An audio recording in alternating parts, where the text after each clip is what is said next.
My incredibly powerful CEO wife loved me with every fiber of her being, but I listened to my adoptive father's venomous lies and tried to steal her empire. To force a divorce, I used every cruel trick to break her, leaving her utterly devastated. Yet even after all that, she never blamed me. Even when we parted ways, she still secretly sent bodyguards to watch over me. She even helped the Fang family rise to the top of Jiangcheng. But once my adoptive father drained me of my usefulness, he had me killed in a staged fire. They thought a neat little accident would fool Bai Ningbing, but her public identity was just the tip of the iceberg. Once she uncovered the truth, Bai Ningbing pulled every string to destroy the Fang family completely. Then she ended her own life right at my grave. Rage, regret, and blinding agony ripped through my entire soul. Then, a blinding white light flashed. When I opened my eyes, I was back. One day before Bai Ningbing finally gave up on me and prepared to leave Jiangcheng, this was the day. Fang family had just swindled their way into a contract to transfer Ningbing Group's shares. They wanted to use me to swallow her entire empire and become an unstoppable giant in their dreams. Thank God I still have time. Ningbing, wait for me, please. Just wait for me. Inside the hospital room, the tension is thick. Butler Fang stands there with a fake greasy smile. President Bai, I sincerely apologize on behalf of the Fang family. We never expected young Master Fang Yuan to do something so incredibly foolish. It is a massive embarrassment to us all. I will make sure he is properly disciplined when I return. Bai Ningbing cuts him off with a freezing glare. Are you done? It is not your place to judge him. Butler Fang secretly sneers. He thinks she is pathetic, throwing her life away for a loser. Still protecting him after everything? She deserved to be pushed down the stairs and almost killed, but he keeps his voice polite. Of course, President Bai, you are absolutely right. Since the contract is signed, I will get out of your way, but right at that moment, door bangs open. Butler Fang jumps, young Master Fang Yuan? What are you doing here? I snap back, hand over the contract, then get lost. Butler Fang stammers, young Master Fang Yuan? What is the meaning of this? This is the transfer contract for Ningbing Group. President Bai already agreed to hand it over to the Fang family. I let out a cold laugh. When did she ever agree to give Ningbing Group to the Fang family? She was giving it to me, and it was entirely up to my wishes. Well, now I do not want it. Take your people and get the hell out of here. Butler Fang scoffs. Young Master Fang Yuan, stop joking. The Fang family raised you for over 20 years.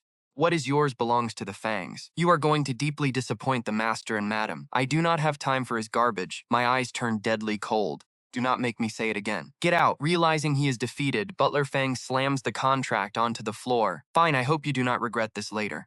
Let us go. Once the door slams shut, I step slowly toward Bai Ningbing's bed. She stares at me, her lips pressed into a tight line. Finally, she speaks. The assets you wanted? My lawyers are already transferring everything to your name. You can have it all once the divorce is final. You do not have to swallow your disgust just to check on it. Now leave. I do not want to see you. Staring at her, seeing her right on the edge of a breakdown, my chest aches with pure agony. I will always owe this girl. Ningbing, I am so sorry.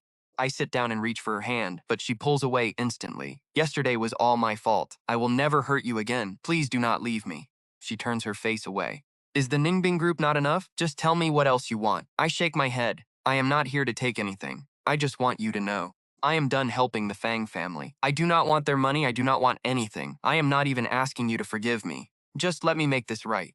Please? Normally, she would have thrown herself into my arms, but today there is no spark left in her eyes, only a hollow, crushing silence. After all, I only ever played nice when I wanted something from her. Every ounce of her trust was met with betrayal. She cannot bring herself to believe me anymore. She quietly murmurs, "You did nothing wrong."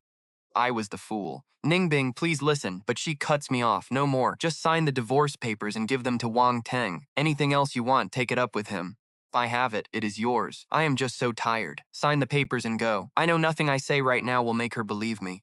It is my own damn fault. But from this moment on, I will prove it with my actions. No more running. I will protect her with my life, and we are not getting divorced. I step out of the room and run straight into her assistant, Shen Qingqing. She glares at me. You still have the nerve to show your face? Are you trying to kill President Bai? Won't you stop until she is ruined? From inside the room, Bai Ningbing's voice cuts in. Qingqing, just let him go. If she were not in there, I would make you pay. Shen Qingqing brushes past me with a man in tow. Her face instantly lights up with a fake smile. President Bai. Dr. Zhang Lin, the top bone specialist in the city. I went through hell to get him here. With him, you will recover in no time. Hearing his name, my blood runs cold. I remember him from my past life. Zhang Lin is a complete fraud. All his medical awards were bought with backroom connections. In my previous life, his fake credentials were exposed when he crippled an elite patient. That means Ningbing's permanent paralysis in my past life was no accident. This quack was responsible. Inside the ward, Dr. Zhang smiles warmly. President Bai, I reviewed your charts. The damage is severe. If we do not operate immediately, you will likely spend the rest of your life in a wheelchair. But do not panic. I have already designed a customized surgical plan. If you agree, we can perform the operation tonight.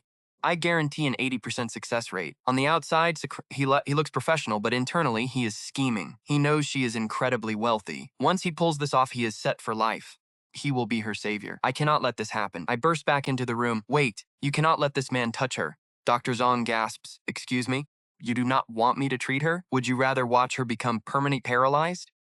I point at him because you cannot cure her. You will only make it worse. He scoffs. I cannot cure her? I am the leading bone specialist in this city. How dare you question my expertise? I sneer. Expertise? You are a fraud who bought his way to the top. Dr. Zhang reddens. Fine. You are the first to ever question me. Since you clearly do not respect my work, go find someone else. But as a medical professional, let me give you a fair warning. President Bai is not operated on within 24 hours. She will be permanently paralyzed. Or worse, she could die. Think about that.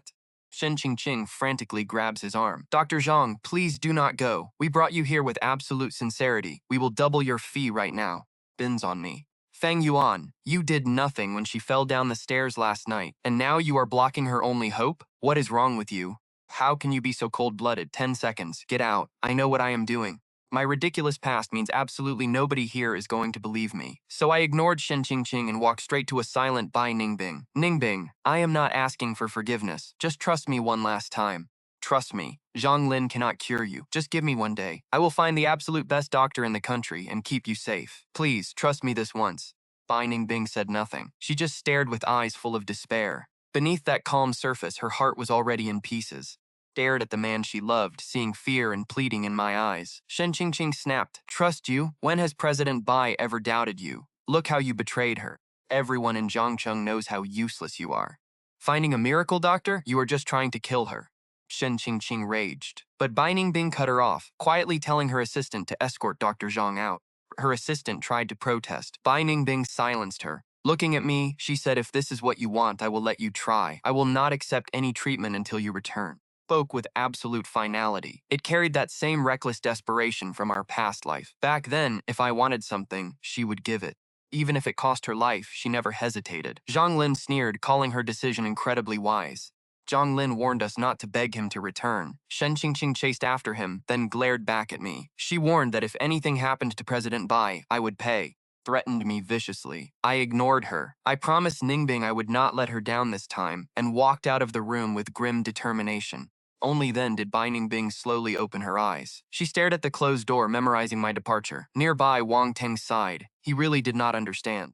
Why are you so hopelessly devoted to Fang Yuan? He has no status, no talent, no wealth. Now he is literally putting you in your grave.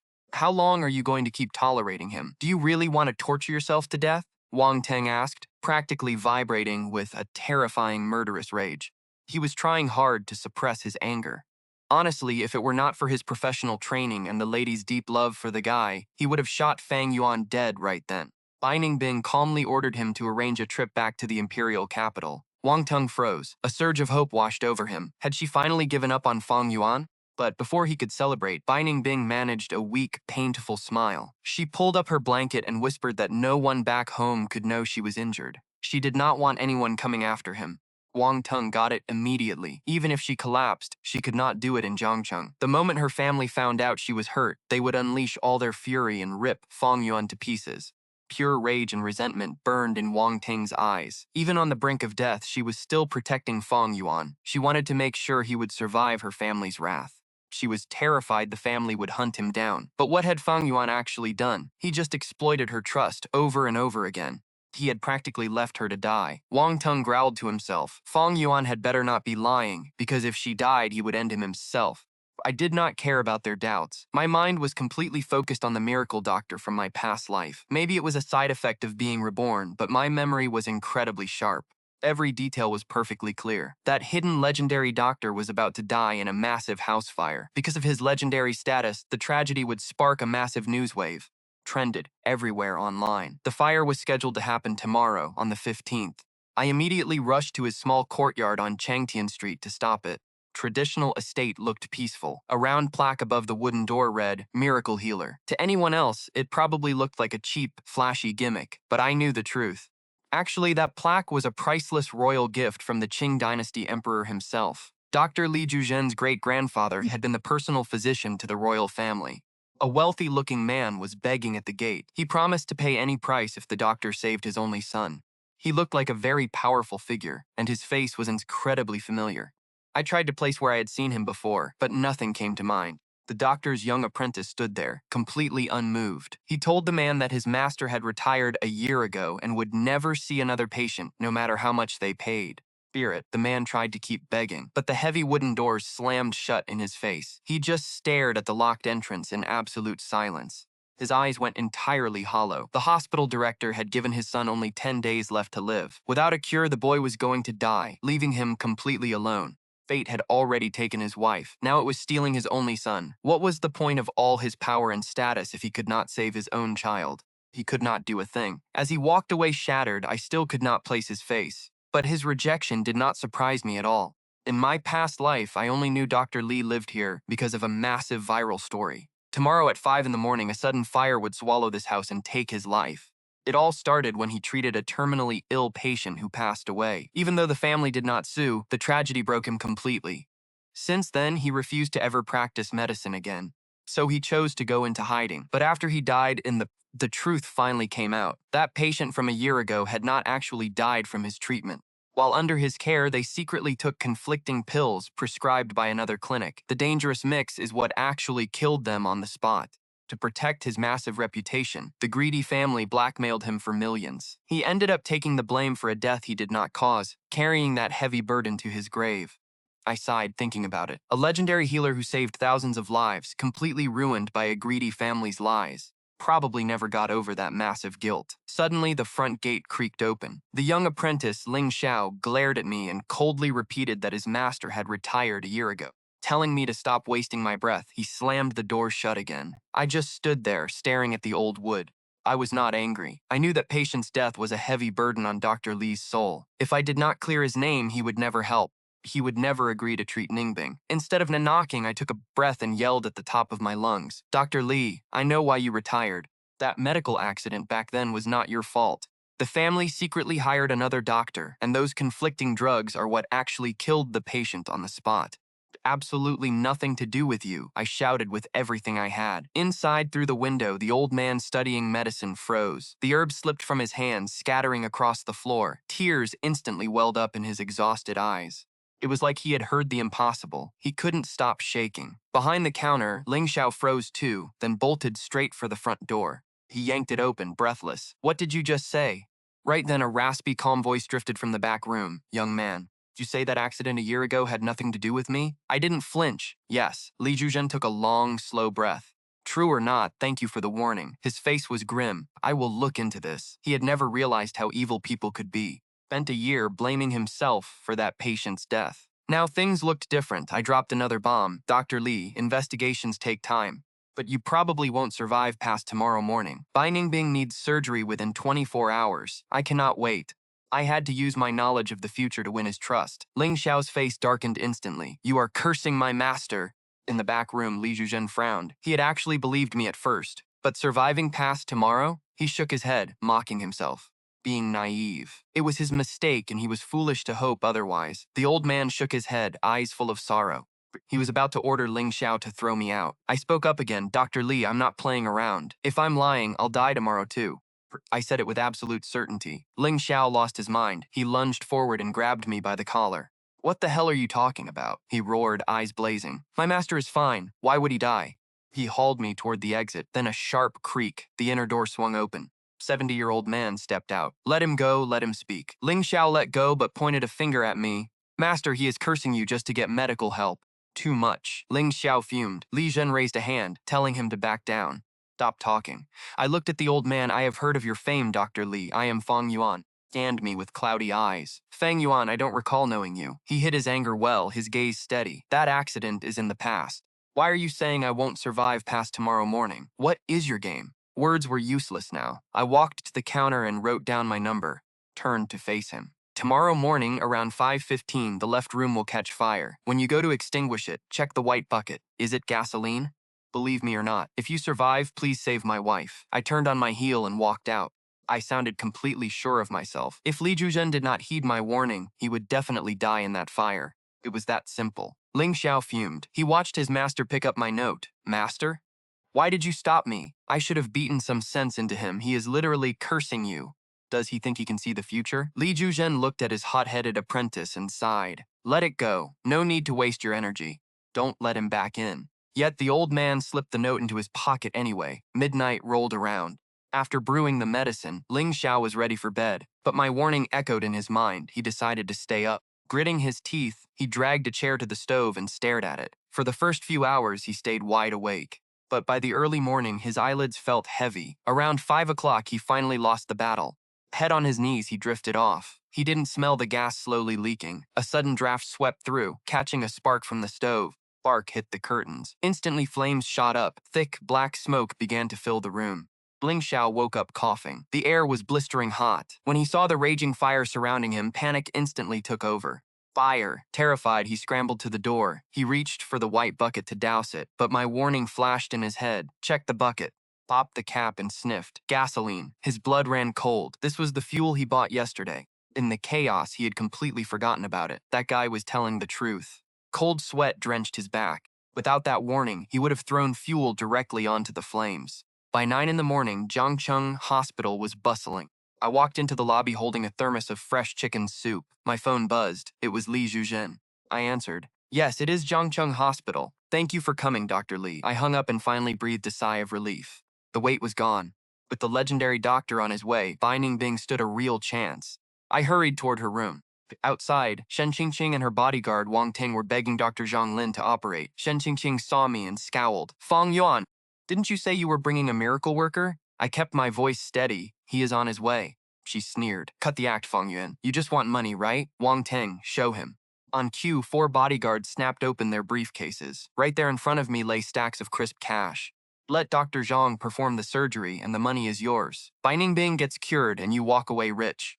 Glanced at the cash, completely unfazed. I don't want your money. Not enough, she snapped. 10 million isn't enough? Fine, here is a check in US dollars.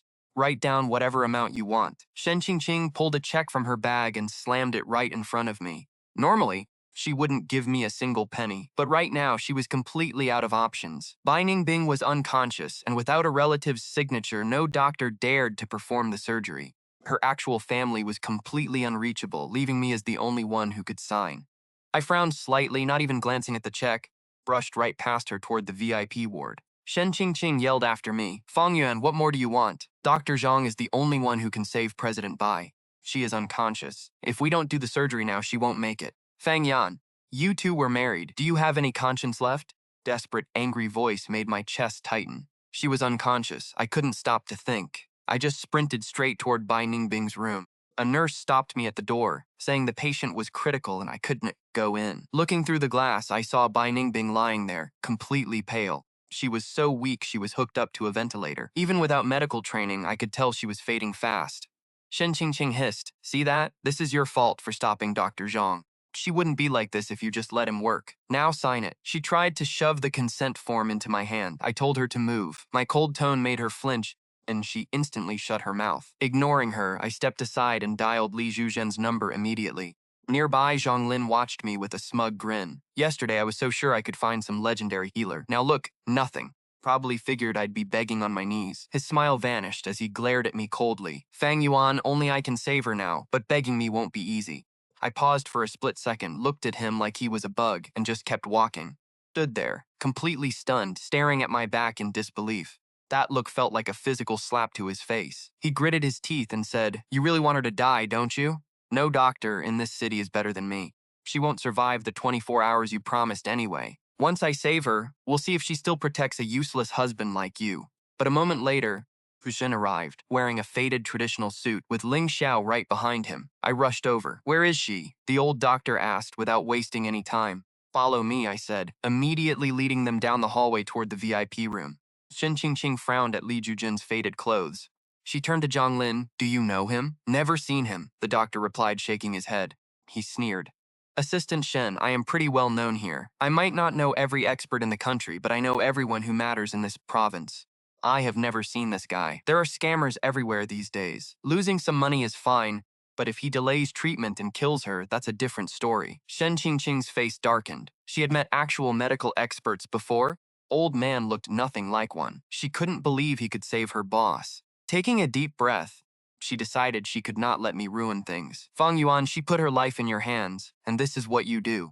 You ignore Dr. Zhang and drag some random street quack here to treat her? Do you want her to die? Before I could speak, the hot-tempered Ling Xiao snapped. Who are you calling a quack? My master is a world-renowned medical legend. Powerful people beg him for help and get turned away.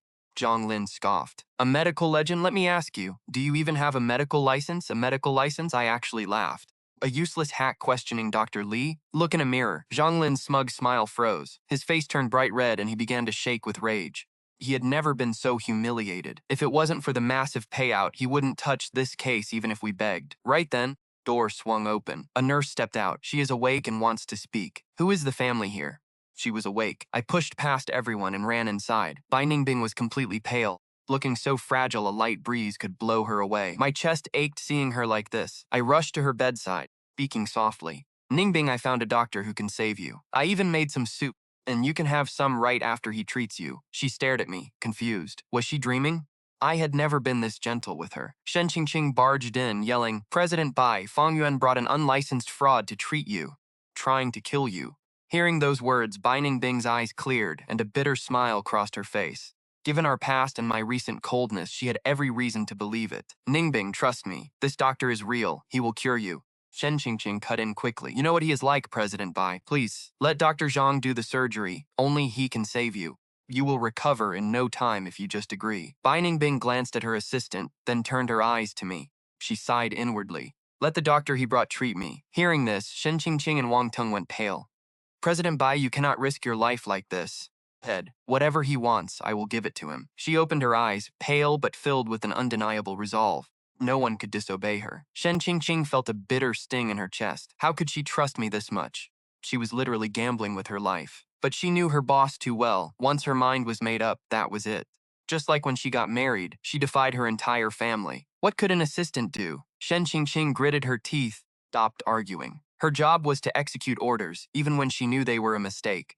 Dr. Zhang, step outside with me. I need a word. Giving Zhang Ling a quick instruction, Shen Qingqing walked out first. There was no point in trying to convince Bai Ningbing anymore. Wang Teng hesitated, quietly sighing as he looked for a way to fix this. Followed Shen Qingqing out. As he passed me, his steps slowed, his eyes hardening with a silent threat. Fang Yuan, if anything happens to President Bai, you won't walk out of Jiangcheng Hospital alive today. With that threat, Wang Teng stormed off with his bodyguards. I ignored his words completely. My entire mind was focused solely on Bai Ningbing. Ningbing, trust me, you will get better. She only smiled weakly, saying nothing. I stood up to make room for Elder Li. I am counting on you, Elder Li. He nodded calmly. Don't worry, Mr. Fang, it looks like internal injuries. Let me try acupuncture first. There should not be any major issues. Li Zhuzhen spoke so calmly that my racing heart finally started to settle. Knowing he needed absolute quiet to work, I hesitated but stepped outside. In the hallway, Shen Qingqing and Dr. Zhang watched the room closely, whispering, Dr. Zhang, if things go wrong during this treatment, I need you to step in and perform surgery immediately. Shen Qingqing was visibly panicking, but Zhang Ling just nodded confidently, telling her to relax. As long as I am here, nothing will happen to the president. Hearing that, Shen Qingqing finally let out a small breath. Thank goodness that idiot did not drive Dr. Zhang away. With her here, the president would be fine. But right then, I walked out of the room. Shen Qingqing snapped her head up, glaring as if she wanted to tear me apart. Fang Yuan, you bastard. If anything happens to the president, I will make you pay with your life. I looked her dead in the eye and snapped. Save your breath. Do not disrupt the treatment inside. Shen Qingqing clenched her fists, shaking with rage. She looked at Dr. Zhang, a brilliant surgeon completely sidelined by my stubbornness, and absolutely loathed me for ruining everything. She wanted to tear me limb from limb. Inside the room, Li Zhuzhen was already starting the needles. Shen Qingqing noticed Dr. Zhang staring through the glass. Peeked inside too, her brow furrowing with worry. Dr. Zhang, you said she needed surgery. Can acupuncture alone really do anything? Shen, the president is unconscious because of ruptured internal organs and severe abdominal bleeding. It is blocking her circulation. Zhang Ling shook her head. Needles cannot drain pooled blood. If anything, they will make her worse. Shen Qingqing turned paper white and screamed, Fang Yuan, stop him right now.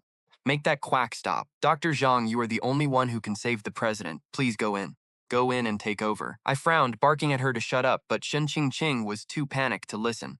She tried to shove me aside and burst into the room. But at that exact second, Li Juzhen pulled a silver needle. Instantly, thick, dark purple blood began trickling from Bai Ningbing's abdomen.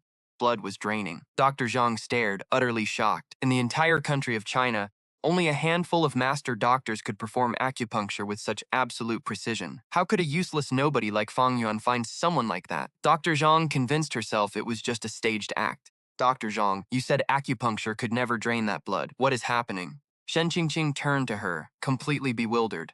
Probably just a coincidence. Let us keep watching. Having no real answer, Zhang Ling could only offer a weak excuse. Inside, Li Juzhen kept working. As more needles went in, the dark blood continued to flow. Bai Ningbing's pale face slowly began to show a hint of color. Her breathing steadied. After a few minutes, Li Juzhen carefully removed the needles, placing them back in his wooden case. He announced calmly that he was done. Now I am certain that man is a complete hack, Zhang Ling chimed in loudly. What do you mean? Are you saying his treatment is dangerous? Shen Qingqing pressed. Zhang Ling stayed quiet, waiting until Li Juzhen and his apprentice stepped out of the ward. You call yourself a doctor? Running around scamming people with basic traditional therapy. Our ancient medicine is dying because of frauds like you. Li Juzhen just listened, remaining perfectly calm. Stroked his beard. You are right, he replied softly. Our medicine is deep and vast. I have only scratched the surface. What are your brilliant insights? Zhang Ling scoffed. Any patient with internal organ damage must be stitched up after draining. You do not even know basic common sense, yet you play the miracle doctor. Shameless. This is not healing. You are killing her. Li Juzhen did not even flinch. He just looked at her with mild interest. Tell me, must every damaged organ be stitched? If you do not stitch, they bleed out. As a doctor, can you not judge the severity of damage by analyzing the drained blood? By your logic, any tiny tear means cutting a patient wide open. That is not responsibility, it is ignorance. Before Zhang Ling could respond, Ling Xiao looked at her like she was an idiot. Her pulse shows the internal tears are tiny. She does not need stitches. How else do you think she survived this long? Zhang Ling turned pale. In Western medicine, surgery is the default for internal injuries. But she forgot that those stitches are often just a precaution. If we can accurately judge the damage, small tears heal on their own. Before she could recover from the shock, Li Juzhen pulled out a prescription. Handing it to me, he said to fill it. She will be fully recovered in 2 weeks. Give me the prescription. Wang Teng chimed in. My family's pharmacy in the capital has better quality herbs than any market. I will get them delivered. I nodded. Li Juzhen handed him the paper. Mr. Fang, my work here is finished. Let me know if you need anything else. I told him I would see him out. But the second I stepped away, Shen Qingqing snatched the paper from Wang Teng. Dr. Zhang, look at this. Is there something wrong with it? Dr. Zhang took it. Shen Qingqing still trusted a certified doctor over some humble healer, even though Li Juzhen had just left Dr. Zhang completely speechless. She assumed it was just because Dr. Zhang did not understand traditional herbs, but when Dr. Zhang scanned the paper, her eyes went wide with shock. She stared at the prescription in shock. No ordinary barefoot doctor wrote this. It was the work of a true master. How did that loser contact someone so powerful? If she wanted to get close to Bai Ningbing, she had to act fast. She had to prove her worth. Taking a gamble, Zhang Lin spoke up, claiming the prescription was highly dangerous because the herbs clashed. President Bai takes this, her illness will worsen. Panicking, Shen Qingqing asked what they should do. Don't worry, Zhang Lin said, crossing out 3 ingredients. I'll swap these and it'll cure her. She quickly wrote down the new herbs. After seeing off Dr. Li Juzhen, I was heading back to the ward when a gorgeous woman crashed straight into my chest. Looking at her face, my stomach turned. Frowned and shoved her away, a cold sneer forming on my lips. It was her, Blue Ruyan. The same woman caught cheating in my bed by Bai Ningbing and one of the snakes who ruined my past life. Brother Yuan, she whined. Divorced that Bai woman yet? When are you going to marry me? She pouted. I stared coldly. You set me up, Ruyan. How do you have the nerve to show your face? I snapped. Brother Yuan, I didn't set you up, she cried. I just wanted to. Enough. Don't ever come near me again. Having no patience left, I turned and walked straight into the hospital, leaving a tearful, miserable Liu Ruyan behind. She watched me walk away, opening her mouth to call out, desperately wanting to chase me and explain. But my freezing glare made my disgust crystal clear. Defeated, she wiped her tears and left. Down the alley, Fang Guanfeng watched her run past in tears. Murked. He had been tailing her the whole time. A moment later, a sketchy-looking kid approached him with a grin. Boss Fang, it's done. He handed over his phone. The screen showed a perfect snapshot of Lu Ruyan and me locked in a tight embrace. Meanwhile, I walked inside.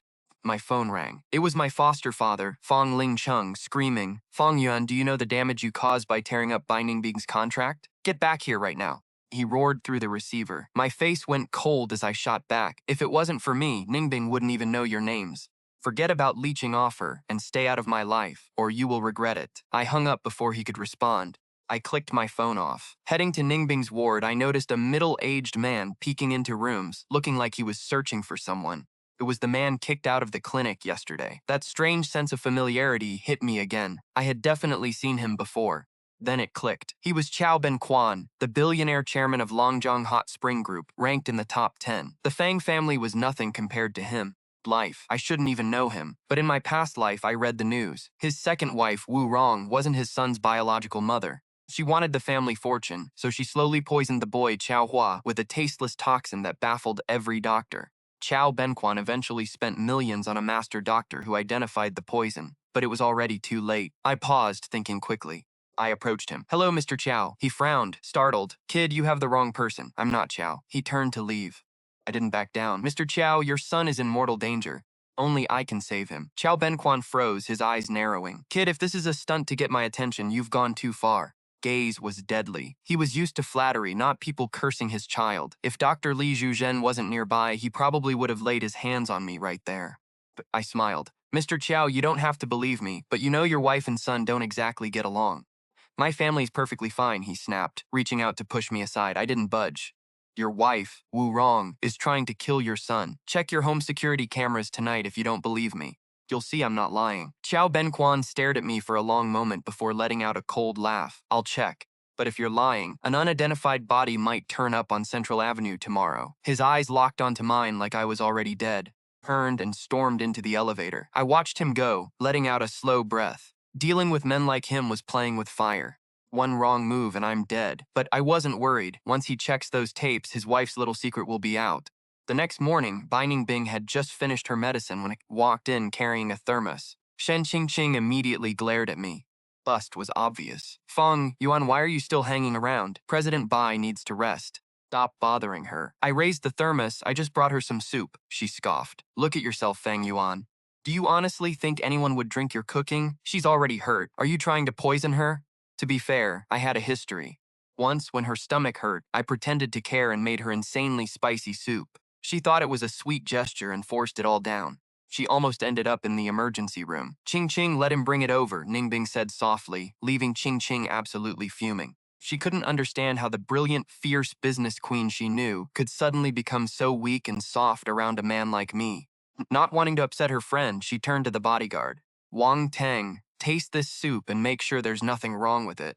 Wang Teng didn't hesitate. He took the thermos, poured a small bowl, and downed it. As Ningbing's trusted assistant, he knew my terrible track record. Expected the worst. But as soon as the liquid hit his tongue, he froze. The chicken soup was incredibly savory and perfectly seasoned. It was rich, light, and absolutely delicious. Staring at my calm smile, Wang Teng looked completely baffled. "Did you actually make this?" Shen Qingqing noticed Wang Teng's strange look and quickly asked if something was wrong with the soup. Wang Teng looked conflicted, slowly shook his head. Shen Qingqing did not believe him and tasted the soup herself. After one sip, she was stunned. It was incredibly delicious. This guy changed his strategy, trying to win Bai Ningbing over just to hurt him worse later.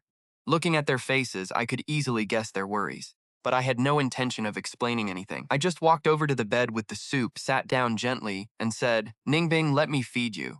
I gazed at Bai Ningbing with pure tenderness and concern. He froze for a second, clearly caught off guard by my sudden warmth.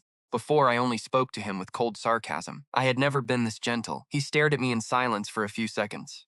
Face remained calm as he gave a soft nod. I smiled, scooping up some soup and gently blowing on it to cool it down.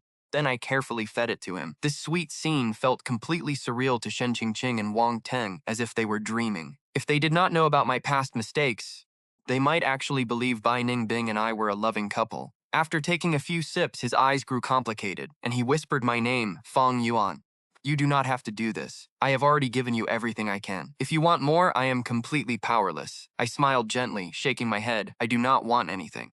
I only want you to get better." Bai Ningbing stared deep into my eyes, a sudden wave of emotion showing in his gaze. But right then, A mouthful of blood suddenly sprayed from his mouth, staining the soup bowl a shocking red. Chen Xiaoxiao's eyes widened in horror, and she immediately screamed for the doctor. "Nurses, get in here. Master Bing, are you okay?" Xu Tian panicked too, but an enraged Chen Xiaoxiao shoved him away, knocking him straight to the floor. Right then, Dr. Lin Tong rushed in, demanding to know what happened. Chen Xiaoxiao cried out that President Tong had only taken a few sips of soup, then suddenly coughed up blood. Chen Xiaoxiao sobbed. Lin Tong's heart skipped a beat.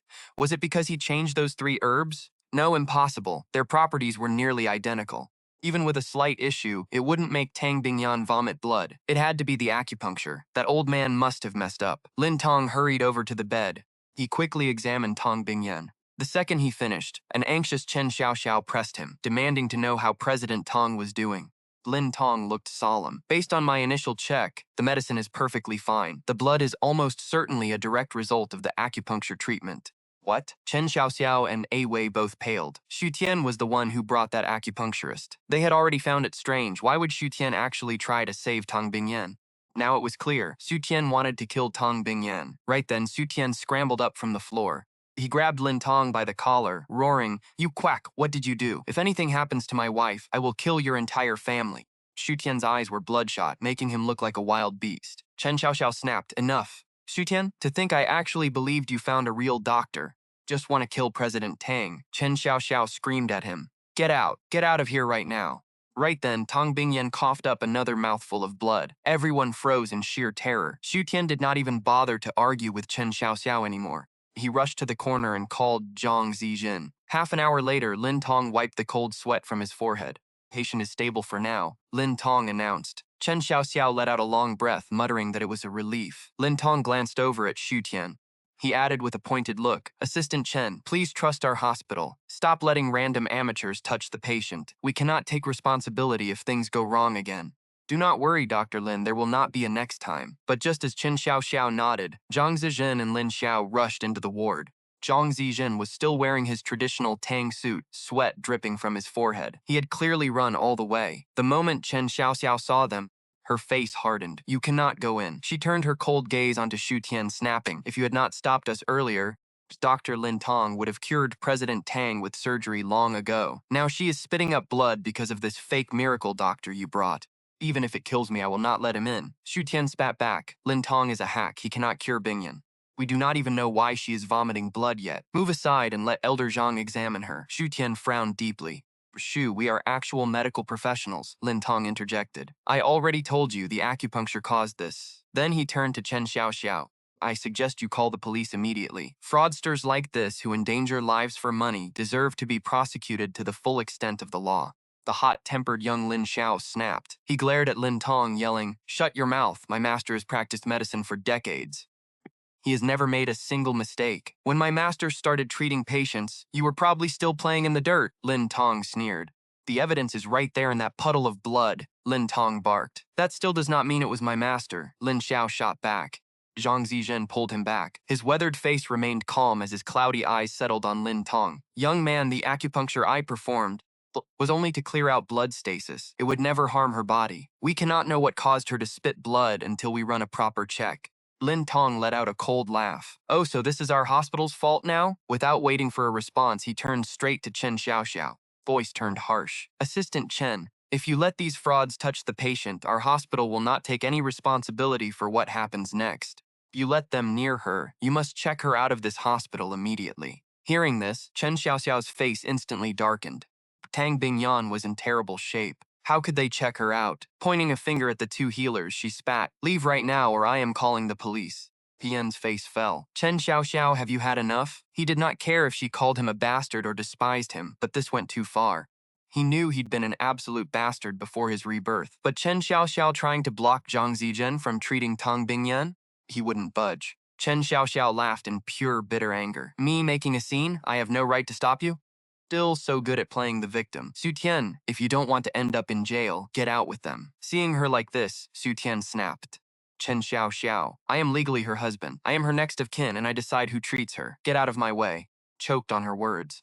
He was right, he still hadn't signed those papers. He was her legal husband and next of kin. In comparison, a mere assistant like her had no right to dictate her treatment. Still, she wouldn't stand by and watch him kill her. I won't let you in. Ah Wei, block the door. Her voice was steel. Ah Wei and the bodyguards stepped forward, physically blocking Zhang Zijin.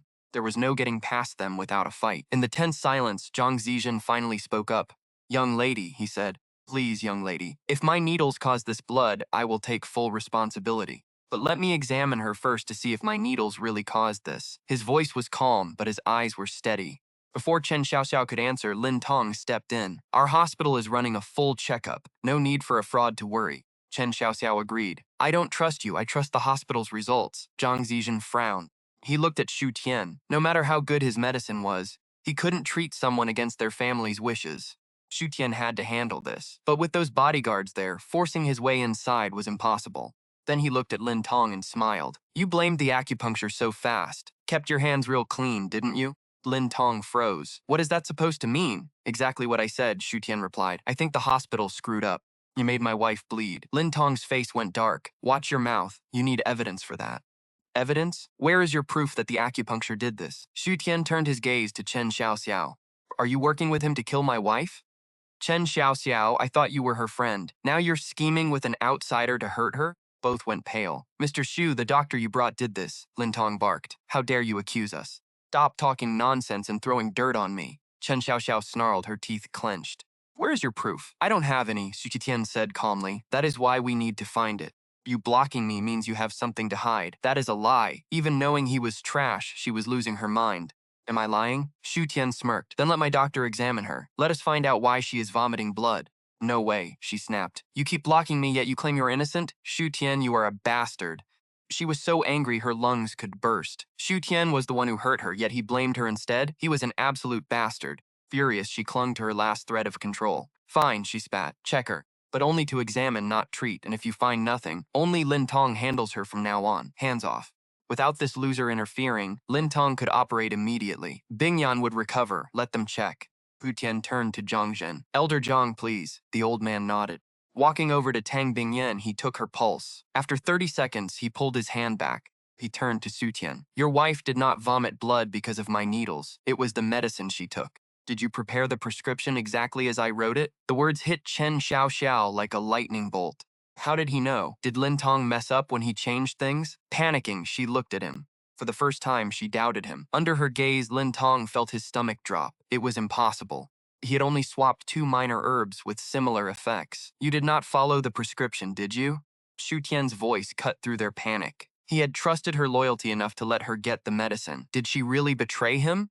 Shunning his gaze, she stammered. I showed it to Lin Tong first. He changed 2 of the ingredients. Fury boiled inside Xu. How dared she play with Bingyan's life? But Lin Tong was the real villain here. Dared to alter Elder Zhang's prescription? Xu Tian stared, his eyes murderous. Lin Tong's incompetence had ruined her before. Now the hack had slipped through again. Under Xu Tian's predatory glare, Lin Tong felt a chill run down his spine. I only swapped 2 identical herbs, he squeaked, raising his voice. This old man's prescription is what caused her collapse. Pointed a shaking finger. You fraud! We have no beef. Why are you trying to frame me? Before Zhang Zijin could speak, his young disciple Lin Xiao scoffed. And you call yourself a medical professional? Don't you know some drugs have similar effects, but mixing them with other herbs changes everything? And you call yourself the chief surgeon at Jiangcheng Hospital? Lin Tong felt Lin Xiao's gaze, and his anger flared even more. I guarantee on my professional reputation that the modified prescription has absolutely no issues.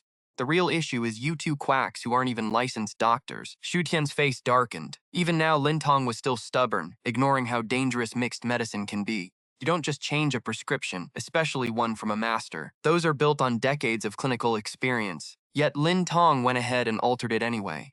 And when it fails, he blames Zhang Zijin. Absolutely disgusting. But Tang Bingyan's life is on the line. Master Zhang, can you stabilize her condition first?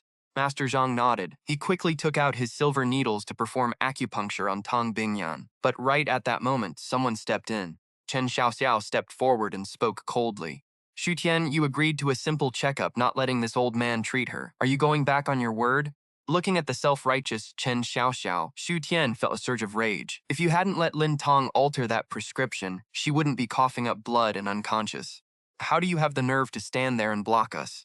Chen Xiaoxiao glanced at Tang Bingyan, biting her lip. Even if Dr. Lin changed the prescription, he is a licensed professional. As for this old man you brought, I haven't seen any medical credentials. For safety, I'll agree to keep Lin Tong away from her. But her next doctor must be a real professional. Tong Bingyan is in critical condition right now. She couldn't take any more risks. Hearing that he was off the case, Lin Tong's face soured. Mr. Xu, you'd rather believe this street charlatan? Instead of trusting a professional like me? Xu Tian frowned. Chen Xiaoxiao, you know how bad her condition is. Steps aside, unless he can prove his credentials. Otherwise, I won't move an inch, even if it kills me. Xu Tian was ready to throw a punch, but then a voice broke the tension. Zhang Zijin spoke up in a calm voice. I haven't worked in a hospital for 30 years, but 10 years ago, I taught at the Rentong Medical College. Being from the capital, she knew Rentong Medical College was a top 3 school. It had trained countless medical elites and was basically the cradle of the country's best doctors. Anyone teaching there was at the very top of the medical field. Still, she rarely dealt with healthcare, so she didn't know much about its staff. Looking at Zhang Zijin, she sneered. A professor from Rentong Medical College? Who are you trying to fool? She didn't know any famous doctors. She knew Xu Tian inside and out. Without Tong Bingyan to back him up, he was nothing. Just a useless parasite waiting to die. Xu Tian inviting a legendary professor? Did he think she was an idiot? Lin Tong suddenly laughed as something clicked. I knew it. They are definitely scammers. At his words, everyone turned to look. A greasy smile spread across Lin Tong's face. Rentong Medical College does have a legendary doctor named Zhang Zijin. His skills are legendary. Across the country, almost nobody can match him. Chen Xiaoxiao froze, failing to follow his train of thought. Is there really a doctor like that? Lin Tong nodded. Yes, but that miracle worker retired 10 years ago and vanished without a trace. Countless wealthy elites tried to hire him, but he turned them all down. Mr. Xu, look at yourself. How could you ever invite someone like that? Forget you. Even the top 10 billionaires in the province couldn't pull it off. Our own hospital director attended one of Master Zhang's lectures 10 years ago. He even asked the master for advice. If you don't believe me, I'll call the director up here right now. Lin Tong was absolutely certain this old man was a fraud. Zhang Zijin raised an eyebrow. Is that so? He didn't recognize the director of Jiangcheng Hospital. Too many people had attended his lectures back then. Countless people had asked him questions, and he barely remembered their names. But to Lin Tong, that raised eyebrow looked like pure guilt. Lin Tong grew more smug. Lost your tongue, old fraud? Zhang Zijin gave him a calm look. Since your director has met me, call him up. Let's see if he recognizes my face. Lin Tong sneered, exposed yet still acting tough. You fake doctors drag our professional reputations through the mud. Don't go anywhere. I'll get the director to unmask you. Lin Tong glared at the old man, then marched toward the elevator. Zhang Zijin didn't stop him, while Lin Xiao chuckled softly. Stayed quiet. Seeing Lin Tong's supreme confidence, Chen Xiaoxiao's suspicion turned to absolute certainty. The old man was a fake. She glared coldly at Xu Tian. Once President Tang wakes up, I'll make sure she knows exactly what you've done. Make sure to mention you let Lin Tong ruin her prescription, too. Chen Xiaoxiao choked on her words. It was the truth, and she had to swallow it. About 10 minutes later, Lin Tong returned with a gray-haired doctor in a white coat. He looked to be in his 50s. Was the director of the hospital. Hearing that someone was posing as the legendary Zhang Zijin had left him absolutely furious. He had once asked Zhang Zijin for guidance. Even if the master didn't remember him, he considered himself a student and held him in the highest regard. How could he stay calm with a fake running around? Entering the room, Lin Tong immediately pointed straight at Zhang Zijin. Director, that's the fraud right there. He stepped in front of Zhang Zijin, sneering. You still want to play act as the master, old man?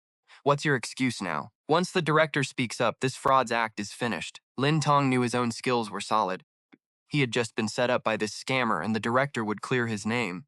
But right then, someone shoved him hard from behind.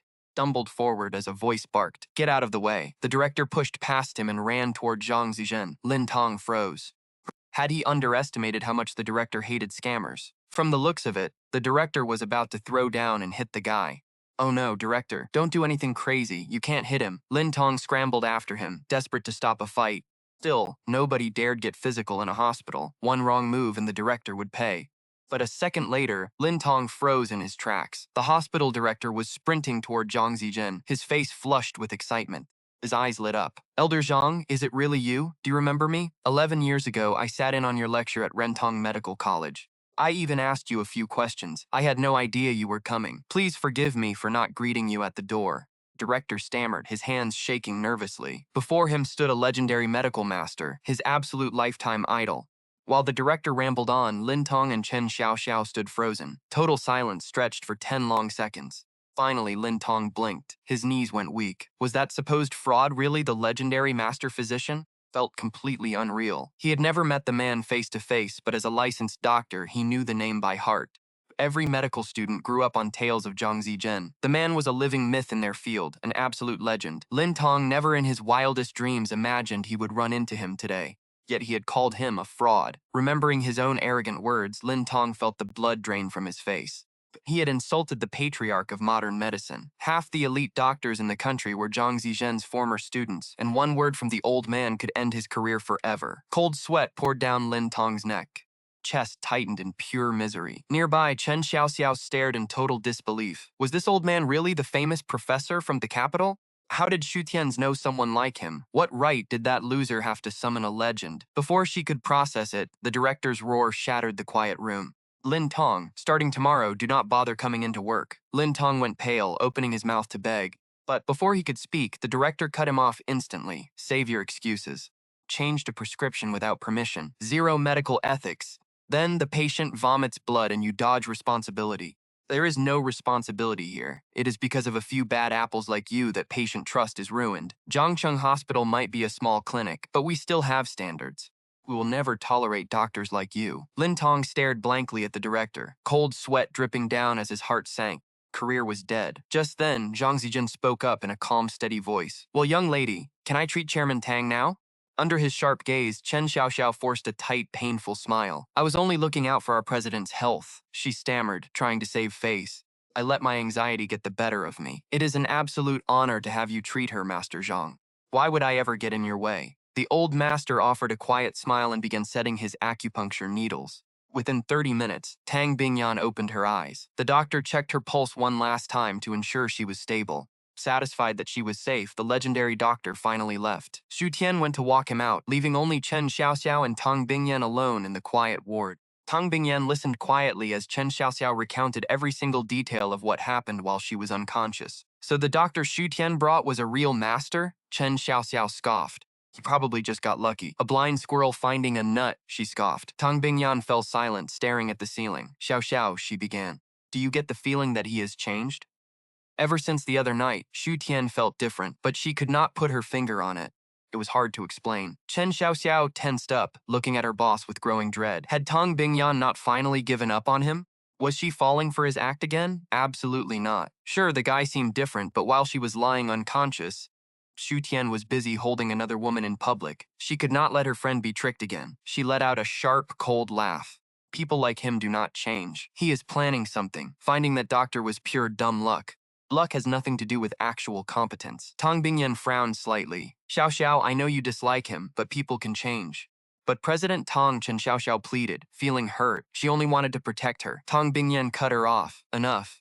I am exhausted. Do not bring this up again. Leave me. Chen Xiaoxiao opened her mouth to argue, but caught herself and stopped.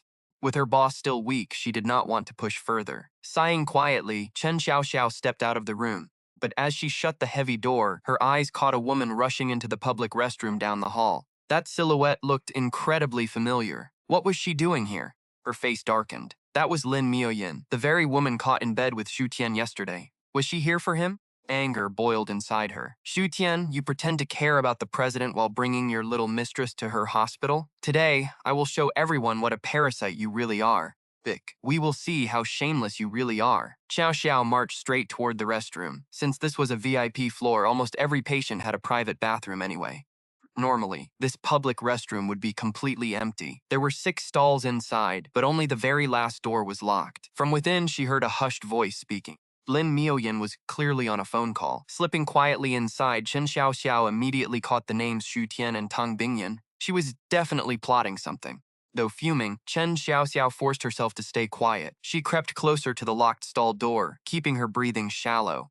At the same time, she pulled out her phone and started recording. Inside, Lin Miaoyin whimpered on the line, begging someone named Brother Xu. She said Xu Tian was trying to steal Tang Bingyan's fortune. Kill her. I am so scared. Chen Xiaoxiao gasped, horrified. She knew he was a scoundrel. But murder? Tang Bingyan had given him everything. Why would he want her dead? Every Tang family asset in Jiangcheng was already left to Xu Tian. What else did he want? The answer was blindingly obvious. He wanted more. He wanted it all. That explained exactly why he suddenly refused to divorce Tang Bingyan right now. Because once Tang Bingyan died, he would legally inherit every single penny of her massive estate. Meanwhile, Lin Miaoying was in the bathroom, whispering details of Xu Tian's plot into her phone, how he was going to murder Tong Bingyan for her money. Outside, Chen Xiuxiu felt her blood boil. She wanted to kill him. Xu Tian was a monster in disguise. After 10 minutes, Lin Miaoying finally hung up. Chen Xiaoxiao heard her move and panicked, bolted, but her high heels clacked loudly on the tile. Who is out there? Lin Miaoying ripped the door open. She only caught a glimpse of a figure vanishing down the hall, but she did not give chase. Instead, she looked at her phone. The call was still active, caller ID showing Xu Rixin. Brother Xu, Tang Bingyan's assistant, was just eavesdropping. He's probably running to warn Tong Bingyan right now. Lin Miaoying smiled, her trap snapping shut. You did well, Miaoying. I promise you. Once Xu Tian divorces Tong Bingyan, I will personally make him marry you. Xu Rixin promised on the line. Lin Miaoying smiled faintly. Let's wait until they actually divorce. She ended the call without another word, then slowly looked up. Her eyes went cold. Don't blame me, Tian. I did not want to scheme. I just love you too much. One day you will realize I am the only one who truly loves you. Her gaze hardened. Once Tang Bingyan finds out about this plot, divorce very soon. It is almost over. Meanwhile, in the VIP ward, Tang Bingyan sat half propped up in bed. Lin Miaoying's panicked voice leaked from the phone speaker. Xu Tian wants to kill Tang Bingyan for her money. I am so scared. Brother Xu, please talk some sense into him. Tong Bingyan would never forget this voice. It belonged to Lin Miaoying. Then came the photos. Xu Tian and Lin Miaoying locked in a tight embrace. The sheer intimacy radiating from them made Tong Bingyan's face turn to stone. Fear flickered in her eyes, followed by a bitter laugh. Over the last 2 days, Xu Tian had treated her like a queen, things she had only dreamed of. If not for this audio, and seeing these photographs, she would have believed him. But he had not changed. It was all a calculated performance. Everything I have is yours anyway. If you just asked, would I have ever said no? She murmured to herself, utterly broken. Disappointment dripped from every word. President Tang, please don't cry. A man like that is not worth your tears. Seeing her boss like this broke Chen Xiaoxiao's heart. Tong Bingyan let out a hollow laugh. Xiaoxiao, handle my discharge papers. But President Tong, you have not fully recovered yet. You cannot leave yet, Chen Xiaoxiao pleaded. We are returning to the capital. The assistant opened her mouth but remained silent. Although Tang Bingyan kept her beautiful face completely blank, the sheer weight of her despair was suffocating. How could she not feel utterly broken? The man she loved with all her soul had tried to murder her repeatedly. Anyone would break. Have a lawyer draft the divorce papers for Xu Tian. Leave all my Jiangcheng assets to him. Tang Bingyan closed her eyes, shutting out the world. Chen Xiaoxiao stood speechless. The legendary business goddess looked so fragile and defeated. Yet maybe this painful exit was actually a blessing in disguise. Leaving Xu Tian behind might finally give her a fresh start. Even so, Chen Xiaoxiao felt a burning anger in her chest. Taking a deep breath, Chen Xiaoxiao promised to handle it. By noon, Xu Tian arrived back at the hospital carrying a warm food container. After seeing off Zhang Zizhen's and Lin Xiao, he had rushed home to cook. It was not a heavy meal, but something light he crafted after consulting the doctor. Spent 2 hours slowly simmering a nourishing porridge. But when he opened the VIP suite door, Tang Bingyan was gone. Only 2 cleaning women were tidying the empty space, stripping the bed sheets. Dread pooling in his chest, Xu Tian rushed inside. Excuse me, where is the patient who was staying here? The cleaners looked up, confused. The older one asked if he was family, surprised he did not know she was already discharged. Discharged? Something shattered inside Xu Tian's mind. Do you know where she went? He asked frantically. The older woman shook her head. Try checking the parking garage. They just left. Thanking her, Xu Tian bolted without another thought. Flew down the stairs like a madman. Reaching the concrete garage, his stomach sank. Her car was gone. She was really gone. A cold sweat broke out. In his past life, she stayed until her wounds healed before quietly leaving for the capital. Why now? Why did things change so fast this time? Someone had interfered, Xu Rixin. A sudden violent surge of killing intent flashed in his eyes. Pushed the rage aside. Finding Tong Bingyan was all that mattered. He pulled out his phone, but as he opened his contacts, reality hit. He remembered deleting her entire contact card during their divorce fight 2 days ago. He had saved nothing, not even her assistant's number. Just as his world turned to ash, screen lit up. An unknown number was calling. He answered immediately, hoping for a miracle, but a strange man's voice greeted him. Hello, is this Mr. Xu Tian? It was not her. Despair sank deeper, but he forced a reply. Speaking. Who is this? Mr. Xu, I am Miss Tang Bingyan's attorney. The divorce papers are ready. When are you free to sign? A lawyer? Divorce papers? Right, they were still married. Schemes and solutions raced through his mind. Suppressing a sudden surge of hope, he spoke. Where are you? I will be right there. I am waiting inside Miss Tang's former hospital room. The lawyer replied, perfect. I am on my way. Hanging up, Xu Tian turned around and rushed back to the VIP ward. When he stepped inside, a middle-aged man in a sharp suit was already waiting. Hello, Mr. Xu. I am Wu Yan, the attorney representing Ms. Tang Bingyan. Is the divorce agreement. You can take a look. Wu Yan politely pulled the document from his briefcase. Xu Tian wanted to walk out right then, but he realized he had no way to contact Tang Bingyan other than knowing she was heading to the imperial capital. Lawyer was his only link to her now. Swallowing his anger, Xu Tian looked at him and said, "Fine, I will sign. But I have to see Tang Bingyan first. If I do not see her, I am not signing." Chen Xiaoxiao had already warned Wu Yan that Xu Tian was difficult, so this demand did not surprise the lawyer at all. Wu Yan kept his polite smile. "Mr. Xu, Ms. Tang is being very generous. Sign this, and all her properties in Jiangcheng will immediately be transferred to your name. Your relationship has broken down, so a meeting is unnecessary. Do you not agree?" Xu Tian scowled. "Tell her that without a meeting, there is no divorce. Mr. Xu, there is really no point. Even if you see Miss Tang, you will only get her Jiangcheng assets. That is everything she owns here," Wu Yan urged. "Then we have nothing to talk about." Tian snapped. "I am not signing. As long as I do not sign, she is still my wife." Wu Yan hesitated. "Mr. Xu, let me contact Ms. Tang's side first to see if she will agree. Please wait." He stepped aside, dialed her number. Quickly, Chen Xiaoxiao's voice came through the line. "Did Xu Tian sign yet?" Just as Wu Yan was about to speak, Xu Tian lunged from behind. Catching Wu Yan off guard, he snatched the phone. "Mr. Xu," the lawyer gasped, trying to grab it back. Xu Tian blocked him. "I just want a word with her." "Mr. Xu, my client authorized me to handle everything. Speak to me." "Talk to you? Are you my wife? Why would I talk to you?" Xu Tian's sharp words left the lawyer speechless. "Attorney Wu, let him speak." Chen Xiaoxiao's voice cut through the line. Hearing this, Wu Yan finally stepped back. Keeping quiet, the lawyer watched as Xu Tian ignored him and demanded, "Chen Xiaoxiao, where is Bingyan? You have the nerve to ask about President Tang. Where were you when she was in a coma?" "Oh, that is right. Holding another woman, plotting to kill President Tang. Deal her business. They say shameless people have no limits, and you, Xu Tian, are the worst. Do not even dream of seeing her. Do not deserve it." Chen Xiaoxiao's freezing accusation left Xu Tian stunned. What was she talking about? He had been at the hospital taking care of Tang Bingyan this whole time. When had he ever been with another woman and wanting her dead? That was completely impossible. Chen Xiaoxiao scoffed. "Xu Tian, you are still playing dumb even now. I am done talking to you. Sign the papers or do not. If you do not sign, you will never touch a single dime of President Tang's assets." She slammed the phone down, leaving only a dial tone. Xu Tian took a slow, deep breath. He stared at the screen, debating whether to call back, but ultimately decided against it. Handing the phone back to Wu Yan, he knew Chen Xiaoxiao's temper all too well. She was deeply prejudiced against him, so asking more was useless. "Xu, what do you say?" Wu Yan took the phone and pushed the papers forward again. "Until I see her myself, I am absolutely not signing this." With that, Xu Tian turned and walked out. Soon after, his phone started ringing in his pocket. It was his adoptive father, Xu Pingfeng. Looking at the caller ID, Xu Tian's face darkened. For his father to call right now, Tang Bingyan's sudden departure from Jiangcheng had to be their doing. With a cold expression, Xu Tian answered. "Xu Tian, did you and Bingyan divorce?" Xu Pingfeng's voice was unusually calm. "I have not signed yet." Xu Tian's silence fell on the other end. Then Xu Pingfeng snapped, unleashing a furious barrage of questions. "What do you mean you did not sign? Why not? What did I tell you before? Get back here right now and explain yourself." Xu Tian let out a self-deprecating smirk. In his past life, he had treated this man like a real father, believing every lie. He used to obey blindly. Was he completely blind back then? If he had a choice, he would sever all ties with this family. But right now, he still did not know what was going on with Tang Bingyan. He had to uncover the truth first. Taking a deep breath, Xu Tian suppressed his anger. "I am coming home now." He arrived at Jiangcheng Fucheng Community, Building A, Apartment 36. Inside, he faced his scowling adoptive father and his sweet-looking adoptive mother, Yang Rongjuan. "Speak up. What did you do to make my wife run away?"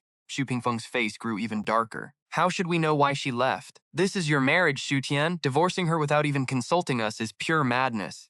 "Calm down, Pingfeng. Xu Tian is still a child. What does he know?" Yang Rongjuan chimed in, putting on her usual motherly act. "Tang Bingyan is the one who wants a divorce, and he is hurting too. Stop scolding him." Xu Pingfeng let out a heavy grunt. Expression softened slightly as he glared at Xu Tian. "I do not care what you think. After the divorce, all her Jiangcheng properties will belong to you. But look at you. How can we trust you with that kind of wealth? Once you sign, transfer everything to us. We will manage it until you are ready, then give it back." Time. Yang Rongjuan did not object. She nodded in agreement. "Your father is right, Xu Tian. You are still young and reckless. You cannot handle those businesses yet. Leaving them with us is the safest bet. Xu Tian let out a cold smirk. Is that why you called me back? So they wanted his wife's properties in Jiangcheng. No wonder Yang Rongjuan suddenly took his side. When things seem too good to be true, they usually are. Xu Pingfeng stood up abruptly. Xu Tian, what is that supposed to mean? I'm your father. Why would I ever hurt you? Taking care of those properties is for your own good. Tian laughed. For my own good? Xu Pingfeng, if you actually cared, you wouldn't be pushing for a divorce. Hearing this, Xu Pingfeng's face fell. Face turned incredibly dark. Yang Rongjuan quickly jumped in. Xu Tian, we know what's going on between you and Tang Bingyan. For both of you, divorce is the best option. We can put it in writing. The assets you get after the split are still yours. We're just managing them for now. Any money made during that time goes to you. No need, Xu Tian interrupted, his voice dripping with ice. I said I am not divorcing. Can you not understand plain English? Yang Rongjuan sighed. Xu Tian, we raised you for over 20 years. We would never hurt you. Won't hurt me? Tian scoffed. Your idea of not hurting me is setting up my wife to sleep with your biological son Xu Rishan, pushing us to divorce. Having Xu Rishan marry my wife so you can snatch the properties she gave me. If that's your grand plan, then I should thank you for keeping me alive this long. The couple looked humiliated. They never expected him to lay it all out so bluntly. Before they could speak, Xu Tian cut them off. He was done wasting breath. Tell me, did you orchestrate my wife's departure? Where is she now? You little brat, Xu Pingfeng growled. What does her leaving have to do with us? She left because she couldn't stand the sight of you. Divorcing her is the only way to make amends. Xu Pingfeng glared at him. Xu Tian, no matter what, I am still your father. If you want a place in this family, sign the divorce papers. Xu Tian sneered. My father? A piece of trash like you doesn't deserve the title. Tell me where Tang Bingyan is. Starting today, we are finished. I am never setting foot in this house again. Fine, sever ties. Just sign the divorce papers first. And leave her properties behind. Otherwise, you're not walking out of here alive. Xu Pingfeng signaled, and 3 burly men entered the room. Blocked the exit. Xu Tian recognized them instantly. They were his parents' personal bodyguards. Yang Rongjuan finally dropped her sweet mother act, pulling a folder from her briefcase. Stepped up to Xu Tian. Sign the divorce papers first, and then sign this document. Once you do that, you're free to go. After that, we are dead to each other. Xu Tian looked down. It was a contract to transfer all his assets for nothing. He looked at them with pure disgust. Sign over my dead body. He didn't try to run. He knew his body was too weak from years of partying to stand a chance against these pros. He'd get crushed. Xu Tian's sudden defiance made Xu Pingfeng deeply uneasy. His son wasn't acting like a pushover anymore. Fine, you have some spine. Let's see how long that spine lasts. Xu Pingfeng barked at the guards, telling them to grab his phone and lock him in his room. No food. He stays locked up until he signs the papers. The 3 guards moved in, surrounded him. Xu Tian didn't even fight back. He reached into his pocket and tossed his phone onto the table. He looked at his parents with cold indifference. I hope you don't regret this. Then he walked to his room. Sudden chill hit Xu Pingfeng. He felt like he was losing control of his son. It was incredibly unsettling. Regret? Please. Once you sign, you're a penniless nobody. If you don't, you're not leaving here alive. Meanwhile, at the Jiangcheng train station, Tang Bingyan stood at the entrance with Ah Wei. Chen Shi was still in town, wrapping up the property transfer to Xu Tian. It had been 3 hours since her discharge. She could have left, even rebooking her ticket 3 times, but she lingered. After seeing those photos of Xu Tian with that woman, she wanted to run. But standing here, her heart ached terribly. She knew he was a jerk. She knew he wasn't someone she could build a life with. Yet she couldn't let go. Still loved him. She wasn't expecting him to show up, just hoping for a text. One message asking her to stay. That was all it would take to keep her here. But 3 hours had passed. 3 hours of absolute silence. Not even a single text. Disappointment began to weigh on her like lead. Still, she had felt a shift in him lately. She thought he was changing. If he just asked her to stay, she would give him another chance, even if it killed her. Was it all in her head? She watched the happy couples passing by, her chest tightening with a deep, cold ache.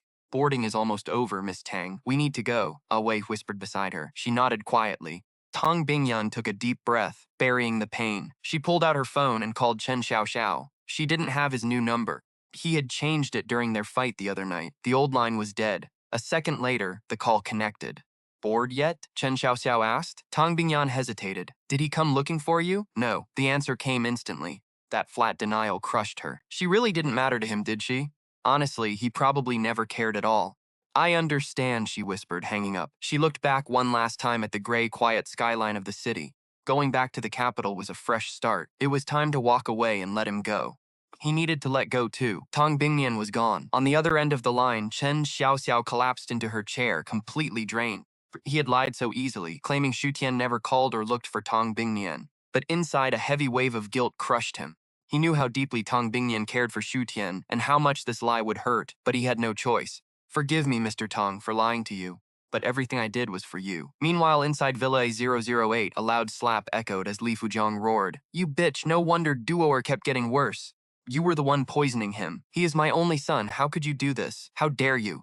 A blonde, middle-aged woman collapsed onto the floor, clutching her bruised face, her body covered in cuts and bruises. This woman was none other than Fujiang's wife, Wu Rong. Just weeks ago, his son Li Dong had suddenly fallen ill. Within days, his condition plummeted. Li Fujiang hired every top doctor in the province, but none could save him. Finally, he heard that Zhang Zizhen, a legendary master doctor, was living in retirement in Jiangcheng. He rushed there immediately, but he was kicked out before even seeing the man. He later tracked him to Jiangcheng Hospital, but arrived too late. Still, it was at that hospital where he crossed paths with Xu Tian. Xu Tian warned him that Wu Rong was poisoning his son. At first, he thought the guy was crazy, but as Li Dong grew weaker, felt a sudden urge to check the security cameras. To his horror, he saw Wu Rong spiking his son's food. He screamed, "Tell me, what did you give him? What poison?" Li Fujiang grabbed her by the collar, his eyes burning with murderous rage. His first wife had passed away young, and this was his second. He had always treated her well, never imagining she would try to kill his son. She screamed back, "I told you it wasn't poison. I was giving him medicine." Medicine to cure him. Wu Rong spit out, her bloody face completely empty of fear. Li Fujiang let out a manic laugh. Medicine? I already sent that powder you slipped into Duoer's food to a lab. It is a slow-acting poison, you lying snake. I didn't poison him. Someone is trying to frame me, you fool. She knew her husband's ruthless temper all too well. If she kept denying it and held on to the antidote, she might live. But the second she confessed, he would kill her on the spot. Give me the antidote, you witch, or I will beat you to death right now. He raised his fist and struck her again. But no matter how hard he hit her, she refused to break. Just as she was slipping unconscious, a young bodyguard rushed into the room. Ignoring the bleeding woman on the floor, he walked straight to the boss. Mr. Li, we found him. His name is Xu Tian, the adopted son of the Xu family in Jiangcheng. Here is his number, the bodyguard said, handing over his phone. But we have tried calling several times already, and his phone is turned off. Our guys at the hospital could not find him either. We do not know where he is. Li Fujiang grabbed the phone and tried the number anyway. The number you have dialed is currently switched off. The cold automated message confirmed his fears. Li Fujiang frowned, feeling the pressure mount. Get the car ready. We are going to Jiangcheng. Wu Rong will not talk, which means Xu Tian is the only one who can save my son. Bodyguard turned to leave. Li Fujiang stopped him. What exactly does this Xu family company do? I do not know much about the business scene in Jiangcheng. Well, your assistant Zhou is originally from Jiangcheng. He has mentioned them before, so he should know. Li Fujiang nodded. Call him in here. Moments later, a young man in a crisp shirt stepped into the office, offering a cautious bow to the boss. What can I do for you, Mr. Li? The boss looked up. Zhou, I hear you are from Jiangcheng. Do you know the Xu family company there? Zhou Xiaoming's eyes lit up. Oh, absolutely. They are a huge real estate firm back home. Actually, the current boss, Xu Rishan, was my classmate. Are we doing a deal with them? If you need me to, I can reach out to him. He really was classmates with Xu Rishan, though back in school, Xu Rishan was the wealthy golden boy, and Zhou was just a brown-nosing lackey. But if Fujiang Group partnered with them, this was his ticket to the big leagues.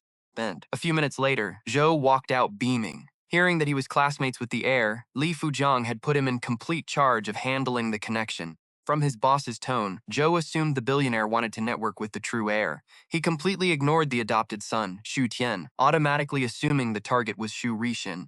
Back at his desk, Zhou immediately dialed Xu Rishan. They had just seen each other at a class reunion, so the contact info was fresh. Xu Rishan answered with his usual arrogant tone.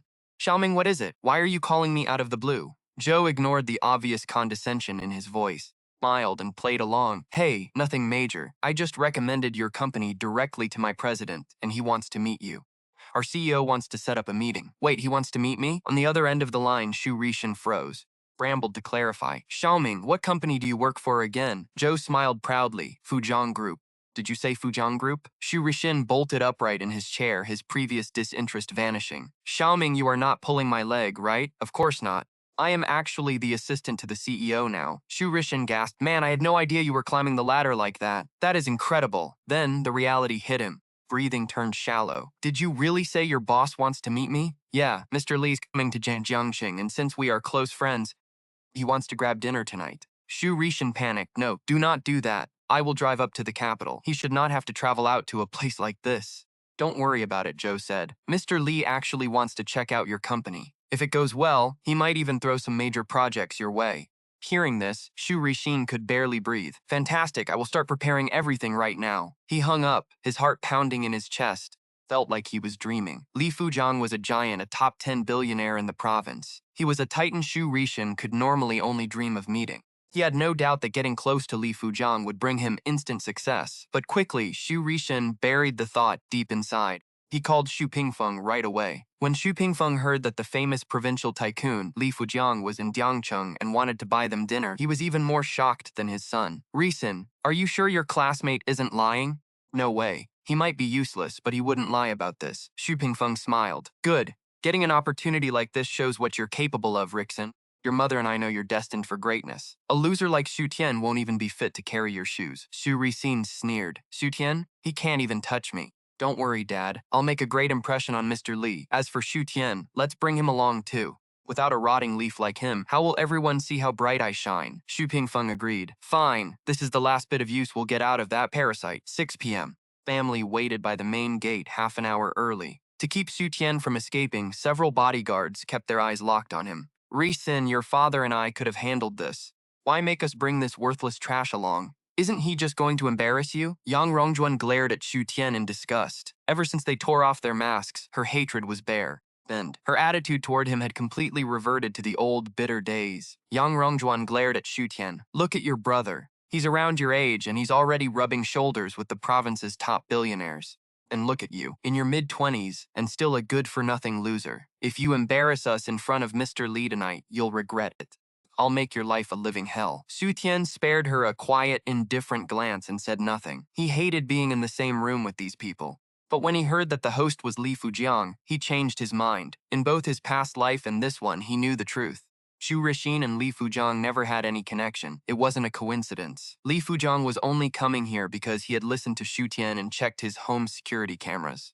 In other words, Li Fujiang was coming for him, and once the tycoon arrived, Xu Tian would finally have the leverage he needed to crush the Xu family. But the family waited and waited. Over half an hour passed, and there was no sign of Li Fujiang. Instead, Xu Rishin got a call from Zhou Xiaoming. I'm so sorry, Rishin. Our car broke down on the highway. I don't think we can make it anytime soon. Xu Rishin frowned. The car broke down? Xu Rishin's heart sank. Is Mr. Li okay? He's fine, Zhou Xiaoming replied. He asked me to apologize to you. Once we actually get into Jiangcheng, if it isn't too late, we'll definitely stop by to visit you guys, Zhou Xiaoming said. No worries at all, we aren't in a rush. Tell Mr. Li that if he needs any help, he can call me anytime. Tell him to call me anytime. After hanging up, Xu Rexin explained the situation to his parents. Xu Pingfeng let out a heavy sigh of disappointment. Let's go back upstairs. As the bodyguards dragged Xu Tian back to his room, Yang Rongjuan answered a call. Through the heavy air, Xu Tian caught a single chilling word, divorce. He frowned, a bad feeling rising in his chest. This phone call was about him, but before he could hear more, the guards shoved him into his room and slammed the door. Downstairs, Yang Rongjuan hung up her call and walked over to her husband. Her face lit up with a massive smile. It's done, Pingfeng. Lawyer Wu agreed to meet. We just need to go collect the signed divorce papers. Xu Pingfeng nodded slowly. When is he getting here? In 10 minutes, Yang Rongjuan replied with a triumphant smile. Standing nearby, Xu Risin listened to his parents, completely in the dark. He frowned, asking what they were whispering about. What's the good news? Yang Rongjuan laughed.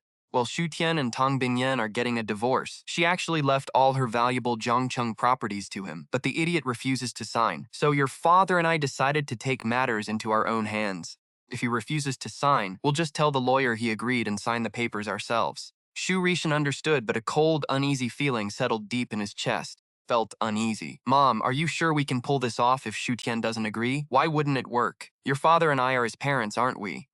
Since ancient times, parents have always made the big decisions. His marriage is our business. If he doesn't want to sign, we'll make him, Yang Rongjuan snapped. An hour later, Xu Pingfeng and Yang Rongjuan met Tang Bingyan's lawyer outside the gates. They walked back inside clutching a thick folder. Xu Rishin, who had been waiting anxiously, rushed over. How did it go? Yang Rongjuan's face was incredibly tense as she held up the papers. We got the divorce agreement. Once we get Xu Tian to sign, every single piece of Tang Bingyan's property here will be ours. Xu Rixin wasn't surprised. A major transfer like this obviously required Xu Tian's actual signature.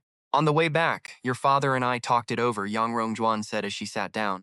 If he has to sign, we'll force his hand. Her voice was ice cold. No matter what it takes, that boy is signing those papers today. Chapter 21, Li Fujiang arrives. But what if Xu Tian refuses? Xu Rixin asked, his face tight with worry. He knew his brother too well. The kid never backed down under pressure. Doesn't have a choice. Xu Pingfeng's eyes flashed with a dangerous icy glare. If he dares to refuse, I'll make sure he disappears forever. Xu Rixin's brow furrowed. He could feel it in his bones. His father was dead serious this time. But Xu Rixin still couldn't shake his anxiety. A heavy silence settled in the room. Dad, what if Tong Bingyan finds out? Xu Rixin whispered. She'll destroy us. Xu Pingfeng sighed deeply. Rixin, you are far too soft-hearted. Li from the Fujiang group thinks the world of you now. With a massive backer like him behind us, what can Tong Bingyan even do, even if she does find out? I know Tong Bingyan has a mysterious past and powerful connections, but Li Fujiang is no pushover either. Rixin, a real man does whatever it takes to succeed. You have to be ruthless when it counts. Listen to your father, Rixin, Yang Rongjuan chimed in. Our family has built some minor success over the years, but it's not enough. Not even close. Only by seizing those massive assets from Xu Tian will you have the real capital to build an empire of your own. Hearing this, Xu Rixin fell dead silent. Didn't want to destroy Xu Tian because of some deep brotherly bond, but because of Tong Bingyan. She was like an immovable mountain, casting a massive shadow over him. Sheer pressure she put on him was suffocating. There were so many times when her cold, commanding aura left him unable to breathe. But his parents were absolutely right about this opportunity. With Li Fujiang backing him, this was his golden ticket to the top. Xu Tian and Tong Bingyan had to divorce. He absolutely had to seize those properties to build his empire. A cold, ruthless light flashed in Xu Rixin's eyes. I'll go drag him down, he muttered. With that, he turned and hurried straight up to the second floor. Before long, they dragged Xu Tian downstairs. Yang Rongjuan glared at him, sliding a thick folder across the table. Sign it, she ordered. Xu Tian looked down at the paperwork. It was his divorce agreement with Tong Bingyan, along with several property transfer contracts. Things are already over between you and Bingyan, and Mom and Dad only want what is best. Just sign, Rixin said, patting his shoulder like a caring older brother. What if I refuse? Xu Tian asked quietly. His parents' faces instantly turned dark. Xu Tian, we are not negotiating with you, we are telling you.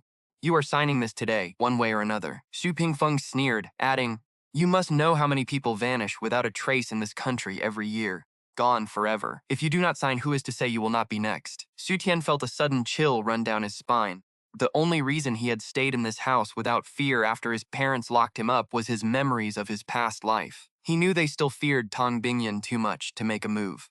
But he never expected them to turn deadly this quickly. Xu Tian hesitated, trying to buy some time. I need some time to think, Xu Tian pleaded. Xu Pingfeng snorted. You are just trying to stall. Tong Bingyan is already gone. She is never coming back for you. Today, you either sign and walk out, or you stay in this house forever. Do not force our hand. Long Rongjuan chipped in. Just sign it, Xu Tian. Once you do, we can go back to being a family. Rixin nodded in agreement. Xu Tian narrowed his eyes, studying the three of them. In his past life, he never realized how utterly sickening his own family could be. Tian stayed silent. The four of them locked eyes. The atmosphere grew incredibly tense, and soon, Xu Pingfeng lost all patience. Lunged straight across the table at Xu Tian. Hold him down, Rixin. Hearing his father, Rixin reacted instantly and charged from the right. But Xu Tian was too fast. He vaulted over the back of the sofa, leaving them grabbing thin air. Without stopping, he bolted, rambled toward his bedroom. Running outside was not an option. His father's guards patrolled the grounds, and getting caught out there would be far worse. Trapped inside, his bedroom was his only hope to buy time. He might have looked fragile, but fear gave him a sudden burst of energy. Brambled up the stairs and slammed his bedroom door shut. A second later, his father and brother threw themselves against the wood outside. Get out here, Xu Tian. Hiding in there won't save you, they screamed, pounding violently on the heavy wooden door. Xu Tian remained remarkably calm. He shoved his heavy bookshelf and bed against the door, barricading himself inside.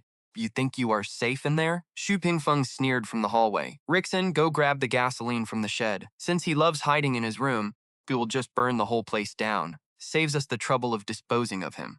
Footsteps hurried away down the hall. Rixin was going for the gas. Xu Tian's chest tightened. He was on the second floor, and every window was welded shut with heavy steel bars. There was no escape. His father was right. If they lit the match, this room would become his tomb.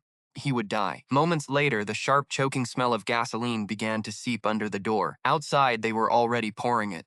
As the liquid splashed against the wood, the fumes triggered a horrific memory of being burned alive in his past life. Do not blame us, Shutian. Blame yourself. Tang Bingyan has so much power, but you were too stupid to use her influence to climb the ladder. Brought this on yourself, Rixon muttered, sloshing more fuel onto the floor. That is about enough. Light it, Xu Pingfeng ordered, tossing his empty can aside. Rixon nodded and pulled out a silver lighter. Click. The sound of the spark was deafening. Inside, Xu Tian felt the cold breath of death, but just as the flame caught, the doorbell rang. Right after the doorbell, Rixon's phone started buzzing. It was one of the family bodyguards. Puzzled, he swiped to answer. Why call now? Still, he pressed it to his ear. Sir, President Li has arrived. He is at the front gate. President Li Fujiang was here to see Xu Tian. Rishan looked at his father, his expression tense. Why did this man have to show up right now? Do not panic. Xu Tian cannot escape, his father whispered. Let us go down and introduce you first. Let you get on his good side. We can finish off Xu Tian once we secure this deal. Rishan nodded, and both men set their gas cans on the floor. Xu Pingfeng locked the bedroom door from the outside, ordered 2 guards to keep watch, and hurried downstairs. When the front door swung open, 4 men stood on the porch. Li Fujiang was flanked by 2 burly bodyguards in tailored suits, with Zhou Xiaoming hovering nearby. Xiaoming, is this President Li? Before his friend could reply, Rixon wore a bright, polite smile and extended his hand. Hello, President Li. Li Fujiang scanned the gathered family. Noticing Xu Tian was missing, a flicker of disappointment crossed his eyes. He gave a cold nod, ignoring Rixon's hand entirely. Left hanging, Rixon shot an embarrassed look at Xiaoming. Xiaoming quickly jumped in. President Li, this is Xu Rishan, the general manager of our company. Li Fujiang gave a tight nod. Let's talk inside. Right, of course. Rixon recovered quickly, sweeping his arm toward the door. Please, President Li, come on in. Behind him, his parents exchanged a worried glance. This VIP's attitude felt off. President Li, we heard you had some car trouble on the way. I hope it was nothing serious. Rixon fawned as they entered. You should have called us to pick you up, President Li. Exactly, his father chimed in. You have no idea, President Li. The moment my son heard, he was worried sick about you. His mother nodded, eager to praise her son. But Li Fujiang only frowned. On the drive over, Xiaoming had done nothing but talk up this boy. Still remembered how calm Xu Tian looked at the hospital. He had figured if Xu Tian was decent, his family would be too. But clearly, he was dead wrong. Still, Li Fujiang was a powerful man who knew how to hide his feelings. He brushed off Xu Jian's concern and got straight to the point. Manager Xu. Is your brother Xu Tian home? The family froze stared. President Li? Why look for that loser? Loser? Li Fujiang's face went cold. Who is a loser? Xu Pingfeng flinched. Then, realizing something, he scrambled to explain. President Li, you must have confused my useless younger son with my eldest. Xu Tian is 20 and has accomplished absolutely nothing. Regarding our partnership, you can just talk directly to my eldest son. Yes, President Li Tian is just a useless idiot. He is not even worthy of meeting you. Yang Rongjuan quickly chimed in. Xu Rishin puffed out his chest, looking proud. President Li Xu Tian is an ignorant loser. If you want to talk business with the Xu Group, deal with me directly instead. Listening to them trash Xu Tian, Li Fujiang's expression turned incredibly ugly. Then came Xu Rishin's arrogant, delusional offer. He suddenly scoffed. Talk to you? Do you really think I would waste my time coming here just to partner with a tiny company like yours? His words hit them like a bomb. What did that mean? If Li Fujiang was not here for Xu Rishin, then why was he here? As the head of the family, Xu Pingfeng managed to recover first. Cautiously, Xu Pingfeng asked. Presently, then why did you come? Li Fujiang replied, I am here specifically to visit Mr. Xu Tian. Instantly, the family's smiles froze. Could not believe their ears. Visit Xu Tian? Li Fujiang came to see him, and he actually called that loser Mr. Xu Tian? We thought he came for Xu Rishin's talent, to build a partnership. How could he be here for a loser like Xu Tian? Besides, how could that nobody even know someone as powerful as Li Fujiang? Is Mr. Xu Tian here? Can I see him? Before they could process it, Li Fujiang spoke again. Their mouths hung open, faces pale. In that instant, they realized just how pathetic and ridiculous their assumptions had been. They actually believed Li Fujiang came for Xu Rin. They thought Xu Rishin was destined for greatness, while Xu Tian would always be stuck in his shadow. But now, Li Fujiang's repeated questions about Xu Tian felt like slaps to the face. When no one answered, Li Fujiang frowned. Is that not allowed? All they could do was offer bitter smiles. If this were an hour ago, they would have dragged Xu Tian out and used him to leech off Li Fujiang's influence. Just minutes ago, they were forcing Xu Tian to sign divorce papers. If they let him out now, there would be no benefits. They would be lucky if Li Fujiang did not help Xu Tian destroy them. Noting their pale faces, Li Fujiang frowned. You do not want me to see him? Xu Pingfeng hesitated before finally speaking. President Li, here is the thing. Xu Tian actually has not been home for the past couple of days. Once he returns in a few days, I will have him visit you personally. Not at home? Li Fujiang's expression fell in disappointment. Sighed softly. If Mr. Shu returns, please contact me immediately. Here is my card. That, Li Fujiang left his card and walked out with Zhou Xiaoming and the others. The moment they left, the family collapsed onto the sofa. Cold sweat beaded on Shu Rixin's pale forehead. Dad, how does that worthless trash even know someone like Li Fujiang? What do we do now? What if he uses Li Fujiang to get revenge? Yushin was terrified. She still could not believe Xu Tian knew such a powerful man. But the truth was staring her in the face. With Li Fujiang's massive influence, destroying their family would be as easy as stepping on an ant. Mom, Dad, what do we do? Li Fujiang came all the way here. If we make Xu Tian disappear now, if Li Fujiang demands to see him, what then? Yue Xin panicked, clueless about their connection. Chapter 23. Xu Pingfeng sighed. We cannot touch Xu Tian today. Then what? Do we just let him go? Xu Rixin panicked. If we let him walk, he will definitely come after us. Xu Pingfeng thought it over. We need to talk to him. Making peace is our only option. What if he refuses? Yuexin was still worried.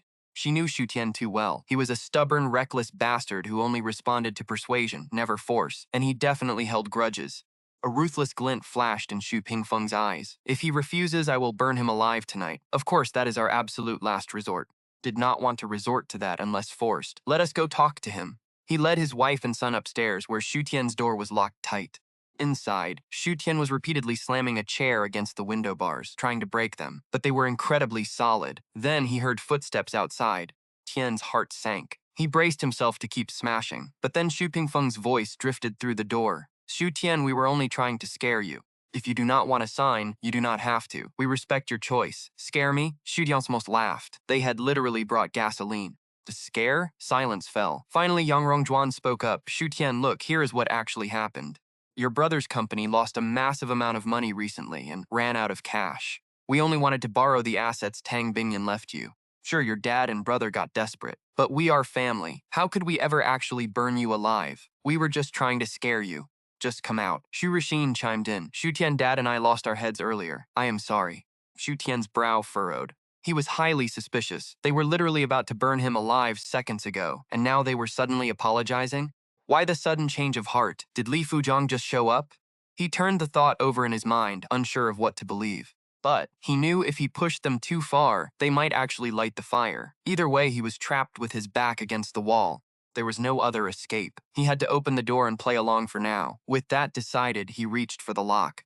Xu Tian took a deep breath, pushing down his swirling emotions. He cleared the barricade from the door and pulled it open.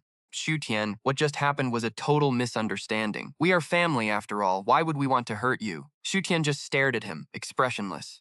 Letting out a soft grunt, Xu Pingfeng gave a thin smile and casually added, Oh right, Li Fujiang was just here looking for you. What is your relationship with him? Xu Tian had only been guessing, but now he knew. Li Fujiang had actually saved his life. A faint smirk touched his lips. Smile was completely unreadable. What connection? What do you think my relationship with him is? Xu Pingfeng frowned, his eyes narrowing as he watched Xu Tian. If we knew, would we even be asking? Xu Tian just smiled and stayed silent. He knew exactly what they wanted, to probe his secrets. But in his current position, he could not show his cards. After a tense, silent standoff, Xu Pingfeng sighed and waved his hand. Fine. Since you do not want to talk, we won't press you. Go back and get some rest. But President Li did leave a message for you. Give him a call when you have time. But remember, don't tell him you were upstairs tonight. Since Xu Pingfeng was playing along, Xu Tian played along too. Tian did not hesitate. He took his phone back from Xu Pingfeng and quickly walked out. The moment he left, Xu Rixing rushed over. Dad, if this kid has Li Fujiang backing him, does that mean we won't get any of the properties Tang Bingyan left him? Sinner, don't rush. A real player keeps his cool. Let's wait and see. Pingfeng muttered. Once outside the Xu family estate, Xu Tian booted up his phone. Dozens of missed call alerts instantly flooded in, all from the same unknown number. Before he could even dial back, the screen lit up with the exact same number ringing again. He swiped to answer. Zhang's voice came through immediately. Is this Mr. Xufian? Yes, President Li, it's me. Hearing this, Li Fujiang's tone instantly spiked with excitement.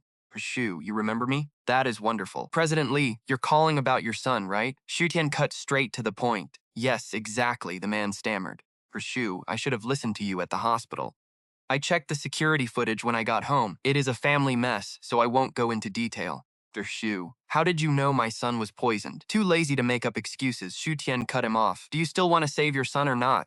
Of course I do, Li Fujiang replied quickly. Then stop asking questions and let us find a place to meet up. Name the place, Mr. Xu. I can even come over to your house if that is easier. Li Fuzhong was practically begging, keeping his posture incredibly low. Tone was so incredibly polite that if anyone in the Jiang province business circle heard it, their jaws would hit the floor. After all, Li Fuzhong was an absolute industry giant. He was a ruthless tycoon who had never bowed his head to anyone. But to Xu Tian it made sense. He literally held the man's only son's life in his hands.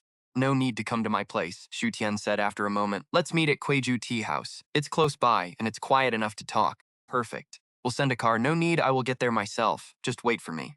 Moment Xu Tian stepped into the private room, Li Fuzhong rushed over to greet him. Mr. Xu, I was blind at the hospital. I really did not recognize your talent. Please forgive me. No worries. Call it a rocky start, Xu Tian said with a faint smile. Li Fuzhong then got serious, asking if he knew how to treat his son. Please tell me how to cure him, the tycoon pleaded.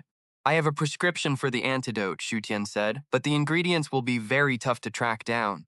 Please, just tell me what they are, Mr. Xu. Sourcing the ingredients is my problem. If you can give me the prescription to save my boy, I will owe you a massive debt of gratitude. Seeing the tycoon's sincerity, Xu Tian decided not to hold back. Pulled out a handwritten prescription. President Li, prepare this medicine. Take it 3 times a day, and within 7 days, the poison should be completely gone. Li Fuzhong grabbed the paper and scanned it. It was covered in traditional herbal names he did not understand, but his eyes lit up anyway. Even so, he chose to believe this piece of paper could save his son's life. Mr. Xu, I have no idea how to thank you. His hands shook with pure excitement. Words fail me. Just know that if you ever need anything, all you have to do is ask. With a quick goodbye, Li Fuzhong rushed out of the room. Moments after Li Fuzhong left, a man in a sharp suit walked in carrying a heavy metal briefcase. Xu Tian recognized him as the tycoon's personal bodyguard. Xu, President Li asked me to hand this over. He left in such a rush he almost forgot. The bodyguard placed the case on the table and popped it open, revealing neat stacks of cash. Exactly $1 million. Li Fuzhong certainly knew how to show appreciation. Smirking, Xu Tian looked up at the guard. Tell President Li I accept his generous gift. Without another word, the guard bowed and slipped out of the room. Alone in the quiet room, Xu Tian sat in silence for a few minutes before dialing a number. Lawyer Wu, I will sign the papers. But I need to see Chen Xiaoxiao first. Over at the Yanxi Group headquarters, Chen Xiaoxiao sat buried under a mountain of paperwork. Secretary stepped in. Assistant Chen, a man named Xu Tian is at the front desk asking for you. Keep him waiting? Chen Xiaoxiao didn't even look up. Let him in. Lawyer Wu had already warned her that Xu Tian agreed to the divorce. The papers on her desk were the final transfer deeds from Tang Bingyan. Seconds later, Xu Tian walked in. Chen Xiaoxiao glanced up, sliding a thick folder across the desk. Here is the divorce agreement. Sign and all of this is yours. Before I sign, he replied, Si Bingyan, where is she? Xu Tian asked bluntly. Chapter 24, Imperial Capital Tang Group. Chen Xiaoxiao frowned, staring up at him. Even if you see President Tang, she is not giving you a single penny more. Do not be greedy. Xu Tian knew her prejudice ran too deep to change right now, so he did not bother arguing the point. Just repeated himself. If I don't see Tang Bingyan, I am not signing anything. Do you really think she has been stingy? Chen Xiaoxiao scoffed. Ask yourself, Xu Tian, do you really think the second son of Jiangcheng Xu family deserves President Tang? Do you have any idea how much pressure she faced just to marry down to you? Get real. Stop pestering her, or you will pay a price you cannot afford. Xu Tian fell silent. He already knew Tang Bingyan's background was far more complicated than it seemed. A woman who could hand him a business worth hundreds of millions on a whim was never going to be ordinary, and the power player pulling her strings must be monstrously influential. Tian slowly exhaled. You are right now I really do not deserve Tang Bingyan. But one day, I will stand right there beside her. Chen Xiaoxiao laughed out loud. Xu Tian, you really are too ignorant to be afraid. Xu Tian stayed quiet. He glanced at Chen Xiaoxiao, realizing she would never let him reach Tang Bingyan. Turning on his heel, he walked out of the office. Outside, his gaze hardened. Since fate had given him a second chance at life, he had to grow strong. Meanwhile, across town, in the heart of the imperial city, a massive golden tower bore the name Tang in bold red letters. This was the headquarters of the Tang Group, one of the nation's wealthiest conglomerates. Up on the 36th floor, in the president's office, Tang Bingyan sat behind her desk with her left arm in a bandage, staring blankly at her phone. Suddenly, it buzzed on the wood. She grabbed it instantly. The message was from Wu Yan. President Tang Xu Tian has agreed to sign the divorce papers. Cold words drained the color from her face. She stared at the screen for a long time before sinking back into her chair, defeated. The end had finally come. Was he really that heartless? After a heavy silence, fueled by a mix of pain and denial, she dialed Chen Xiaoxiao. The call connected and Chen Xiaoxiao greeted her. Tang Bingyan hesitated, her voice barely a whisper when she finally asked, "Has he tried to contact me?" On the other end, Chen Xiaoxiao did not hesitate. "President Tang, our secretary saw Xu Tian walking arm in arm with Lin Miaoyan at the mall this morning. He has no time for you. Please stop being soft on him. The man is a scumbag hooking up with someone else before the divorce is even final. He has no heart. Isn't worth your tears."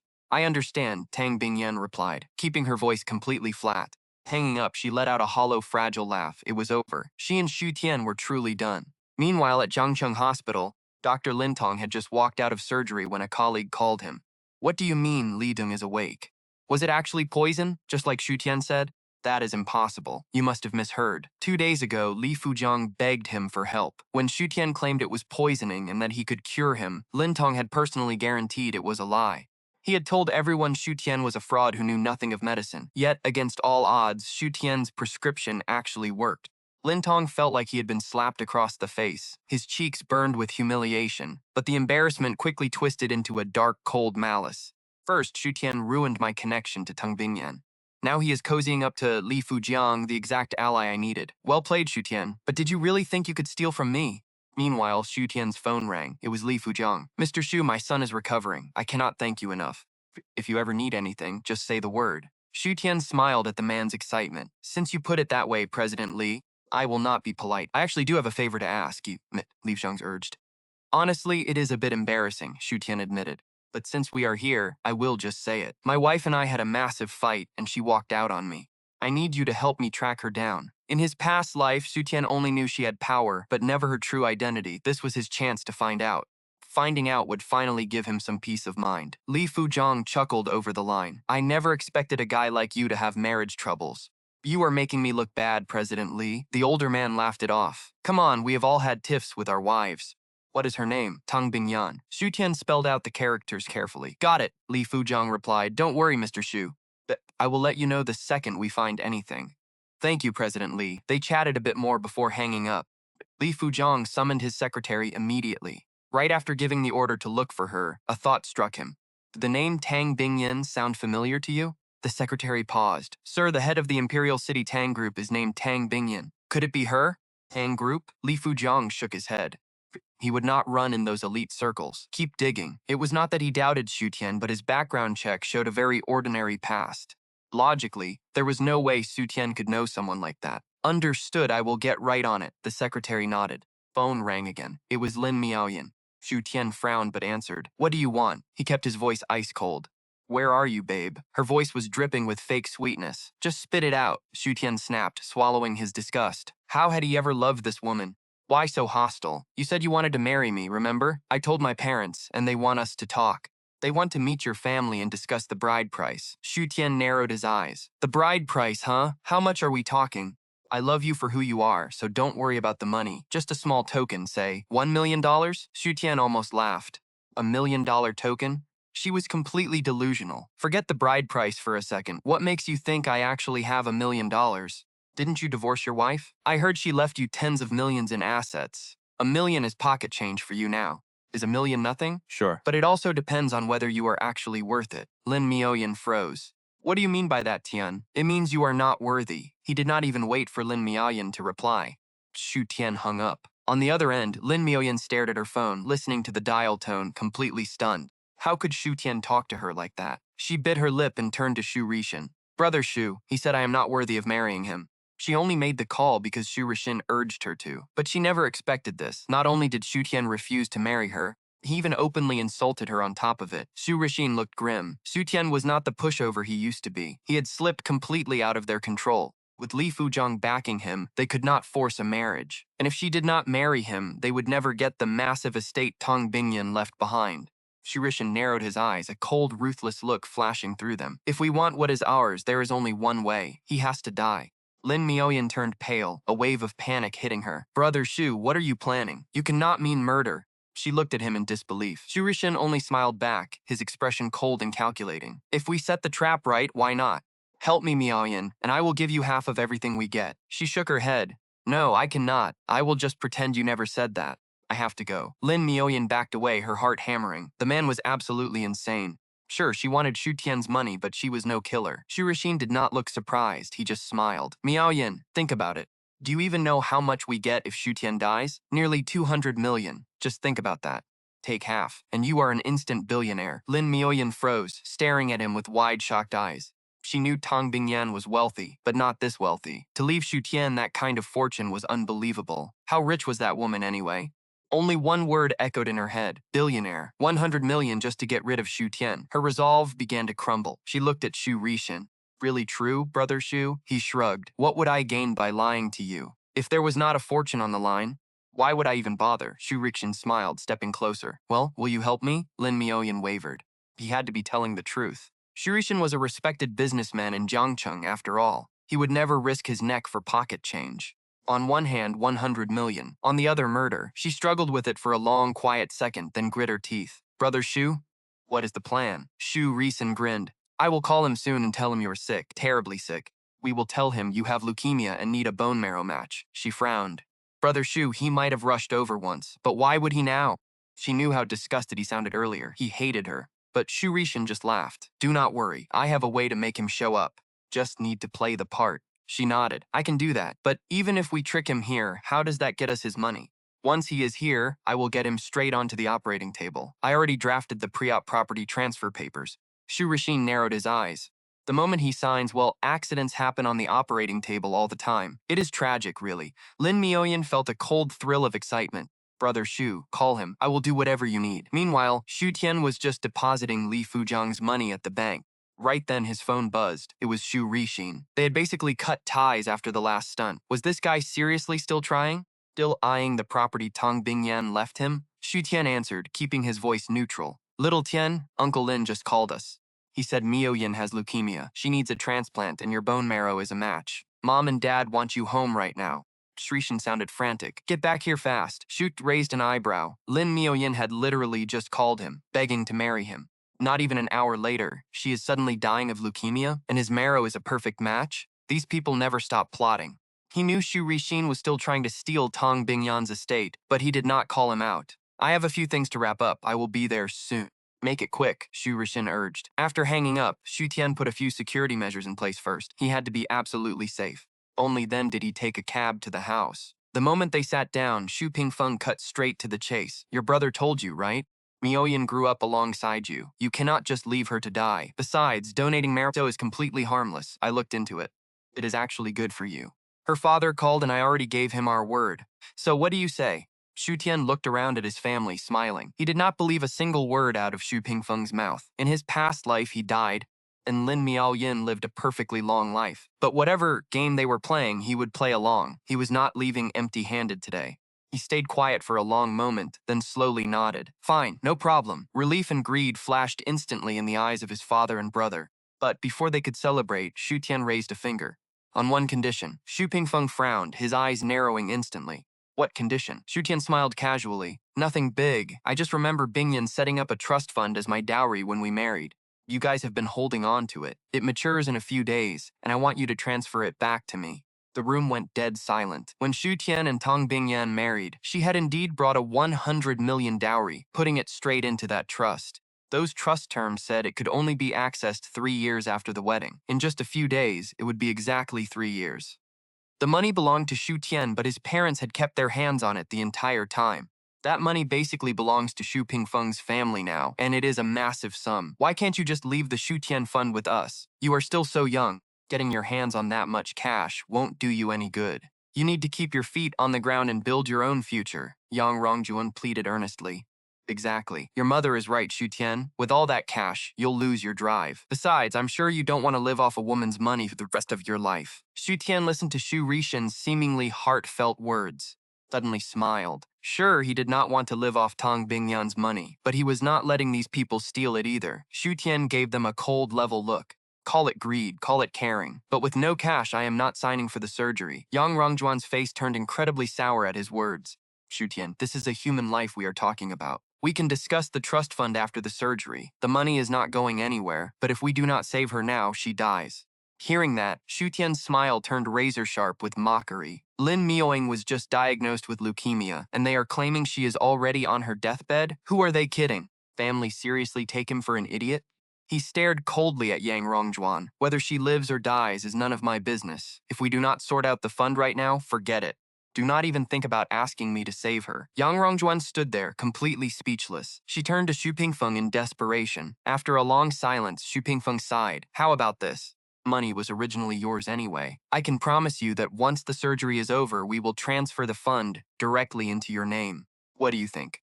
Xu Tian raised an eyebrow.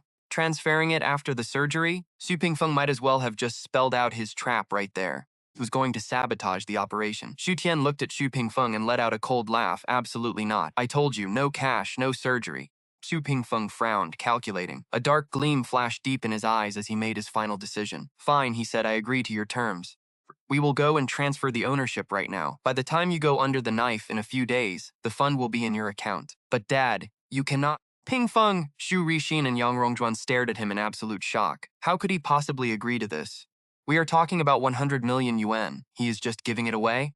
Just giving it to Xu Tian like that? They all wanted him dead on the operating table. But what if something went wrong? Xu Pingfeng raised his hand to quiet them, gestured for them to shut up. Then he turned back to Xu Tian. The fund is yours. Any other issues? Xu Tian looked at Xu Pingfeng quietly. He could easily guess the old man's game, but he kept his face blank. Let's sign the papers first. Xu Pingfeng did not hesitate. He took Xu Tian straight to the office to start the transfer. Of course, starting the paperwork did not mean he would get the money instantly. This was a massive fortune, and the banking bureaucracy was incredibly slow and complicated. It would take at least 3 days for approval. During that window, Xu Pingfeng could cancel the transfer whenever he wanted. Xu Tian spent nearly 2 hours running around with them to finish the filing. Bored. Once the endless forms were signed, they still had to wait for approval. The moment they stepped out of the office, Xu Tian walked away from the family without a word. The second Xu Tian was gone, Xu Rixin grabbed his father's arm. Dad, are we really giving him the fund? What if he still refuses the surgery? Refuse? Xu Pingfeng glanced sideways at his son and smirked. When the time comes, he won't have a choice. Hearing this, Xu Rixin and Yang Rongjuan exchanged a confused look. What do you mean by that, Dad? Xu Pingfeng did not explain. He only let out a dark, wicked grin that sent shivers down their spines. You will find out soon enough. Meanwhile, inside a high-end apartment in the imperial capital, a voice screamed, Why are you doing this to me? I won't accept this. Xun roared from the center of a raging fire. Do not blame us for being cruel, Xu Tian. Blame your own stubbornness for getting you killed. Burn him alive. Xu Rixin stood back with a sadistic grin, the roaring flames dancing in his eyes as Xu Tian screamed, Save me, is anyone there? Please, help me. But no matter how hard Xu Tian struggled or screamed for help, the relentless wall of fire slowly swallowed him whole. In the end, nothing remained but a charred, lifeless corpse. Xu Tian? Tang Bingyan bolted upright, gasping for air. Sweat soaked her forehead and back, leaving her completely drenched as if she had just been pulled from a lake. Was it just a dream? She looked around her familiar bedroom. She let out a shaky breath. The nightmare felt incredibly real, like she had actually watched Xu Tian burn to death while standing by, completely powerless to save him. That agonizing feeling of total helplessness made it almost impossible to breathe. Taking a few deep breaths, Tang Bingyan walked to the bathroom and splashed cold water on her face. Her mind cleared a bit, but the more awake she became, the worse it felt. The more she felt that the horrific nightmare was actually real. Back in bed, Tang Bingyan tossed and turned, unable to fall asleep as Xu Tian's desperate cries for help echoed endlessly in her mind. She could feel his absolute terror and despair in every single scream. After about 10 agonizing minutes, Tang Bingyan finally sat up, grabbed her phone, and dialed a number. Ah Wei, I need you to secretly protect Xu Tian starting right now. If he is in any danger at all, report to me immediately. 3 days later, in a private hospital in Jiangcheng, Lin Mioying lay deathly pale on her hospital bed.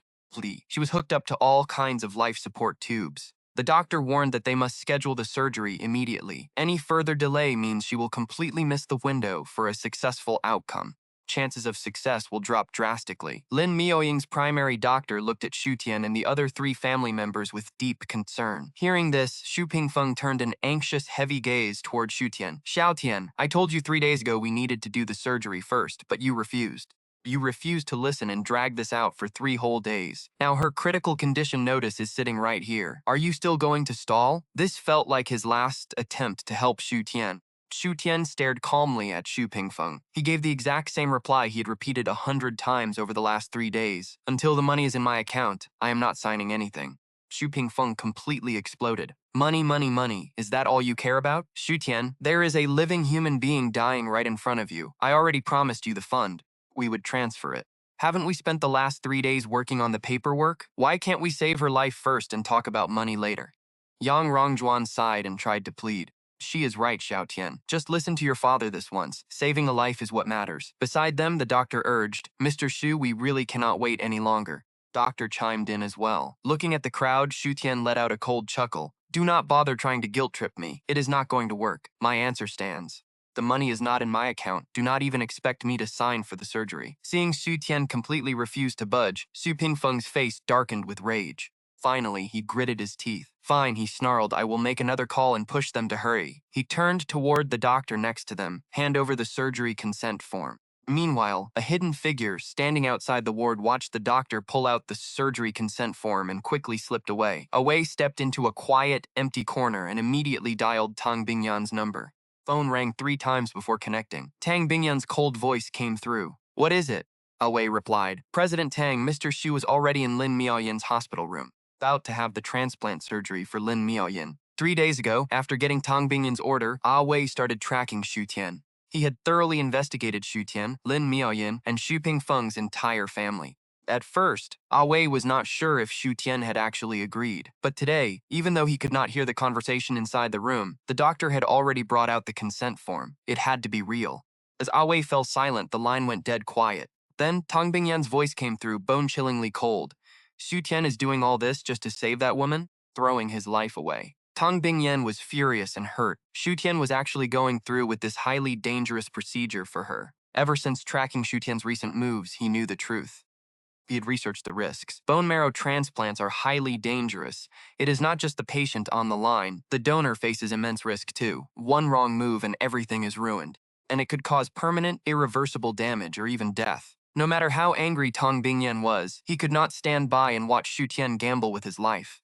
Taking a deep breath, Tang Bingyan snapped, I am heading to the hospital right now. If anything happens to Xu Tian before I arrive, you are finished.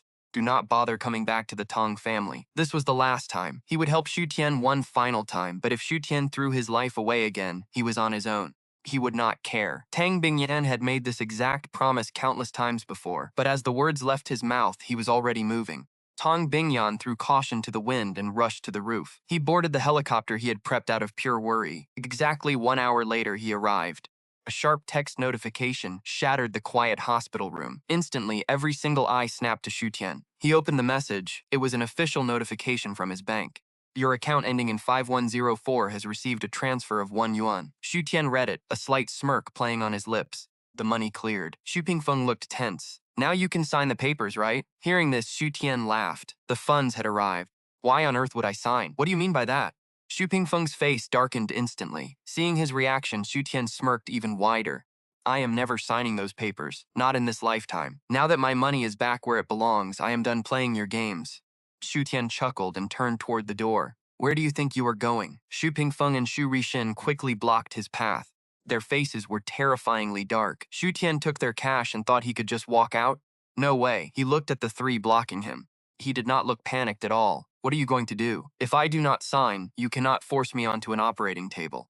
Glanced at Lin Miaoyin's attending doctor. Even if you drag me in, would any doctor actually dare to perform this surgery forcibly? Xu Pingfeng sneered. Face grew so dark it looked ready to explode, but suddenly he grinned. I did not want Dr. Lin to take this risk, but since you refuse to sign, things change. We have no other choice. Xu Pingfeng turned toward the door. Dr. Lin, we might have to trouble you today. Hearing this, Xu Tian froze. A terrible premonition surged inside him. Right then, a familiar figure stepped through the door. The moment Xu Tian saw who it was, his chest tightened. Pupils shrank. Lin Tong, how did Xu Pingfeng get in touch with Lin Tong? Xu Tian had felt safe because he believed no doctor would operate without his signature. An accident during surgery would ruin a doctor's career. Nobody would take that risk. But Lin Tong was different. A petty, vengeful man who would stop at nothing. Right now, Lin Tong despised him. He was absolutely capable of forcing the surgery anyway. Lin Tong stepped inside, casting a cold glance at Xu Tian. He smiled at Xu Pingfeng. No trouble at all. Saving lives is my duty as a doctor. With those words, the family breathed a sigh of relief, especially Xu Rixin and Yang Rongjuan, whose eyes gleamed with pure excitement. Once Xu Tian was on that table, he would never make it off alive. Then everything he owned would be theirs. Xu Pingfeng smiled politely. Then let us begin the surgery, Dr. Lin. Instantly, 2 bodyguards grabbed Xu Tian, pinning him down. You are going to force me into surgery? I never signed the consent form. If anything goes wrong, none of you will escape the consequences. Lin Tong just smirked. Can't sign? We can always use your thumbprint. Once you are dead, nobody will know if you were forced. Suddenly, he shoved a towel over Shu Tian's mouth. Soon Shu Tian's vision blurred. He felt himself being dragged into the operating room. Cold, mechanical voices echoed around him. Check the patient's vitals. Prep for surgery. Through the haze, Shu Tian saw glaring white lights. Lin Tong and the nurses rushed around. Shu Tian tried to fight back, but his limbs felt like lead. Despair washed over him. Even after being reborn, could he really not escape his fate? Was he still going to die here? Outside, Xu Pingfeng and his family practically vibrated with excitement. They were so close to taking everything Xu Tian owned. If he died on that table, they won. They would rush him to the crematorium. Once he was ashes, neither Tang Bingyan nor Li Fuzhang could ever prove a thing. Suddenly, rapid footsteps echoed down the corridor. The three of them looked up. When they saw who was leading the group, their hearts stopped. Froze, utterly paralyzed. Tang Bingyan. How is he here? Is he not supposed to be in the capital? Before they could even process the shock, Tang Bingyan kicked the door open, storming into the operating room with his men. Who are you? This is an active operating room. What do you think you are doing? The medical staff tried to block them. Out of the way. Awei stepped up, violently shoving the doctors aside. He was in a total panic. He had only left Shu Tian alone to avoid drawing suspicion. He never expected that in the few minutes he was gone, they would drag Shu Tian into surgery. If anything happened to him, it would be the end. Tang Bingyan would tear him apart. President Tang, the door is locked from the inside. One of the men yelled, panic in his voice. Ah, Wei panicked. Break it down. Yes, but it will take a minute. Tang Bingyan stared at the heavy locked door, his entire presence turning deathly cold. She turned to the surrounding medical staff, her icy voice completely dead of emotion. Tell them inside to stop. If anything happens to him, I will make all of you pay with your lives. The staff froze in terror, utterly paralyzed. Not a single soul moved. Xu Pingfeng hesitated for a second before rushing over to Tang Bingyan, pleading that Xu Tian was already on the operating table. Forcing your way in like this might startle the surgeons. If anything goes wrong, it will be disastrous. Tang Bingyan just stared at Xu Pingfeng with freezing eyes. Why did you let Xu Tian go under the knife? Do you have any idea how dangerous this is? Xu Pingfeng sighed, looking completely helpless and distressed. Tian said it himself. He and Lin Miaoying are childhood sweethearts. He could not watch her die. He signed the consent form voluntarily. No one forced him. The moment those words left his mouth, the air around Tang Bingyan turned to absolute ice. Childhood sweethearts, she scoffed. Childhood sweethearts. What a cruel joke. No matter how much she gave, even being willing to die for him, it still could not compare to those two damn words. Furious as she was, knowing Xu Tian was in mortal danger made her swallow her rage. She locked her freezing gaze right back onto Xu Pingfeng. Pray Xu Tian survives this. If not, I will happily arrange a surgery for you next. Xu Pingfeng's heart seized.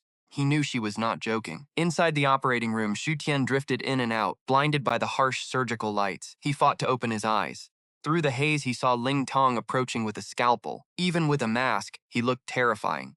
Xu Tian swore he saw a twisted, savage grin beneath that mask. He was like a helpless fish on a chopping block. Because of you, Xu Tian, I lost my best connections. I lost my job. Everything was ruined because of you.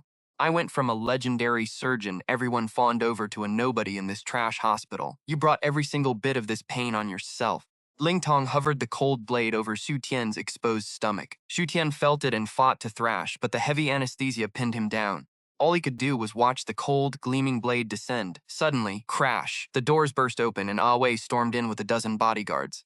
Being Tang Bingyan behind them, Ling Tong violently shuddered, almost dropping the scalpel right onto Xu Tian's chest. Stood there, completely frozen. Xu Pingfeng had promised him that she had divorced Xu Tian. Why on earth was Tang Bingyan standing here now? Before he could blink, bodyguards pinned his arms. Wei saw the scalpel in the doctor's hand and Xu Tian lying exposed on the table.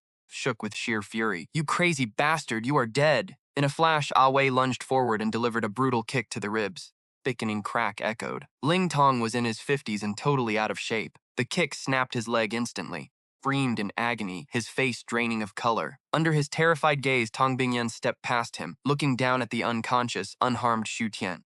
Relief washed over her. She stared down at him, her eyes clouded with pain. Xu Tian, for a woman like her, would you really die?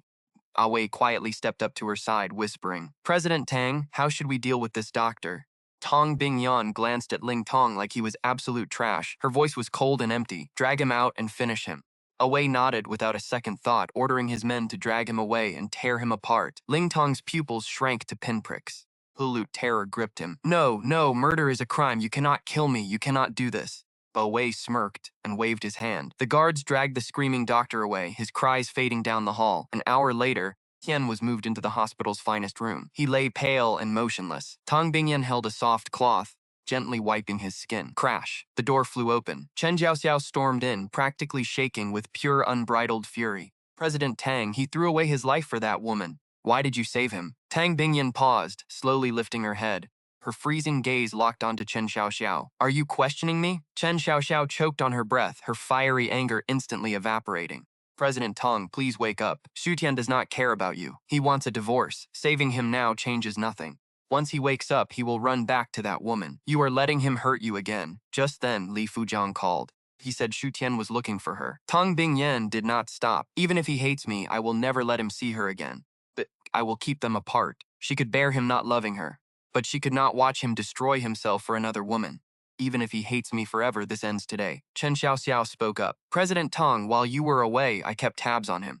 I did not want to hurt you, so I hid these. But you need to see this. You need to know if he is worth it. Chen Xiaoxiao unlocked her phone, pulling up an album. Stop lying to yourself, boss. He is not worth it. Tang Bingyan stayed silent, stared at the screen. Photos of Xu Tian and Lin Miaoying filled the album, their poses intimately close, but these were old.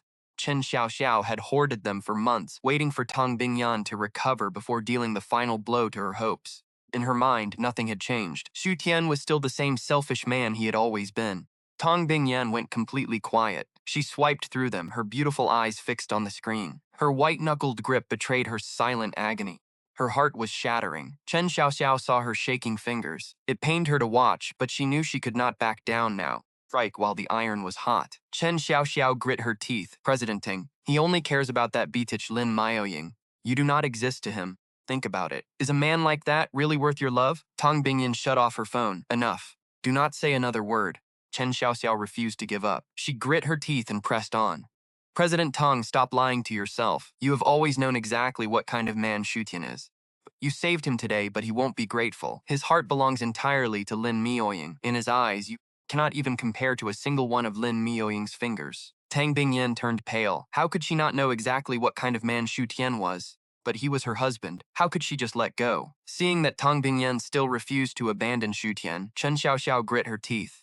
She had to play her final card. President Tang, you asked me several times if Xu Tian looked for you after you left. Fine, let me tell you once more. No, he did not look for you even once. In fact, he already agreed to sign the divorce papers. He is just waiting to take over the Yan Group. Then he will sign. Right now, he only cares about Lin Miaoying. Once he signs, every single asset you left him in the divorce will go straight to her. Tang Bingyan suddenly coughed up a mouthful of blood. President Tang, Chen Xiaoxiao and Awei rushed forward in panic, but she had already collapsed. Someone help! Chen Xiaoxiao screamed in panic. She had lied to Tang Bingyan, but she only did it to protect her. She never expected her words to trigger such a violent reaction. Medical staff rushed in, but just as the doctor started the examination, Awei's phone began to ring. He frowned, looking down at the screen. It was an unknown number, but worrying it might be something important, he hesitated.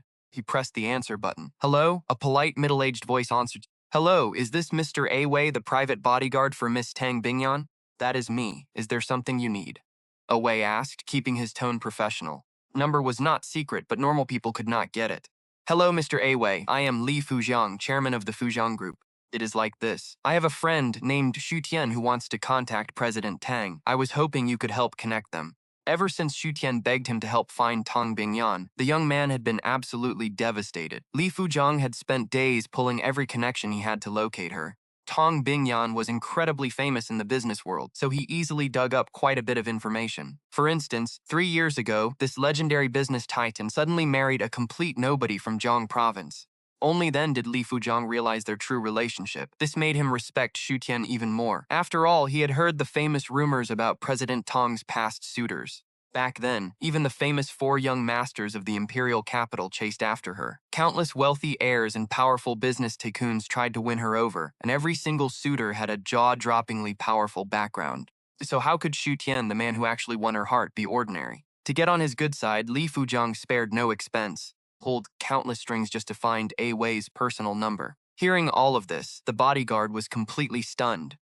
He glanced from the unconscious Tang Bingyan to the hospital bed with a bizarre look on his face. Then he spoke into the phone. Wait, did you say Xu Tian is looking for President Tang? When did he ever look for her? It was always President Tang searching for him. Yeah, but young couples argue. For President Tang to go missing over a small fight, it really drove Xu Tian crazy. Otherwise, he wouldn't have begged me for help. Wei listened, completely baffled. He had followed Tang Bingyan for years. He knew everything about their relationship. He could not believe Xu Tian was actually searching for her. When did he say he wanted to find her? Wei asked.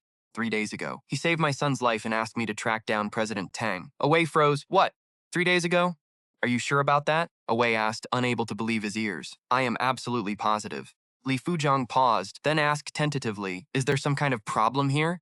Nothing. I will pass this along to President Tang. Thank you. No problem, brother. If you ever need anything in Jiang Province, just let me know. They exchanged a few more polite words before hanging up. Wei stared at his phone. Still could not process it. Knowing Xu Tian, even if Tang Bingyan vanished from the earth, he would not look for her. Yet, a powerful man like Li Fuzhang would not lie. That meant Xu Tian actually was hunting for news about Tang Bingyan. Truly bizarre. Right at that moment, Tang Bingyan slowly opened her eyes and woke up, still dazed.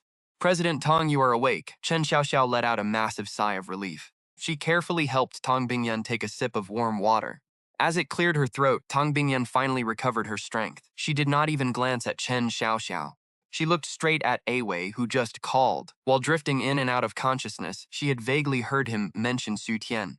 Wei hesitated, glancing at Chen Xiaoxiao. Finally, he spoke. President Tang, that was Li Fuzhang, the chairman of the Fuzhang Group. Li Fuzhang. She actually knew the name. When she first built her business in the province 3 years ago, she did her homework. He was a major local player, but she had no business dealings with him. Why was he calling her? If it was about business, he should have contacted her company instead. Cold sweat broke out on Wei's forehead. He quickly explained, President Tang, he said Xu Tian asked him 5 days ago to search for you. Tang Bingyan was completely stunned. Searching for me? Yes, President Tang. Li Fujiang said Xu Tian mentioned you two had a small argument, and it sounded like he desperately wanted help to patch things up between you. Before Tang Bingyan could speak, Chen Xiaoxiao jumped in. Wei, what nonsense are you saying? She glared at him with pure, murderous rage. Wei knew how much she loved him, yet he still told her this. Did he want her trapped forever? Xu Tian had never once looked for you. Why would he suddenly ask about President Tang or send someone to patch things up? Did you even use your brain before opening your mouth to her? Is that really something Xu Tian would do? Wei flinched at Chen Xiao's harsh words and looked down. Meanwhile, Tang Bingyan watched Chen Xiaoxiao's frantic reaction, her eyes narrowing. She locked eyes with her. Do you really still need to filter what you should and shouldn't tell me before you report? Xu Tian looked for me, but you decided I shouldn't know. Is that it? Chen Xiaoxiao's heart stopped. How could President Tang know? I don't know why someone told Wei that Xu Tian was looking for you, but he honestly never contacted me. Tang Bingyan stared at her, silent and deadly, before finally speaking. You are one of my most trusted assistants. Don't waste that trust. Chen Xiaoxiao panicked, swearing she would never lie to her in this lifetime. Just as the words left her mouth, a suited bodyguard stepped inside. He announced that Lawyer Wu heard she was back in Jiangcheng and was waiting outside to see her. Lawyer Wu? Chen Xiaoxiao's stomach dropped. She had ordered him to get Xu Tian's signature on those divorce papers at all costs, assuming the lawyer wouldn't cross paths with Tang Bingyan anyway. She never expected her cover to blow like this. She had no idea Tang Bingyan would suddenly return to Jiangcheng, let alone that the lawyer would show up at her door. Tang Bingyan caught her panic. She told the guard to let him in, and a moment later, Lawyer Wu stepped into the room, dressed in a sharp suit. Before the lawyer could even speak, Tang Bingyan cut straight to the point, asking if Xu Tian had signed the divorce papers. The lawyer looked down, apologizing. He explained that Mr. Xu refused to sign and was demanding to see her in person. Tang Bingyan froze. He wanted to see her? Tang Bingyan's fingers trembled. Xu Tian was looking for her. He was actually looking for her. Sensing the sudden tension, Lawyer Wu watched her closely, noticing her unusual reaction. Though confused, he pushed forward, explaining that he had already passed Xu Tian's demands to Assistant Chen. He suggested they sit down and talk things through before finalizing the divorce. Chen Xiaoxiao had been lying to her this entire time. Tang Bingyan clenched her fists, turning her glacial glare toward her pale assistant. When she spoke, her voice was pure ice. She demanded to know why Chen Xiaoxiao claimed Xu Tian was playing around with Lin Miaoying and had never looked for her. Chen Xiaoxiao withered under her frozen gaze. The suffocating pressure made her shake uncontrollably. She had prepared herself for the fallout of being caught, but facing Tang Bingyan's fury in person was an entirely different kind of terror. Too much to bear. Standing nearby, Ah Wei shivered too. He knew Tong Bingyan's temper well enough to recognize the warning signs of an impending violent explosion. Chen Xiaoxiao stammered, admitting that Xu Tian did look for her, but insisted he was only after her fortune. She claimed she hid the truth purely to protect her. She pleaded, begging her to understand it was all for her own good. But before she could finish making her excuse, Tang Bingyan snapped. Tang Bingyan lunged forward, grabbing her throat in a vice grip. She hissed that Chen Xiaoxiao was her most trusted ally, yet she chose to betray her with lies. Stared at her assistant like she was already dead. Tang Bingyan could forgive almost anything else, but lies about Xu Tian were unforgivable. Chen Xiaoxiao had crossed the line. Choking and clawing for air, Chen Xiaoxiao grabbed Tang Bingyan's wrists, kicking and thrashing wildly to break free. But she could not budge her grip even an inch. The squeeze tightened, crushing her airway. Tang Bingyan was actually going to kill her. The blackness crept in. Death stared her right in the face. Realizing this was no mere warning, Awei panicked and rushed forward to pull Tang Bingyan back before she snapped her neck. Begged her to stop, arguing that Chen Xiaoxiao only did it to protect her from Xu Tian's schemes. Her methods were wrong, but her loyalty was absolute. She had served diligently for years. Ah Wei begged her to show mercy just this once. Hearing this, Tang Bingyan finally froze, her grip loosening slightly. She stared at the gasping woman for a few agonizing seconds before releasing her grip. Her eyes remained completely lifeless as she warned her never to do it again. Chen Xiaoxiao collapsed, hacking and clutching her neck, where a dark purple bruise was already forming. But the moment she caught her breath, she looked back up. She took a ragged breath and looked Tang Bingyan dead in the eye, her gaze stubborn. She admitted she shouldn't have kept secrets, but she wasn't sorry. She insisted she wasn't wrong. They both knew exactly what kind of man Xu Tian was. He had just gotten smarter, putting on a sweet act to deceive her. Behind her back, he probably wished she was dead. She knew her warning fell on deaf ears, but urged her to watch because Xu Tian would slip up soon. Within a week, his true colors would show, exposing the real motive behind his sudden affection. Tang Bingyan frowned slightly, her expression unreadable but freezing cold. Her face remained a mask, but a flicker of doubt crossed her eyes. After a long silence, she finally looked away and called for Ah Wei. She ordered him to take her down for family discipline. Ah Wei let out a quiet sigh of relief. He knew that meant the worst of it was over. Still, Chen Xiaoxiao was in for a brutal beating. The family rules were unforgiving, and the punishment would likely keep her bedridden for at least 2 weeks. Ah Wei quietly told her it was time to go. Nodding, she gave Tang Bingyan one last look before walking out, feeling no regret for what she did. She actually felt relieved. Tang Bingyan's brief silence told her everything she needed to know. Her warning had planted a seed of doubt in her boss's mind. Tang Bingyan started questioning Xu Tian's sudden change of heart. The beating would be worth it. A guarded Tang Bingyan was a safe Tang Bingyan. That was all that mattered. Tang Bingyan had rebuilt her life. If taking a beating kept her safe, she would pay that price 1,000 times over. With the assistants gone, Lawyer Wu quickly excused himself, leaving the room. Soon the space fell silent, leaving only Tang Bingyan and the unconscious Xu Tian on the bed. Suddenly, Xu Tian's eyelids fluttered. He slowly opened his eyes, and the very first thing he saw was her beautiful face. Chapter 31. Does Xu Rishan really think he is an idiot?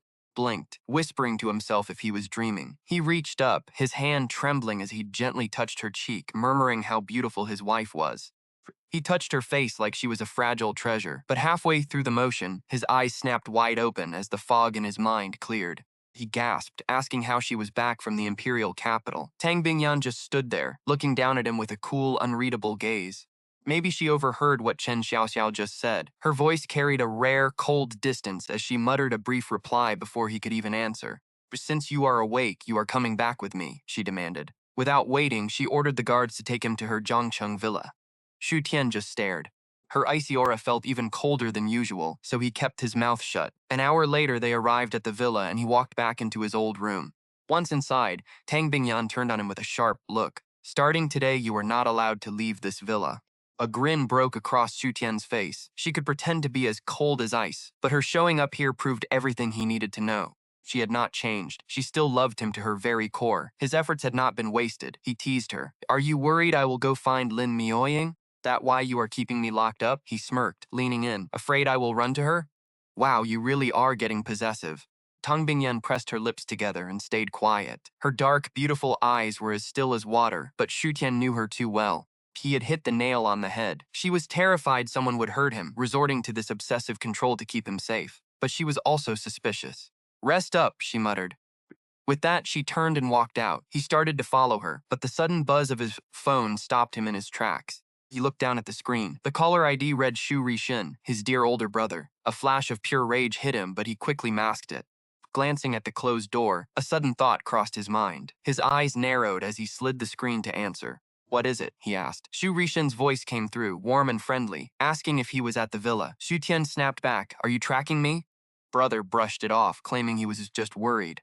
Then, dropping his voice to a whisper, he asked if it was safe to talk. "Hung Bingyan near you?" Shu Tian's eyes narrowed. "She is not here," he lied. "Spit it out." "I am right outside," his brother whispered. "Can you slip out? I have something crucial to tell you." Shu Tian wanted to laugh at the sheer nerve. Idiot really think he was that stupid? The man had literally tried to have him killed on an operating table, and now he wanted a secret meeting. He might as well have written his murderous plans on his forehead. But Shu Tian hesitated, looking toward the door.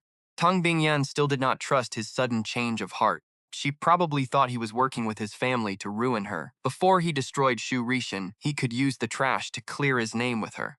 "Make your move, then." Shu Tian spoke into the receiver. "I am already inside, waiting in the living room." His brother was family and visited often. The guards would let him pass. "Fine, I will be right down," Shu Tian said.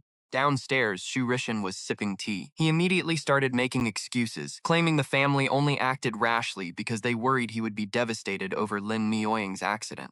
"But we are family, we would never hurt you." Shu Tian let out a cold laugh. "Cut the act, brother. Tell me what you want." Shu Rishin's smile faltered. Leaning closer, he lowered his voice to a conspiratorial whisper, reminding him that they were standing in Tang Bingyan's territory. "Dangerous to talk here. Let's go somewhere else." Shu Tian gave him a bored look. "Say whatever you have to say right here." "Spit it out." Shu Rishin opened his mouth to argue, but seeing the steel in his brother's eyes, he gave up trying to convince him. "Fine, if you say it is safe, I will just lay it out." He cast a paranoid look around the room before leaning in. "We got her, Xiao Tian. Tang Bingyan is right back where we want her. Lin Mioying wants to know what our next move is." Up on the second-floor balcony, hidden behind a carved pillar, Tang Bingyan and Ah Wei listened. At those words, the air around Tang Bingyan turned freezing cold. "Should I go down and drag him up here, boss?" Ah Wei hissed, furious. Chen was right. He is a total scumbag. He is still working with that woman to trick you back here. Just trying to bleed you dry. Gritting his teeth, the guard turned to storm downstairs, but a cold hand stopped him. Tong Bingyan's grip clamped onto his shoulder. "Hold on." Away stumbled, nearly knocking over a heavy bin. "Boss," he protested. She shot him a warning glare, demanding absolute silence. Downstairs, Shu Tian opened his mouth to ask about the plan, but a faint rustle from above caught his ear. Glancing up stealthily, he caught the outline of two figures hiding behind the balcony pillar.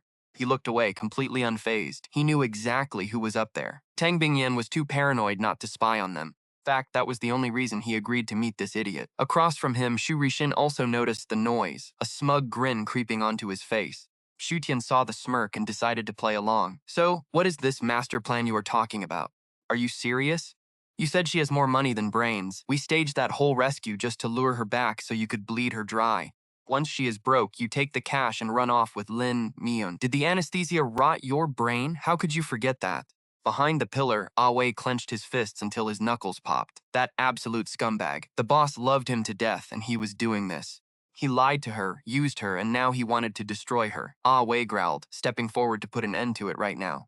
Suddenly, the air turned freezing. A chill ran down Ah Wei's spine as a primal warning screamed in his head. There was a predator standing right beside him. Stopped breathing and stole a glance at Tang Bingyan. Her gorgeous face was completely blank, mask-like, but her eyes burned with a dark, terrifying fury. Stared down at Shu Tian like a tiger tracking its prey, ready to tear him apart at any second. Ah Wei knew he had to tread lightly.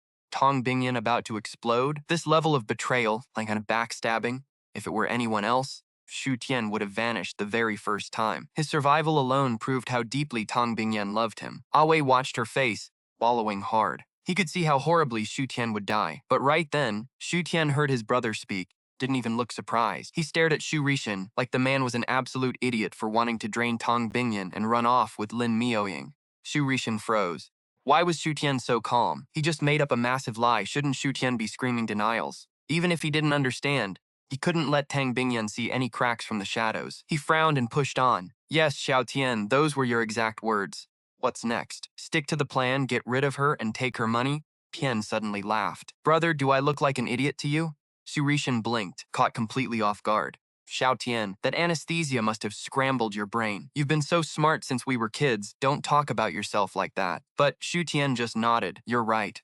I'm no idiot. Which means the idiot is definitely you. Shu Rishin's face fell. Shu Tian, what is that supposed to mean? Tian stood up. The smile was gone, replaced by a freezing glare. Shu Rishin, you claim I wanted to run away with Lin Mioing, steal my wife's money. But why on earth would Lin Mioing make me do that? Looks, my wife is gorgeous, and Lin Mioing can't even touch her pinky.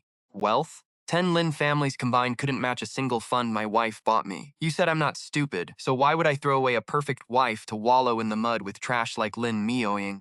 In the shadows, Aoi was utterly stunned. Was this really Shu Tian talking? The guy had always been Shu Rishin's loyal little lapdog. When did he have teeth? And right then, the terrifying chill radiating from Tang Bingyan vanished instantly, leaving no trace behind. A soft smile touched her lips. Standing in the shadows, she looked like a sudden flash of light cutting through the dark. Stunningly beautiful. Meanwhile, Shu Rishin's face turned incredibly sour at Shu Tian's words. He realized he'd been played. Shu Tian knew Tang Bingyan was there all along. He was beating him at his own game. But with Tang Bingyan hiding nearby, if he snapped at Shu Tian now, he might not make it out of the villa alive. Shu Rishin took a deep breath, fresh and strained. Xiao Tian, how should I know? You came up with that plan yourself. Didn't you say you hated Tang Bingyan? And that you loved Miaoying? Shu Rishin, have you no shame? Shu Tian cut him off. If you hadn't told me to use Lin Miaoying to test my wife's feelings, I wouldn't even look at her. Now you're trying to use her to drive a wedge between my wife and me. Do you take me for an idiot?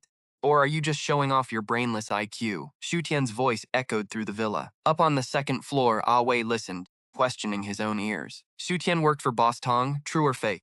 Beside him, Tang Bingyan's face softened even more. She knew it might be a lie, but even if it was, saying it for her, that was enough. Scolded so ruthlessly, Shu Rishin's face twisted. But with Tang Bingyan watching from the dark, he didn't dare push back, no matter how furious he actually felt. Forced a tight, awkward smile. Fine, Xiao Tian, I get it. It's not convenient to talk here. You should have just told me. Why trash Lin Mioing and me just to please President Tang? Let's talk another day. Come visit home when you've got time.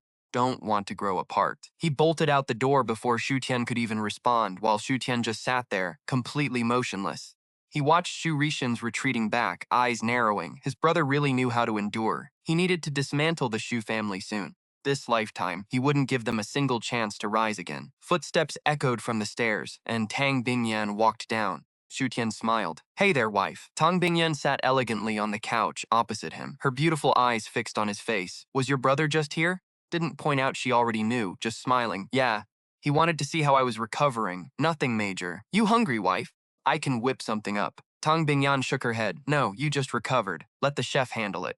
The anesthesia wore off. I'm fine. Shu Tian headed straight to the kitchen. Tang Bingyan hesitated for a second, then followed him to help out. Once the food was ready, she set the table while Shu Tian cleaned up the kitchen.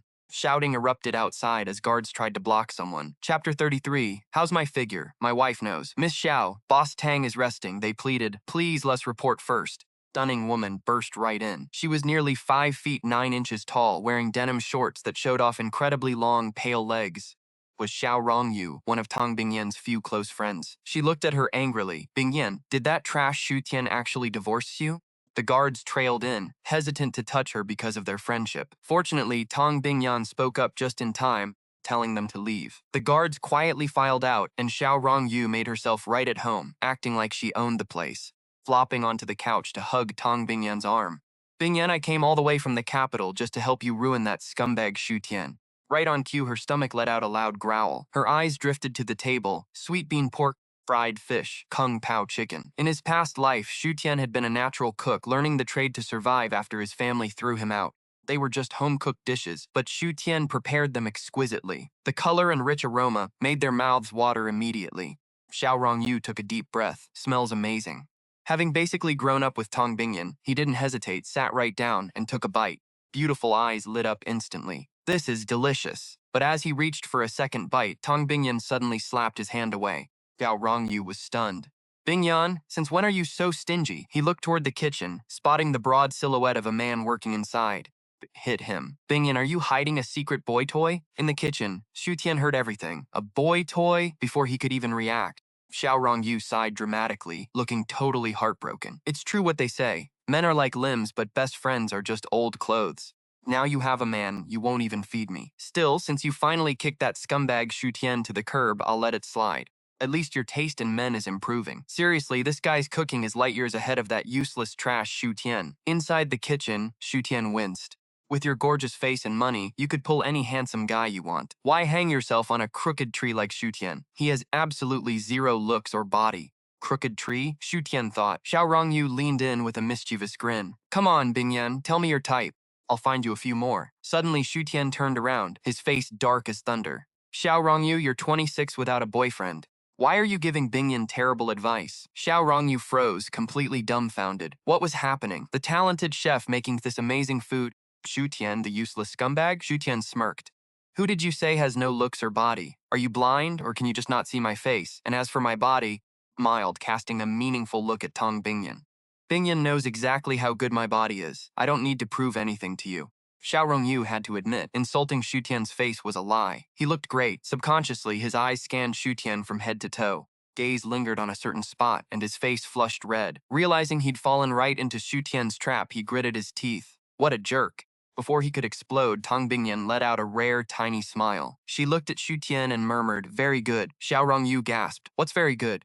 Body, Tang Bingyan replied softly. Oh no, Bingyan was officially corrupted by this dirty-minded scumbag. Bingyan, wake up, don't let this bastard trick you again. Tong Bingyan cast a cool glance his way. Your father wants you, Xiao Rongyu blinked. My dad?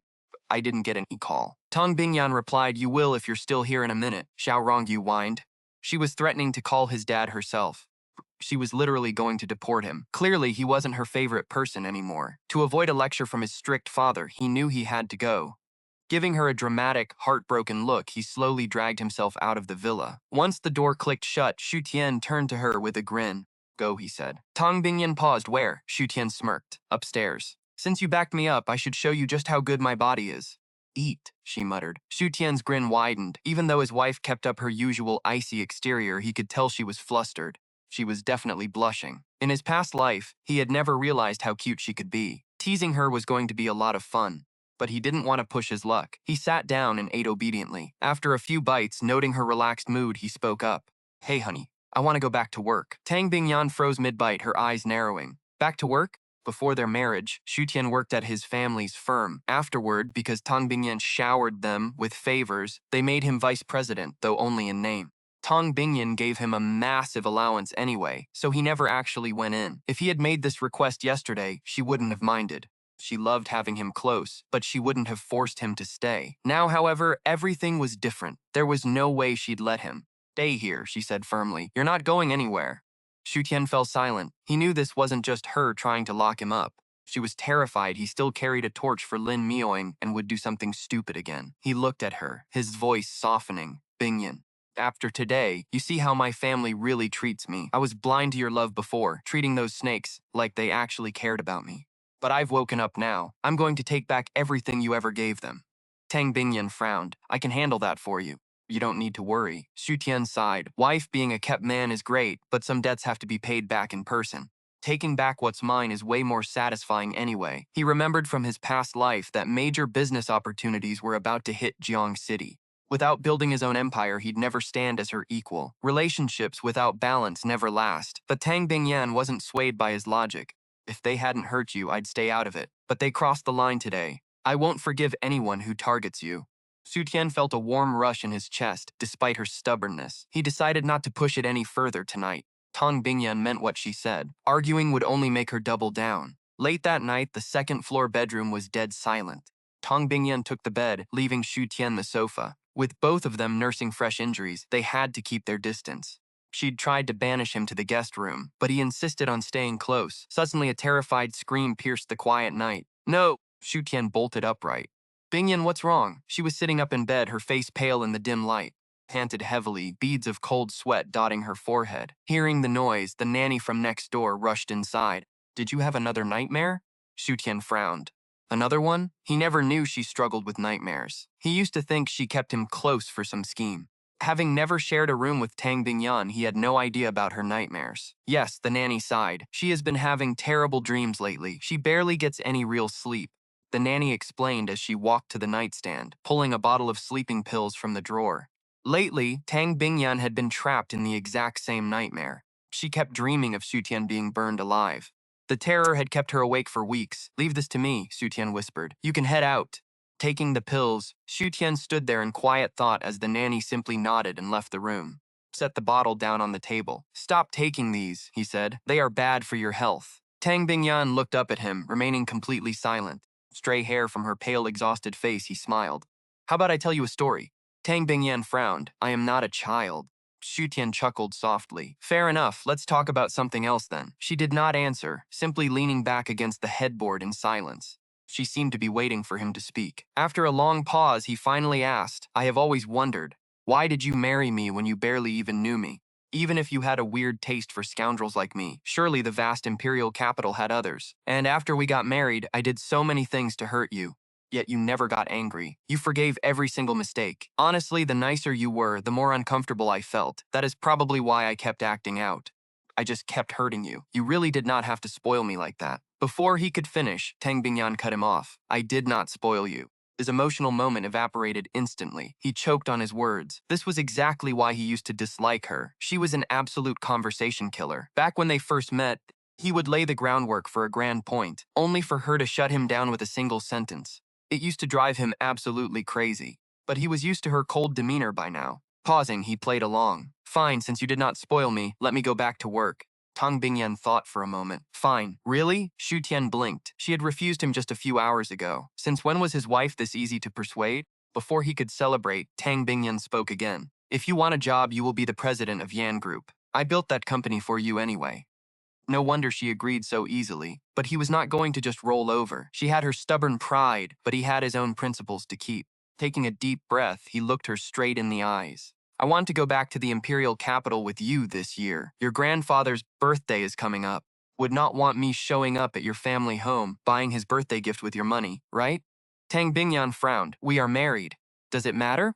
If I buy the gift with your cash, your family will look down on me. I do not care about strangers, but I care about what they think." Her heart softened. In the past, Xu would never have said something so mature. The sudden change left her feeling incredibly conflicted.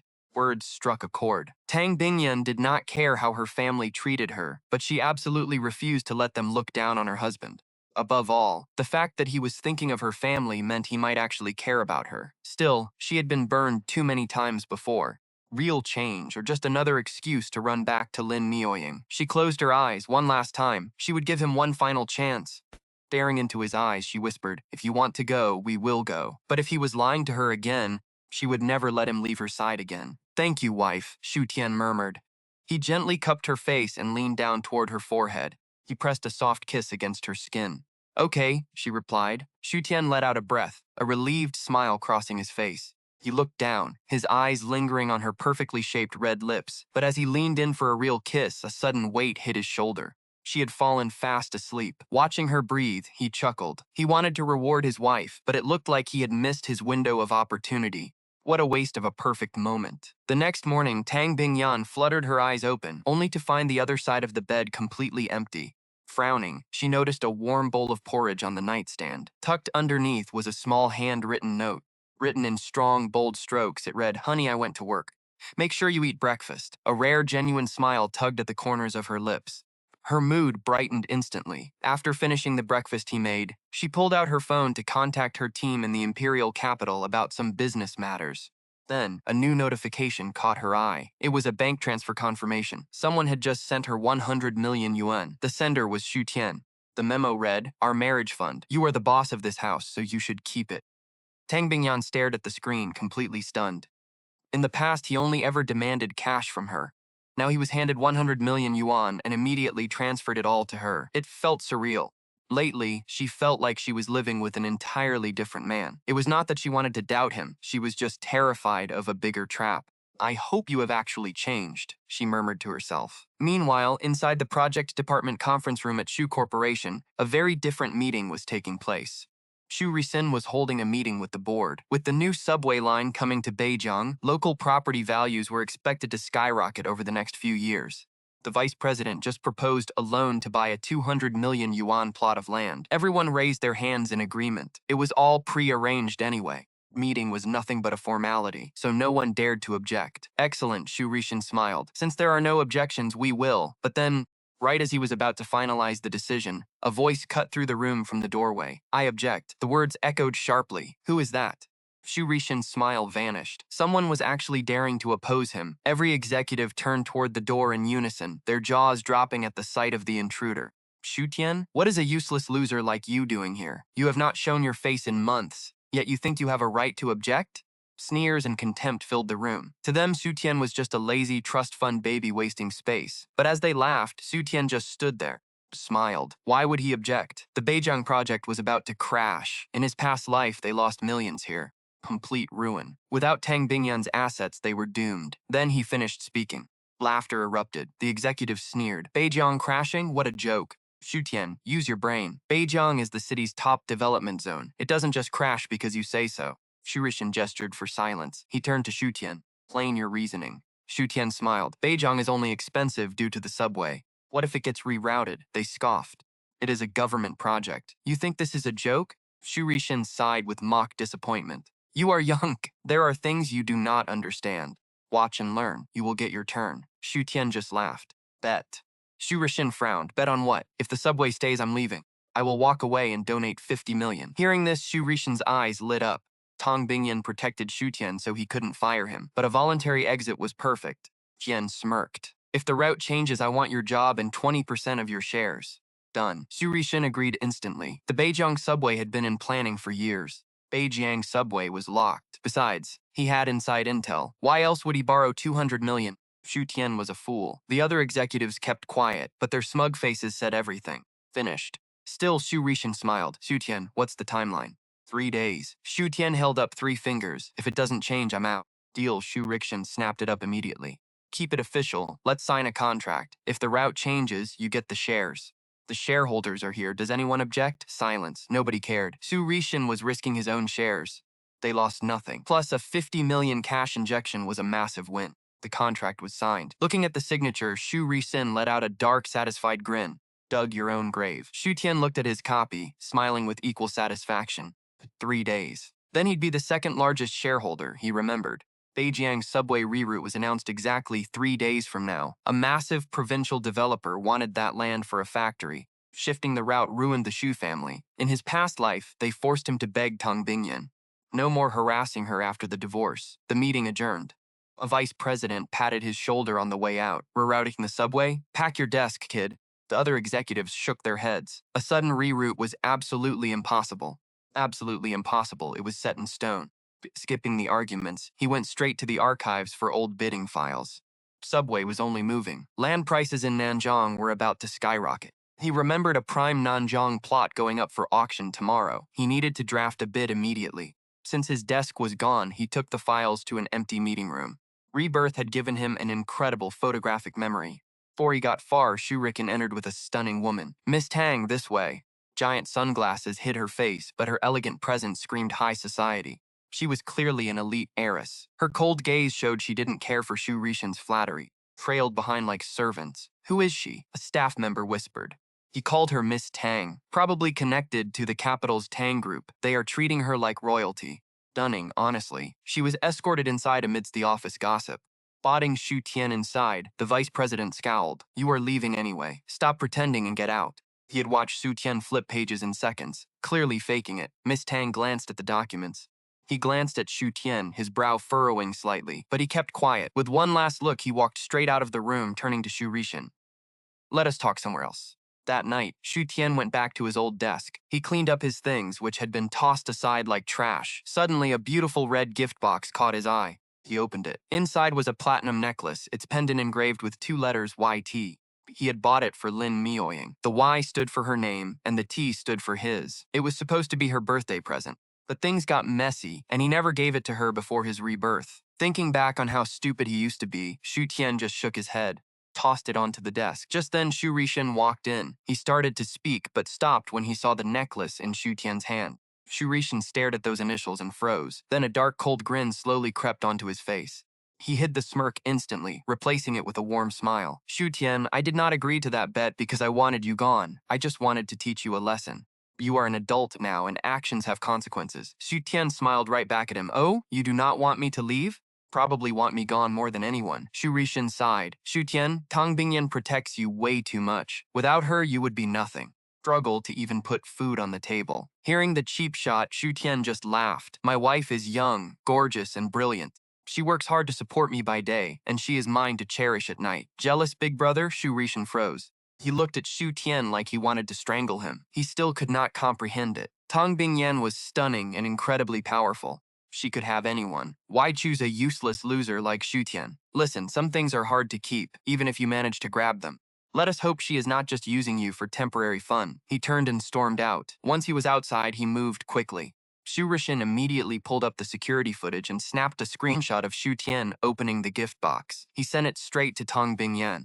Then he added a message. Hey sister-in-law, Xu Tian worked really hard today. He even got you a gift. Seeing the message was read, Xu Rishin grinned. Back at the villa, Tang Bingyan sat on the sofa, clutching her phone. Her knuckles turned white. The screen showed the photo Xu Rishin had sent. She stared at it. Her eyes locked onto the initials, her face freezing over. The entire room went dead cold under her fury. After a long silence, she dialed Awei's number. She had already sent him to wait downstairs at Xu Tian's company. Second he picked up, she snapped, "Go upstairs and bring him back." Then she slammed the phone down. Ah Wei broke out in a cold sweat. He did not know what happened, but her tone meant one thing. Xu Tian had messed up again. Storm was coming. Something massive was about to hit. You two follow me upstairs. We are taking Xu Tian home right now. Hurry. He was terrified of what would happen next. He had to handle this perfectly. If he failed, he was dead. Done for. Meanwhile, Xu Tian glanced up at the security camera. Xu Rishin's parting look had been way off. Knowing his brother, the snake was already plotting. But Xu Tian did not panic. Instead, he calmly pulled out his phone, snapped a photo of the red gift box, and sent it to Tang Bingyan, quickly typing out a message. Wife, guess what I got you? He had let Xu Rishin make his move on purpose. He knew his wife did not trust him yet. He had to teach her to ignore rumors and trust him instead. In the villa, Tang Bingyan stared at the photo of the familiar red box. Stunned. Was this really for her? Now that she thought about it, the letter Y could stand for Yan, not Ying. It could mean her name. But when she saw Xu Rishin's photo, her mind had immediately jumped to Lin Miaoying. You could not blame her. In 3 years of marriage, Xu Tian had only ever cared about Lin Miaoying. He had never once bought her a gift. This was the first. Strange warmth filled her heart. Her icy expression melted, but her proud nature won out. She sent a simple reply, I do not know. On the other end, Xu Tian smiled. No matter what trap Xu Rishin tried to set, the danger was officially avoided. He was safe. He texted back, wait for me to get off work and come home. She replied almost instantly. Her short reply made him grin. He let out a long breath, finally letting his guard down, put his phone away, and kept packing. Suddenly, the office door was kicked open. Xu Tian looked up. Ah Wei marched in with 2 massive bodyguards. Xu Tian, the boss ordered us to bring you home. His voice was cold and firm. Tian froze. He had predicted this, but seeing them confirmed his suspicions. Thank God he had acted fast. Otherwise, everything would have been ruined. Xu Tian just nodded and said fine. He grabbed the gift box and followed them out, but Ah Wei stared at the box. He figured out why Tang Bingyan was furious. Xu Tian must be sneaking out to see Lin Miaoying again. He even had a gift ready. Face darkened. Xu Tian, do not bring that trash back. Stop pushing her. Actually, this is for your boss. Wei let out a harsh laugh. Do you think I am stupid, or is she? Xu Tian did not bother arguing. Walked toward the exit. Ah Wei watched him, furious that Xu Tian acted so untouchable. He wanted to teach him a lesson, but he knew better. Xu Tian survived today and whispered in Tang Bingyan's ear he was dead meat. Ah Wei swallowed his rage, burying the urge to kill. Did not get it. How blind was Xu Tian? Comparing President Tang to that trash Lin Miaoying was like night and day. Any sane man would choose President Tang, yet Xu Tian was obsessed with Lin Miaoying. Out of his mind, the ride back was dead silent. Awei watched Xu Tian babying that fancy gift box and nearly lost his mind. Once they reached the villa, Awei marched inside first. Tang Bingyan sat at the table, sipping coffee. President Tang, Xu Tian is back, Awei announced. She gave a quiet nod, telling him to serve dinner. Awei froze. When she called him earlier, he had felt a bone-chilling cold right through the phone. Her cold tone had promised a storm. She clearly knew Xu Tian was meeting Lin Miaoying. Why would she care about a useless, cheating backstabber now? She actually prepared dinner for him? Did Xu Tian even deserve this? Ah Wei kept his mouth shut, but he could not help himself. President Tang, Xu Tian got you a gift. Want to see it? On the drive, he had spotted the initials on the necklace. He knew it was meant for Lin Miaoying. The letter on the pendant proved it. He knew Tang Bingyan loved the guy too much to actually hurt him, though. But at least Xu Tian would not be eating dinner in peace. Yet when Tang Bingyan heard this, she did not look angry at all. Instead, a rare, flustered blush colored her cheeks. Away stared, completely stunned. Did she actually think the gift was for her? Ruthless, brilliant boss turned into an idiot the second Shu Tian was involved. Anyone with a brain knew that gift was not for her. Now he dreaded showing her the necklace inside. He hated to think how heartbroken she would be. Just then, Shu Tian strolled in, glaring at Wei. Great, you ruined my surprise. Wei blinked. He had not expected this guy to stay so calm. Did he actually buy two separate gifts? Under Wei's bewildered gaze, Shu Tian walked over to Tong Bingyan. He did not drag it out, he just opened the box. Inside was the exact same necklace from the surveillance photo. Honey, I customized this for us, Shu Tian said. The initials are the first letters of our names. Wei stood there, completely dumbfounded. Seriously? He was so sure the letter Y stood for Ying. He forgot it also stood for Yan. Still, he refused to believe Shu Tian planned this all along. Since when was this guy so clever? Shu Tian ignored him, smiling at Tong Bingyan. Do you like it, honey? She glanced up, a rare warmth softening her eyes. It is fine, she muttered, playing it cool. Her stubborn tsundere reaction only made Shu Tian smile wider as he looked at her. Let me put it on for you, he said. Before she could object, he stepped close and clasped it around her neck. Her skin was already porcelain, and against her black dress, the platinum necklace seemed to glow, drawing all the attention to her neck. Sitting quietly on the sofa, she looked like a queen. You are beautiful, Shu Tian said, meaning every word. She gave him a look that said, obviously. Shu Tian could not help himself. He leaned in and kissed her lips. Tong Bingyan froze, her body tensing as she went to respond. But before she could react, he had already pulled away. Have you eaten yet? I will cook, Shu Tian said. She wanted to tell him dinner was already made, but he was too fast. Besides, was eating really the point here? But Shu Tian slipped into the kitchen like a smug cat. The next day, he showed her his completed bid for the Nanshan district land. She fixed a few errors, and they submitted it. 3 days passed. Early that morning, Shu Tian headed straight to the office. Instead, he spent those 3 days studying and keeping her company. He wanted to take things slow because there was still a distance between them. He felt secure. He would not rush intimacy. It was about respect. When Shu Tian arrived at the office, the conference room was buzzing. 3 days had passed, and still no word on any subway expansion. Face it, Shu Tian is just a lying fraud. Anyone disagree? I wasted so much time asking around for news. Making that bet with President Su was pure madness. The board members kept whispering about Shu Tian and his ridiculous subway claim. Shu Rixin walked into the room, looking sharper than ever. Looks like everyone is here, he said, grinning. Seeing his executives gathered, his smile widened. Shu Tian was getting fired today. Finally, his biggest headache was gone. Good morning, President Shu. Where is that idiot Shu Tian? Yeah, why is he not with you today? Shu Rixin let the chatter wash over him, enjoying the moment. Then he raised a hand to quiet them down. That bet was just a face-saving excuse for him to quit. He wanted to look good for his wife. There is no subway expansion. He is not coming back. The board gasped. He is just going to run away after spreading those lies? He owes us an explanation. Furious board members could not believe it. They had spent 3 agonizing days stressing over his claims, only for him to ghost them. They would not let this go. Shu Rixin smiled. Calm down, everyone. He is gone for good. He got what he deserved and won't trouble us again. But right then, a voice echoed from the door. Who says I am not coming? I am right here. Tian walked in, a bright smile on his face. Good morning, everyone, he chimed. You actually showed up. Shu Tian, you said the subway would be rerouted, but there is still zero news. You owe us an explanation today. Shu Tian just smiled at their hostility. He pulled out a chair, sitting back with absolute ease. Seeing the tension rise, Shu Rixin stepped in. Hurried over to Shu Tian, frowning. Tian, I texted you this morning. Why on earth did you still show up at the office? Why am I banned? Shu dared him a glance. Shu Rixin stiffened, then let out a heavy, helpless sigh. Oh, Tian. I told you to stay away for your own good. The subway route is set, and your ridiculous bet kept everyone on edge for 3 days. If you stay, they will eat you alive. Shu Tian scoffed at his brother's fake concern. There is still a whole day left. What is the rush? The executives, seeing his smug attitude, flared up even more. Is this a joke to you, Shu Tian? Are you having fun playing with us? Give us answers now, or this is not over. Shu Rixin stepped in again, his face a mask of brotherly concern. Tian, please. You only made that bet to skip work. I will talk to Tong Bingyan for you, okay? You do not have to put on a show with me. Just then, Shu Rixin's gorgeous secretary burst into the room, looking pale. Seeing her frantic expression, a sudden knot tightened in his chest. She hurried over and leaned down, whispering directly into his ear. President Shu, the local news just dropped a massive announcement. Subway line is being rerouted. Shu Rixin's eyes went wide. What did you say? Instantly, the loud conference room fell dead silent. Every eye locked onto Shu Rixin. He tried to mask his shock. Terry Li, shaking, repeated the news anyway. President Shu, it is official. The news broadcast just confirmed it. The subway route is actually changing. The room erupted into absolute chaos. Rerouted? The subway is actually changing? That is impossible. Secretary Lee, you have got to be kidding us. Bristling at their doubts, Secretary Lee frowned. It is true. Just search the news online. It is all over the internet. Check it now. Everyone pulled out their phones, frantically searching. There it was, pinned at the top. Subway rerouted to Nanshan District, posted 5 minutes ago. Pure, suffocating silence.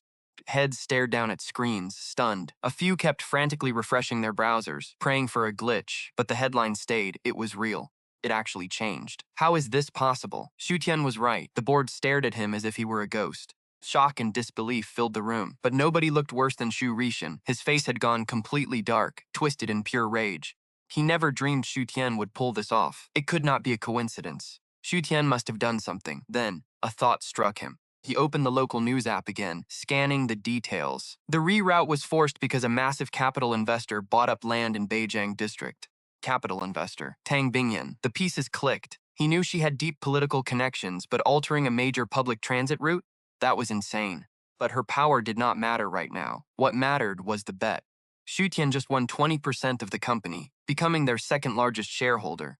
The realization made Xu Rishan tremble with fury. He had assumed the bet was just a lazy excuse to skip work. Instead, Xu Tian had insider info on her investment the whole time. He got played and his brother had completely humiliated him. Fury almost snapped his control. He wanted to drop the good brother act and scream that Xu Tian was just a gold-digging leech, but he swallowed his tongue. Revealing Tang Bingyan's backing would backfire completely. If these executives knew Xu Tian had her support, they would immediately rush to kiss his feet. He would lose his grip on the company. He had to keep his mouth shut, not a single word. But then, the unthinkable happened anyway. As the shock began to wear off, the pieces started falling into place for the executives. Xu Tian actually predicted this. There was no way it was just a lucky guess. Psychic powers? Absolute nonsense.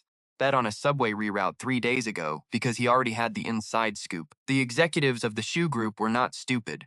They were sharp corporate players. They immediately put 2 and 2 together. Xu Tian must have known because of some serious backing. He had connections at the very top. Huge, powerful connections, probably at the provincial level. Just the thought of it made them sweat. Sharp intakes of breath filled the room. Panic set in. Anyone who could casually reroute a subway line had wealth beyond their wildest dreams. Xu Tian wanted to ruin them. He could erase their entire lives with a wave of his hand. Listening to the whispers, Xu Rishan felt sick. Face grew paler, yet he stayed quiet. He knew that after today, the Xu Group would never belong to him alone again. Power balance had shifted. Mr. Xu, did you know about the subway rerouting all along? One executive asked, his voice trembling with caution. Hint. He held his breath. The entire board stared at Xu Tian, their hearts in their throats. Xu Tian quietly took in the terrified room.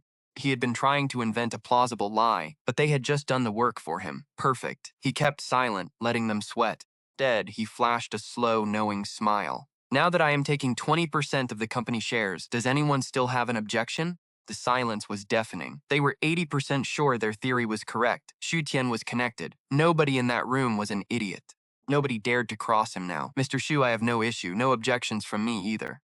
We are with you, Mr. Xu. The board agreed unanimously to surrender the 20%. Shareholders scrambled to draft and transfer agreement on the spot. They signed the papers right there. Xu Tian was officially the second largest shareholder. From that moment, the company had 2 bosses named Xu. One President Xu was Xu Rishan, and the other was Xu Tian. Xu Tian held a slightly smaller stake, but the executives knew he had powerful backing. Standing at the company was just as high as Xu Rishan's. Watching Xu Tian become the second largest shareholder made Xu Rishan's face turn pale. He couldn't let this go on.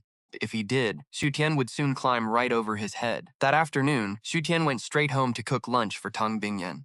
Right then his phone rang. It was Xu Rishan. He sounded panicked. Tian, get to Jiangcheng Hospital right now. Miao Ying had an accident. Xu Rishan's voice shook with urgency on the other end. Xu Tian frowned. What happened? Xu Rishan gasped. Miao Ying realized she had no chance with you. She couldn't take it and slit her wrists. They are trying to save her, but the hospital is short on blood. Her blood type is rare. Only yours matches. Don't want to regret this forever. Get over here and save her. Hearing this, Xu Tian actually laughed. Last time it was leukemia. Time, they are playing the suicide card. Xu Rishan really thought he was an idiot. Hearing only silence, Xu Rishan panicked, worried Xu Tian didn't believe him. Look, Tian, I know we have had our issues, but this is real. A life is on the line. Stop playing games. Xu Tian smirked. Xu Rishan was probably waiting at the hospital entrance right now. The moment he showed up, photos of him visiting Miaoying would land on Tang Bingyan's phone. Falling for a trick like that once is a mistake. Falling for it twice is just plain stupid. Xu Rishan think he was completely brainless, but Xu Tian didn't say no. He kept Xu Rishan around specifically to use these schemes. It was the perfect way to build Tang Bingyan's trust. This was another golden opportunity. After a brief silence, before Xu Rishan could speak again, Xu Tian finally answered, "Fine, I'm on my way." But while he was on the phone upstairs, Ah Wei received a call of his own. Hanging up, Ah Wei approached Tang Bingyan with a grim look. "President Tang, we just got word. Miaoying woke up, heard Xu Tian went home with you, and slit her wrists. They are trying to save her." Ever since that hospital incident, Tang Bingyan had kept Ah Wei watching Miaoying's every move. So the moment Miaoying slit her wrists, Ah Wei knew instantly. Tang Bingyan replied with a cold nod. She didn't care whether Miaoying lived or died. She only cared about how Xu Tian would react. Ah Wei opened his mouth to say something, but before he could speak, Xu Tian walked into the room. "Hey honey, something urgent came up and I have to head out. Just have the maid whip up some food." Xu Tian seemed in a massive rush, dashed out without even changing his clothes. The second his back was turned, the warmth vanished from Tang Bingyan's face. Her dark eyes grew pitch black. An icy chill flared in her gaze. Standing behind her, Ah Wei couldn't help but shiver. Xu Tian was going to see Miaoying. The timing was too perfect. Ah Wei got the call, and a second later, Xu Tian was out the door. No way was that a coincidence. He was definitely going to Miaoying. Sweat beaded on Ah Wei's forehead as he looked at Tang Bingyan's terrifying expression. "President Tang, should I bring him back?" Tang Bingyan said nothing. The coldness in her eyes retreated as she slowly closed them. Complete silence filled the room, but Ah Wei's heart was racing with pure dread. Her quiet fury was scarier than any loud outburst. Xu Tian was done for. This time he had really crossed the line. Ah Wei actually missed how peaceful this past week had been. He still did not trust Xu Tian, but at least things had been quiet. He knew Tang Bingyan had been genuinely happy lately. Deep down, he hoped Xu Tian would change for real and treat her right. But a leopard never changes its spots. Meanwhile, Xu Tian walked out of the gated neighborhood and flagged down a cab to the hospital. He gave the address, and the driver immediately hit the gas, speeding toward Jiangcheng Hospital. 30 minutes later, they arrived. Xu Tian got out of the cab and walked straight inside. Crouching behind a nearby planter, Xu Rishin smirked. He knew Xu Tian would fall for it. He watched Xu Tian walk inside and immediately whipped out his phone to text Tang Bingyan. "Hey, I heard Miaoying tried to end her life. I ran into Xu Tian here too. Is he sick?" Xu Rishin knew better than to accuse him directly. He just had to plant the seed. Tang Bingyan would connect the dots herself. He was certain that as soon as she saw the text, she would rush over. She caught them together. His plan would succeed perfectly. But there was one thing Xu Rishin completely failed to anticipate. Xu Tian didn't actually go inside. He stopped right behind the glass doors, quietly watching Xu Rishin's every move with a cold smirk. Did Xu Rishin really think he was that stupid? Back at the villa, Tang Bingyan sat with her eyes closed, waiting. Suddenly, a phone rang, shattering the silence of the living room. It was Ah Wei's phone, and it sounded incredibly loud. Ah Wei jumped. Tang Bingyan hadn't said a word, but the tension in the room was suffocating. He was terrified of setting her off. He quickly answered, keeping his voice to a whisper. When he hung up, his face was pale, his expression full of dread. He approached her from behind, hesitating, too terrified to speak. Finally, he gathered enough courage. "President Tang is." But before Ah Wei could finish, Tang Bingyan's phone vibrated on the table. It was Xu Rishin's text. She glanced at it. Her dark eyes turned to absolute ice. Ah Wei caught a glimpse of the screen and quickly covered his mouth. The room went dead silent. After a long, painful silence, Tang Bingyan dialed Xu Tian's number. "Honey, I'm at the hospital. A famous specialist just arrived." Xu Tian started to explain, but she didn't let him finish. Her voice cut through the line like ice. "Get back here." She hung up instantly, leaving no room for argument. He actually went to the hospital. Tang Bingyan slowly turned her head. Her icy glare swept toward away. Shuddering, he stammered that was just what the informant said. She snapped at him to find out who he met. Tang Bingyan's voice rang out again, cold and completely devoid of emotion. Awei did not dare say another word, already suffocating under her freezing aura. He practically fled the villa. About half an hour later, Xu Tian returned. Walking into the living room, he found a frosty Tang Bingyan waiting for him. She was sitting on the sofa waiting. From her expression and the heavy atmosphere in the living room, Xu Tian could clearly tell something was wrong. Tang Bingyan's mood had dropped to freezing point. Xu Tian rubbed his nose and walked over, telling his wife to take this medicine on time to help her relax. Put the herbal medicine on the table, saying it would help her sleep. But Tang Bingyan did not even look at it. Even now, she realized he was still lying. Xu Tian was still lying to her. She looked at him and said she had warned him this was his last chance, so he did not need to come to the company anymore. A cold gaze locked onto him, showing she was truly furious. Confused, Xu Tian asked his wife what was wrong. He pretended to be clueless, but she coldly interrupted. She told him that, starting today, he was forbidden from leaving, before turning around and walking out of the villa. The moment she walked out, the front door locked shut. It was clear that she was dead serious about keeping him trapped inside this time. In the quiet house, Xu Tian looked around the empty space and chuckled bitterly, locked up by his own wife. Would this count as domestic abuse? Shaking his head, he did not just sit around. Instead, he headed straight for the kitchen. After finding a clay pot, he began brewing her medicine. Meanwhile, in a room in the neighboring villa, Tang Bingyan sat in silence. Her beautiful eyes were rimmed with red, cold as ice. Standing behind her, Awei felt almost suffocated by the heavy, freezing tension in the room. Awei's mind was racing, torn over whether he should share what he found. He really did not want to, but seeing her state, he worried what she might do. In the past, Xu Tian had done plenty of terrible things. Even when she caught him in bed with another woman, Tang Bingyan had never been this furious. After a long hesitation, Awei could not hold back anymore. He forced himself to calm down, quickly gathered his thoughts, and spoke up. He told her that Xu Tian did not go to the office because he went to Jiangcheng Hospital to meet an old Chinese doctor. Tang Bingyan snapped at him to continue. Shivering at her cold response, Awei took a deep breath and continued, explaining that Xu Tian never even went near the emergency room. Xu Tian never met with Lin Muying either. Pulling out his phone, Awei played a crystal-clear surveillance video he managed to get from the hospital. Even the audio was perfectly clear. The footage showed a clinic where an older doctor in his 50s had just finished wrapping up with a patient. Walking inside, Xu Tian sat down. The doctor looked up and asked him what was wrong. He explained that Dr. Zhang Zizhen had referred him, knowing the doctor was an expert in treating insomnia. Hearing the name, the doctor looked surprised. The doctor recalled their mutual friend mentioning it. He asked if Xu Tian's wife was suffering from severe insomnia, and Xu Tian confirmed she had terrible nightmares. When Xu Tian asked if it could be cured, the doctor offered to prescribe a calming formula first, noting that most insomnia stems from severe mental stress. Physician added that young people face a lot of pressure nowadays. Along with the medicine, the best cure was simply spending more time supporting her. As the video ended, silence filled the room. It was obvious from their short conversation that Xu Tian had been looking for a doctor for her. But the young man had been searching for a cure behind her back for a long time. Even though Awei did not really like Xu Tian, he had to admit this was genuine. Even Awei had to admit the man had put his heart into this. Handing over the documents, he told her this was the prescription and receipt from the clinic. He carefully placed the paperwork in front of her, softly suggesting they might have wronged Xu Tian. But when he looked up, she was already gone. The spot on the sofa was empty. Hurrying back to the main villa, Tang Bingyan opened the door and was greeted by the strong scent of brewing herbs. Hearing footsteps, Xu Tian turned around to find her standing at the kitchen doorway. He smiled and welcomed his wife back. He explained that the herbs needed a bit more time. Wearing his apron, he casually added that the specialist came highly recommended by Dr. Zhang Zizhen. Speaking with a warm smile, he tried to reassure her. Tang Bingyan pursed her lips, standing completely still as she stared at the man in front of her. Lost in thought, she let out a soft sigh. Then she slowly walked up behind him. She hesitantly wrapped her arms around his waist. When he asked what was wrong, she did not say a word, only hugging him a little tighter. Smiling softly, he turned around to wrap his arms around her, whispering that the doctor said she was just dealing with too much stress. He promised that if he was the cause, he would never leave her side again. Tang Bingyan gave a soft hum in response. Xu Tian stayed home with her that afternoon. The next day, Xu Rishin was shocked to see him walk into the office completely unscathed.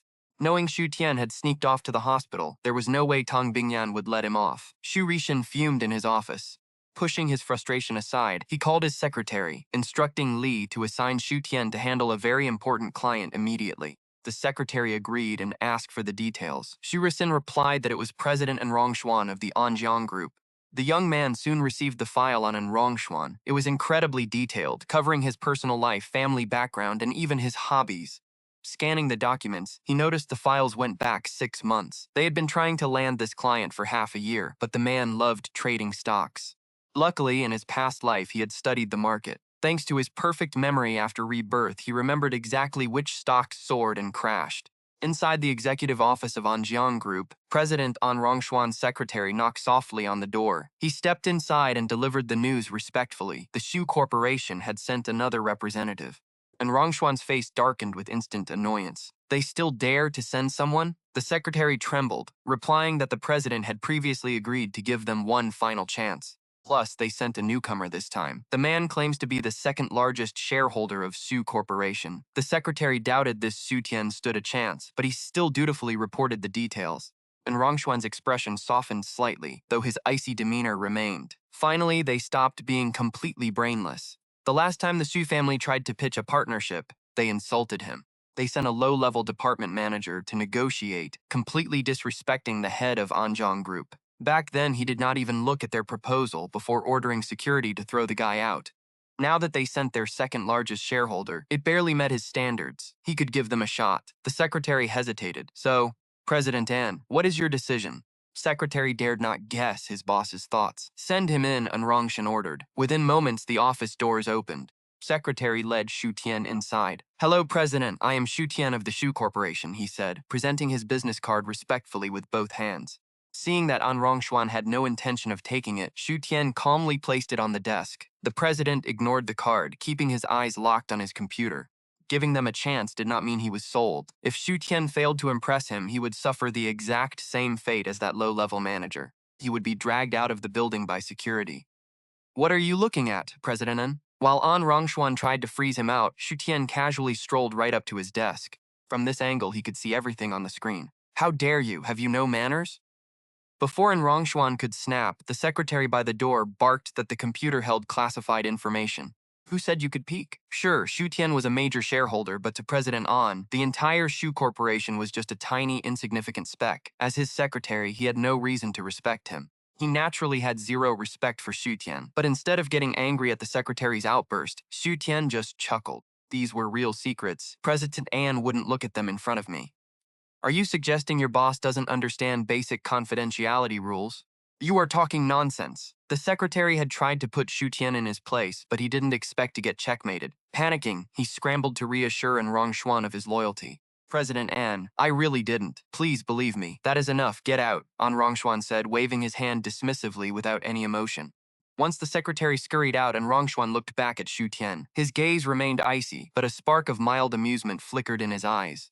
Certainly have a sharp tongue, Shu Tian. Thanks for the compliment, President An, he replied, pulling the proposal from his briefcase. Truthfully, the original plan was decent, but it was far too conventional to catch An Rongshuan's eye. Before arriving, Shu Tian had subtly tweaked the details, relying on key memories from his past life. He was confident he would get a yes. Yet, An Rongshuan ignored the paperwork entirely, focusing on the stock market software on his screen. He had recently invested in a promising stock.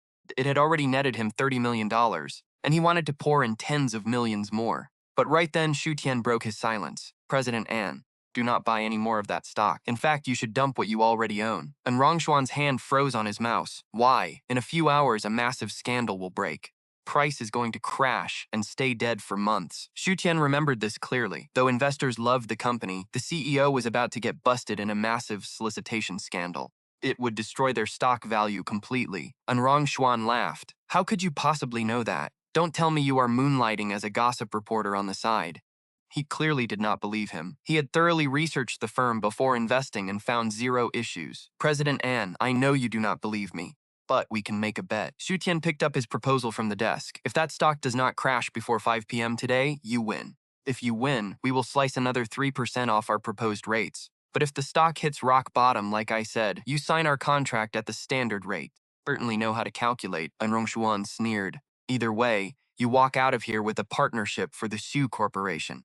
Do you think I wouldn't see through that? You caught me, Shu Tian said, feigning annoyance. Yet, there was not a trace of actual regret on his face. It was as if he had anticipated this reaction all along. And Rongshuan raised an eyebrow, a slow smile creeping onto his face. Fine, I will give you a chance. If you lose even with our partnership, your company stands to lose tens of millions. Can you actually make that call for the Shu Corporation? Of course, Shu Tian smiled calmly, but I will not lose. He tossed the proposal onto the desk, turned on his heel, and walked out. I have other things to handle, so I will head back first. I will wait for your good news, President An. And Rongshuan scoffed, calling him delusional. And Rongshuan chuckled in disbelief and checked his screen again. The stock he favored was soaring, showing incredibly strong upward momentum. Did not believe it would crash today. Half an hour later, just as he was about to buy more shares, the secretary burst in. President An, we have a major problem. What is it? Anrong's eyelid twitched with sudden dread. The CEO of Jiangcheng Group was just detained for 15 days for soliciting prostitutes. The news is already trending. What did you say? Anrong Xuan's face went completely pale. Jiangcheng Group was the exact stock he had bet on, and the scandal about their CEO had just hit. Stock plummeted immediately. Some of his cash was locked up, but because he had held off on buying more, his previous 30 million profit covered the losses perfectly. He broke even. President An, you did not buy more, right? The secretary asked. He did not know about the bet, but feared the boss would take his anger out on him. That Xu Tian is actually quite interesting. Instead of answering, Anrong Xuan stood up and issued a sharp order. I am going out. Get my car ready. Leaving Anjiang Group, Xu Tian headed straight back to the Xu Corporation. According to his calculations, it would not take very long at all.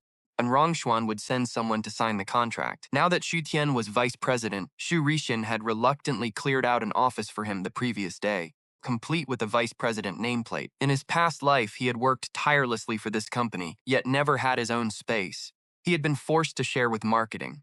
Back then, he actually believed Xu Rixin was just testing his grit and felt grateful. He had trusted the wrong people, but now given a second chance, he would fix everything. No mistakes this time. Xu Tian barely sat down before the secretary marched in with a summons. He dismissed her with a wave, grabbed the printed contract, and headed out. The room was packed. Everyone watched him. Xu Tian silently took an empty seat. Felt like a firing squad. Before he even settled, Vice President Wu leaned forward, his voice dripping with condescension. What is the president's response regarding the Anjiang Group deal? Wu was Xu Rixin's lapdog, eager to do his dirty work. He voiced the questions Xu Rixin couldn't say. A sneer came from the back. He's back already? Total failure. That triggered the rest of Xu Rixin's loyalists. The attacks poured in. I bet he got kicked out before even seeing her. Manager Kui is our top producer, and even he failed. If this new vice president actually offended President An, we are ruined. That would be a massive loss. Now don't say that, Xu Rixin interrupted. He waited until the damage was done to play nice. Xu Tian was just trying to help, Xu Rixin said. Then a shareholder spoke up. President Xu, you are too soft. Coddling your brother like this is going to ruin him, and it's going to drag the company down with him. Failure demands a penalty under our bylaws. No exceptions. It didn't matter that Xu Tian was now the second largest shareholder, or that he had powerful players backing him. Xu Rixin still held the real power, and his shares outweighed Xu Tian's. Taking a silent cue from Xu Rixin, the board members tore into Xu Tian, riled up the neutral shareholders, and demanded blood. They wanted to prove that even with a fancy title, Xu Tian was just a useless fraud, completely unworthy of respect. Xu Rixin hid a smirk behind a mask of concern. Look, I believe in your potential, but the board has spoken. You need to give us an explanation. Xu Tian slowly raised an eyebrow. Explanation for what? Let's be honest, Vice President Wu barked. Xu Tian can't handle this job. Send him to the entry level for some real experience. Every one of us bled to get to these seats. Letting a spoiled nepotism baby drop in makes us look unprofessional. Strip him of his title immediately, another executive called out. He blew the most critical contract of the year. He must pay. First day, and he already ruined a massive deal. Keep him here, and we are bankrupt. Xu Tian sat in silence, watching the circus unfold. Once the shouting reached a fever pitch, he slammed his hand on the table. Who said I blew the deal? Xu Tian asked. Vice President Wu sneered. Are you saying you actually signed with Anjiang Group? Not signed yet, but close enough, the room erupted. Who gave you the nerve to say that? Wu laughed. Stop making excuses. Is President N going to chase you down to sign? If she actually signs with you, I'll get on my knees and apologize. If you failed, you pack your bags. Deal? You brave enough to take that bet? Why wouldn't I be? Xu Tian countered. The room fell silent. But he was going head to head. Are you sure about this? Even Xu Rixin was stunned. Just apologize and I'll move you to marketing. Still work your way back up. No need to burn bridges. Xu Tian leaned back. Why should I apologize? Xu Tian glanced at his watch. Give it an hour at most. Anjiang Group will have someone here to sign. Fine, if you want to be stubborn, I won't stop you, Xu Rixin said, wearing a mask of pure disappointment. But deep down he was thrilled. The idiot was begging for his own ruin. A waste of worry. With this loser's attitude, both the Xu Corporation and Tang Bingyan would end up in ruins anyway. Xu Tian would be begging for scraps like a dog. Wu gestured to his assistant. Call Anjiang Group. Let's end this circus. Won't spare his feelings. But right then the assistant answered a ringing phone, his face draining of color. President An has arrived. He have a girlfriend? What? The room gasped. No one expected the legendary An Rongshuan to show up in person. Quick, go welcome her, Xu Rixin barked, scrambling to his feet. But before he could reach the exit, the doors swung open. The room held its breath. Strikingly beautiful, cold woman marched in, flanked by a wall of bodyguards. She was a freezing cold ice queen. Her suffocating presence and sharp gaze instantly crushed the room's confidence. Not a single person dared to make a sound. "Welcome, President In," Xu Rishin said, flashing his most charming smile. "Please forgive our lack of preparation." She walked right past him. Zero eye contact, Xu Rishin's smug smile froze solid. Totally humiliated, yet he didn't dare show an ounce of anger. The executives exchanged confused, nervous looks.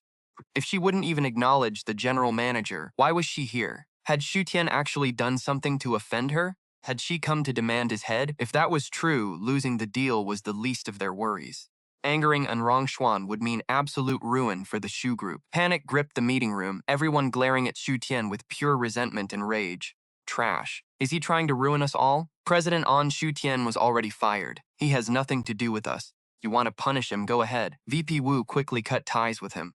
No need to worry about you? And Rongshuan stared, her voice icy cold. She read their minds instantly. Looking closely, she saw Xu Tian remained completely calm. Her interest was piqued. This man had skipped their meeting and returned here first. He had predicted her exact reaction. Now, she had actually come to him.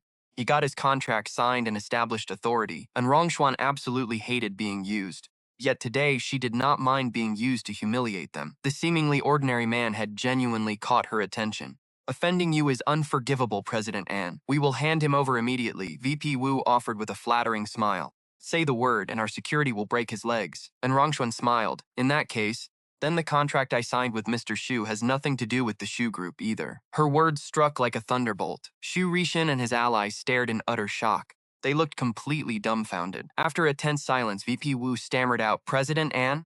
And Rongshuan spared him a cold glance. "I am highly interested in Mr. Xu's proposal. I came to sign with him. Since you claim he is out, partnership will proceed strictly under his personal name." Xu Rishin froze. He had begged her for 6 months with zero results. How did Xu Tian, an absolute amateur, land this massive deal so easily? Possible. This cannot be. Swallowing hard, he pressed her. "President An, are you really here to sign with us?" "No, I am signing with Xu Tian." Her cold voice rang out clearly for everyone to hear. Xu Tian leaves. Anjiang Group will wait for his new team. Dead silence fell over them. Tian placed the contract before An Rongshuan. Xu Rishin finally snapped out of his daze. "President An, you misunderstand. We were only joking. He is our second largest shareholder, and my brother. We would never actually fire him. We only wanted to teach him a lesson. Now everyone is happy." And Rongshuan looked at him. A misunderstanding? She laughed and shook her head, signing the contract Xu Tian handed over. She noticed the document still bore the Xu Group name. She looked at Xu Tian, a flicker of deep doubt in her eyes. Honestly, he easily could have used this amazing opportunity to start his own firm.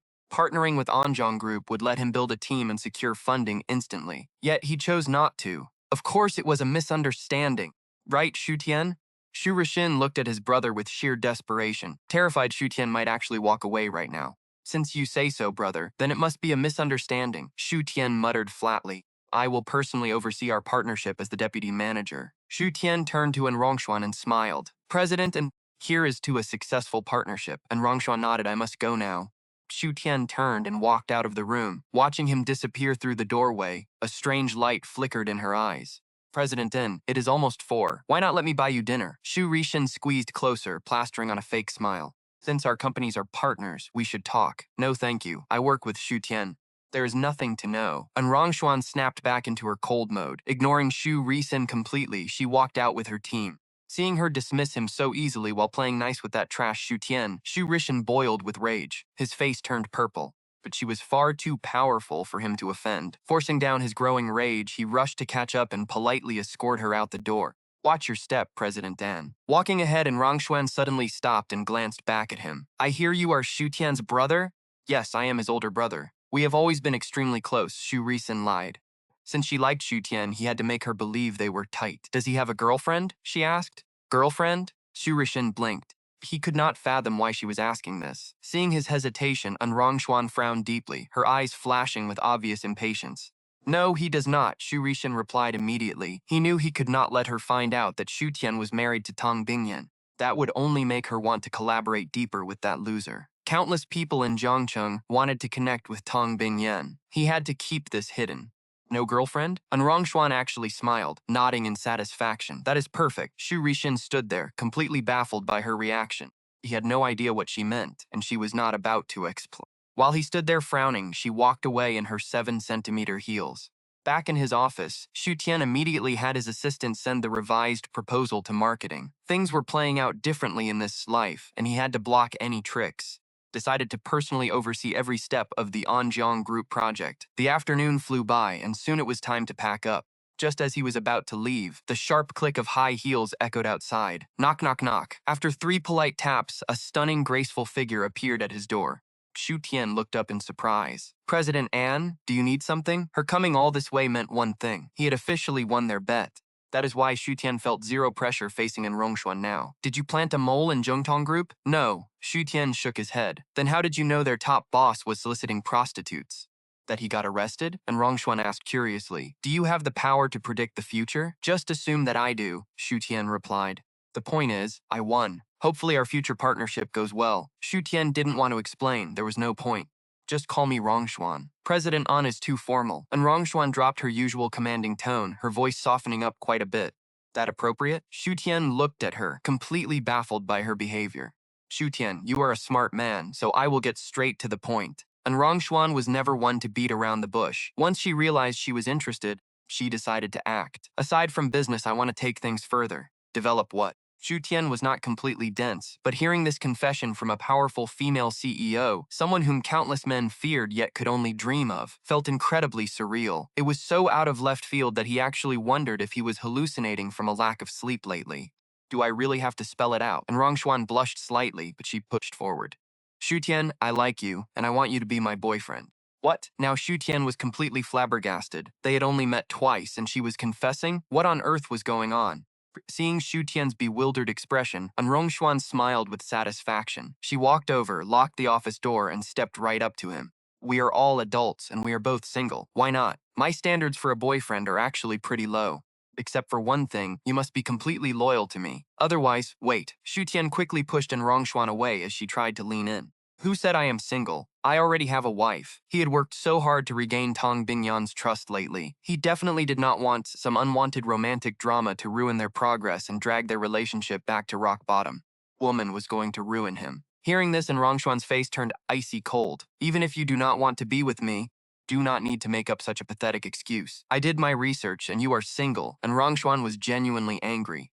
Normally, men swarmed around her, desperately trying to win her favor. She had never pursued anyone in her life. For her to lower her guard and confess, only to get rejected, was a massive blow. Normally, she would cut her losses, but her competitive nature made her refuse to give up. You investigated me? Xu Tian understood. In the past, he had desperately wanted to distance himself from Tang Bingyan. He had kept their marriage a total secret. Aside from their families and Tang Bingyan's inner circle, almost nobody knew he was married, so it made sense that An Rongshuan's investigation missed it. It was totally normal for her to assume he was single, but he had to clear up this misunderstanding fast. From the moment he was reborn, he had sworn to cherish his wife and make up for his past mistakes. Besides, with Tang Bingyan's extreme possessiveness, if she suspected him of being involved with another woman, he might not even be allowed to leave the villa tomorrow. But more importantly, did not matter if he took some heat, but he could not bear to upset his wife and ruin her health. Xu Tian looked solemnly at Rongshuan and said, President N, then your investigation was incomplete. I really do have a wife. It is just that we both keep a very low profile, so we never went public with our marriage. Low profile? And Rongshuan sneered, refusing to believe a single word. So low profile that even his own brother did not know. Who would buy such a garbage excuse? Xu Tian, even if you want to reject me, at least use a believable excuse. Who do you think I am? Someone you can just lie to so easily? Book. And Rongshuan was genuinely annoyed now. Any other man would have nodded in agreement the second she confessed. Yet Xu Tian remained completely unfazed, treating her offer like it was nothing, and even rejected her with a blatant lie about being married. This felt like a direct blow to her pride, sparking her competitive nature and making her refuse to back down. I am not lying, I really have a wife, Xu Tian sighed. How about when we get a chance, my wife and I treat you to dinner to celebrate our partnership? Once he brought Tang Bingyan to meet Rongshuan, she would finally have to believe him, right? But the only issue was whether Tang Bingyan would actually cooperate. Her daily schedule was packed, and she would probably view a pointless dinner like this as a complete waste of her time. Bring your wife to meet me? A strange look flashed across her face, but she nodded. Fine. If you actually introduce me to your wife, I will believe you and stop bothering you. No matter how bold she was, An Rongshuan had her pride. Her self-respect would never let her be a homewrecker, but she still did not believe he actually had a wife. Chapter 45. My wife is busy earning money to support me. Seeing An Rongshuan nod, Xu Tian thought about it. All right, I will ask my wife tonight when she is free. She assumed he was just buying time to find a fake wife, and Rongshuan chuckled. Your wife sounds like a busy woman. Tian nodded naturally. Yeah, she is busy supporting me. To An Rongshuan, this meant he was happily living off a woman. And he was so shameless about it. And Rongshuan paused, then suddenly smiled. I was worried you did not care about money. Since you do, you should have said so. Marry me and you do not have to work. I will give you a monthly allowance. Tian was not particularly surprised by this wild proposition, and Rongshuan was a famously powerful career woman, so keeping a trophy husband was nothing to her. No need, he replied. My wife is prettier and richer than you. If I wanted, she would hand over all her companies. Compared to her, I have absolutely no reason to choose you. Hearing this, An Rongshuan frowned. It was one thing for Xu Tian to invent a wife to reject her, but to claim she was prettier and richer was insulting. Does he think I am an idiot? Fine, I look forward to meeting this amazing wife tomorrow. Do not disappoint me. With that, An Rongshuan glared at him and walked straight out the door. Once she left, Xu Tian checked the time and decided to grab some water before heading home to discuss tomorrow with Tong Bingyan. But as he finished up in the break room, a handsome guy in his 20s walked in. Seeing Xu Tian, the young man frowned. He asked sarcastically, why are you still here? Do you not need to go kiss up to President An anymore? Xu Tian looked up. Handsome young man was a shareholder named Yun Shuo. He was a textbook rich heir who inherited his family business right after college, but his heart was never in business. He simply hired professional managers to run things. As for the Shu Group's shareholder meetings, he originally had no interest in attending, but he did anyway because of his close relationship with Xu Rishin. Worried the company veterans would bully Xu Rishin after he took over, Yun Shuo frequently attended board meetings to back him up. He trusted Xu Rishin completely back then. He treated Xu Rishin like a little brother, but right now, Xu Rishin was already sleeping behind his back. Yun Shuo would eventually die of depression, crushed after learning his brother stole the woman he loved. Xu Tian pulled himself back to reality, a complex look flashing in his eyes. He didn't know Yun Shuo well, and he certainly didn't want to make an enemy of him. So he explained that he and Director An only had a business relationship. Business relationship? Yun Shuo sneered, sizing Xu Tian up from head to toe with pure contempt. Stop acting. I heard what An Rongshuan said to you. After the meeting, Yun Shuo had overheard her confession. Suddenly, it clicked why a deal Xu Rishin couldn't close in 6 months only took Xu Tian half a day. He immediately assumed Xu Tian had seduced An Rongshuan to get the contract. If Yun Shuo had just been patient, he would have heard Xu Tian reject her. Instead, convinced Xu Tian used dirty tricks, he stormed to the general manager's office to tell Xu Rishin. Now, Yun Shuo was furious on his friend's behalf. How could someone as capable as Xu Rishin be pushed aside by Xu Tian's cheap tricks? Yet, Xu Rishin just sighed and claimed it must be a misunderstanding. Stepping into the pantry behind Yun Shuo, Xu Rishin spoke up for Xu Tian. He claimed he trusted his brother and knew he wouldn't use dirty tricks for a contract, saying Xu Tian must have won it on merit. Yun Shuo's accusations had been subtle before this, but Xu Rishin's defense directly pointed out that Xu Tian had seduced An Rongshuan, practically framing it as a proven fact. Yun Shuo snapped, telling Xu Rishin to stop defending a lazy brother. That useless bum never does a day of work. How could he land a multi-million-dollar contract? Yun Shuo argued that while Xu Tian was family, Xu Rishin couldn't keep enabling him. Otherwise, he will drag the entire company down. If competitors find out Xu Tian seduced Director An for a deal, the Xu Group's hard-earned reputation will be ruined. By now, it was almost quitting time. Employees had checked out of work and gathered in the pantry to gossip. They had already heard about Xu Tian landing the Anjiang Group deal, shocked that a useless nobody could change so quickly. But hearing Xu Rishin's words now, they suddenly understood. Xu Tian had shamelessly seduced An Rongshuan just to secure the deal. Spoken rules were common in business, but for a man, especially the company's second largest shareholder, to do such a thing was pathetic.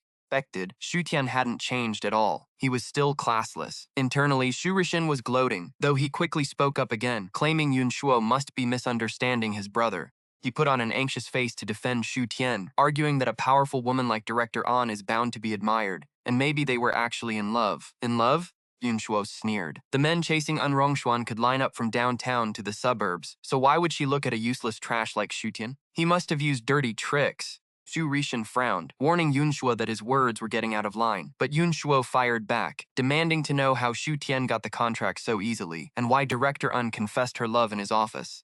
Boom. Yun Shuo's words were a bombshell, making the onlookers explode with chatter. Before this, they had at least tried to keep their gossiping quiet. But hearing that Rongxuan actually confessed her love in Xu Tian's office, their eyes widened in absolute shock. Who on earth was Rongxuan anyway? She was the famous ice queen of Jiangcheng high society. Had she really fallen for Xu Tian? Was she blind, or did he have some dirt on her to force her hand? Instantly, the employees looked at Xu Tian with even more disgust. He wasn't just a lazy bum. He was a scumbag who played with women's feelings for profit. It was disgusting. Xu Tian sighed, looking troubled. It's not that I don't want to say, but Director Anne asked me to keep it a secret. But since this has caused such a big misunderstanding for both our reputations, I should explain. It's true she has someone she likes, but it's not me. She said she's never pursued anyone before and asked for my advice. Mr. Yun, that confession you heard earlier, just Director Anne practicing on me. The employees were stunned. Was that really it? And yet, the more they thought about it, the more reasonable it sounded. After all, nobody believed Rongxuan would fall for a loser like Xu Tian. But Yun Shuo pressed on, demanding to know how he explained the contract then. Xu Tian raised an eyebrow and looked at Xu Rixin with simulated confusion. My brother already knows all about the contract, he said. Director Anne wanted to work with us, but when she asked my brother to meet, he didn't have time, so I had to go in his place. Xu Rixin suddenly interrupted him. Director An wanted to work with us? Since when? How come I didn't know about this? That day, you went to a concert with Miss Anne and left your work phone at home. I picked up the call, and when I called you later, you said the concert was starting. They told me to handle the meeting with Director Anne myself. Did you forget all about that? Xu Rixin's face turned incredibly pale. He instinctively shot a guilty look at Yun Shuo. He finally remembered receiving Xu Tian's call a few days ago, but he had been too busy pleasing a beautiful woman to care, trying to win her family's support, and had no interest in listening to Xu Tian, so he brushed him off. He had no idea he had missed such massive news. But how did Xu Tian know he was with An Xinyue? Did he accidentally mention it? Damn it, this idiot had blurted out his date with An Xinyue right in front of Yun Shuo. What if Yun Shuo figured it out? Seeing Xu Rixin start to panic, a fleeting smirk appeared on Xu Tian's lips, gone as quickly as it came. Although Xu Rixin acted like Yun Shuo's brother, he was sleeping with Yun Shuo's fiancée, and in his past life, even after An Xinyue married Yun Shuo, she kept cheating with Xu Rixin. Because Yun Shuo trusted Xu Rixin too much, he was eventually ruined by him. He went from a wealthy heir to a jobless bum. Xu Tian knew this because a broke Yun Shuo had written a song to vent. That song went viral online, becoming the biggest hit of the year. Yun Shuo used it to launch a massive music career, quickly becoming a rising star. He even became a pop king, but the double betrayal of his friend and lover haunted him. Even at his peak, he was never truly happy. To numb the pain, he worked himself to the bone, ruining his health before turning 30. This was exactly why Xu Tian returned to the Shu Group. Besides getting back his shares, his main goal was to recruit Yun Shuo. Traditional industries were shrinking, and he knew he needed to innovate. Stand proudly beside Tang Bingyan. He couldn't just cling to the old family business. The future belonged to digital media, and early adopters were making fortunes. Knowing Yun Shuo's incredible talent, he couldn't pass this up. Mending fences with him was the first step, and sure enough, it worked. Hearing Xu Tian mention the concert and Miss An, Yun Shuo froze. Forgetting the confession, he stared intensely at Xu Tian and demanded to know if it was the concert at the Grand Theater. That is the famous Russian Kasa Orchestra. Oh, President Yun, do you like classical music too? Xu Tian feigned surprise. I heard tickets for this concert were almost impossible to find. But with your status, VIP seats should be easy to get, right? Easy indeed. Yun Shuo clenched his fists, eyes blazing with pure rage. Wait, is this Miss Anne you mentioned in Xinyue? Yes, she went to college with my big brother, so you know her too? Xu Tian acted surprised. He laughed warmly. I almost forgot you and my brother went to college together. Small world, but wait, is not in Xinyue his fiancée? An employee nearby gasped. Someone quickly covered the worker's mouth. Yun Shuo adored An Xinyu and flaunted their love constantly at the office. Everyone knew they were engaged. Now, Xu Rixin was going to private concerts with his best friend's fiancée. That was incredibly messy. The employees turned their eyes toward Xu Rixin. Their respect instantly soured into suspicion. Was their boss actually a backstabbing scumbag? Rixin, what is this? Yun Shuo's face turned terrifyingly dark. Remembered that concert. He had pulled strings to get 2 VIP tickets just to make An Xinyue happy, but she claimed her musician friend desperately wanted to go. Yun Shuo hated classical music anyway, so he gave her both tickets. Honestly, he had been suspecting for weeks that she was seeing someone else. He had no proof and hated to assume things, but this concert date made no sense. Even if Xu Rixin wanted to go so badly, he should have asked his best friend, not his fiancée. Then another memory flashed in Yun Shuo's mind from that very night. and Xin Yue had come home with a gift box, claiming her friend bought her a bracelet to say thank you. She wore it constantly. He had ignored it. Even though she never wore his gifts, he just assumed his taste was bad. Now everything made sickening sense. That bracelet never came from a girlfriend. Shuo, you have it all wrong, Shu Rishan stammered. He wanted to mock Shu Tian, but now set himself on fire. He wanted to punch Shu Tian, but first he had to salvage this. He forced a frantic explanation. It is a misunderstanding, Shuo. And Xin Yue said her friend bailed last minute, so she asked me to go. Yun Shuo's expression turned to ice. So you admit you were with her, Yun Shuo whispered. He remembered how she spent hours on her hair, makeup, and dress that night. They grew up together. He knew her. She never wore makeup with girlfriends. He had assumed she just wanted to dress up for classical music.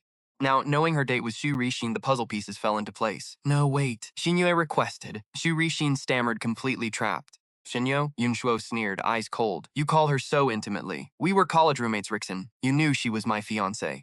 Our families met. We are engaged, and yet you snake around behind my back. No, Shuo, you have to believe me. Shu Rishin felt the heavy, judging stares of his employees. His reputation was about to tank. He forced himself to breathe and steady his mind. He looked at Yun Shuo with forced sincerity. Shuo, I only went to set boundaries with Miss Anne. I told her to focus on you. Oh, really? Yun Shuo whipped out his phone, pulling up a photo of the bracelet and Xinyue posted that night. You bought her jewelry to reject her? She wears it every single day. Explain that. Shu Rishin turned white. That idiot woman actually wore his gift daily. He had warned her to keep a low profile. Wait, our boss bought President Yoon's fiancé bracelet? The crowd whispered in shock. Why would his fiancé do that? I would never wear another man's bracelet daily unless I was totally into him. She comes from money, so she is no gold digger. That means she actually likes our boss. The employees traded thrilled, gossiping glances. The whispers reached Shu Rishin. He wanted to fire every single gossip in the room, but reacting now would only make him look guilty. Shuo, let's talk somewhere private, Shu Rishin pleaded. I never wanted to ruin things with Miss Anne. No need, Yun Shuo spat.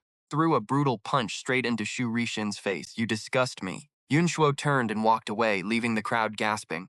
Latecomers watched Yun Shuo storm off, entirely confused. Stealing from his best friend, Shu Rishin always acted like such a perfect gentleman.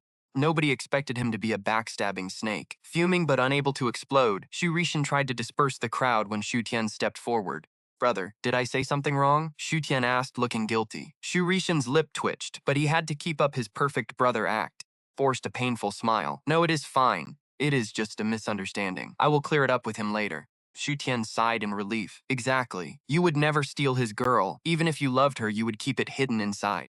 You would never do something so dirty. Shu Rishin cursed him internally. Needing to kill the rumor, he forced another smile at the crowd. I do not like Xinyue. I met her to tell her to stay with Shuo. The gift was just a thank you for the ticket. I knew the tickets were expensive and Shuo just misunderstood. Shu Tian nodded in mock realization. That makes so much sense. Accusations sounded so wild. You would never want his fiancé anyway. Your type has always been strong, successful career women. After all, our dreams are the same. Look, it is closing time. Pack up and head home, Tian. Mom made your favorite dinner. She even made ribs for you. Shu Rishin interrupted him quickly before he could dig a deeper hole, then glared at his lingering staff. He snapped. Does everyone want to stay for overtime? The crowd scattered instantly. Shu Tian watched his brother's furious retreat and smiled internally. Rumors like this ruin a leader's credibility. Staff forgive bad morals for good results. But what happens when they realize his talent is mediocre? They will dig up every past mistake to prove he is unfit. Plus, after today, Yun Shuo will never back him up again. That meant he had yet another enemy to deal with at the board meeting. Even if Yun Shuo still despised him, he knew he'd eventually win his trust. After work, Shu Tian refused to go home. He was just biding his time to strike back.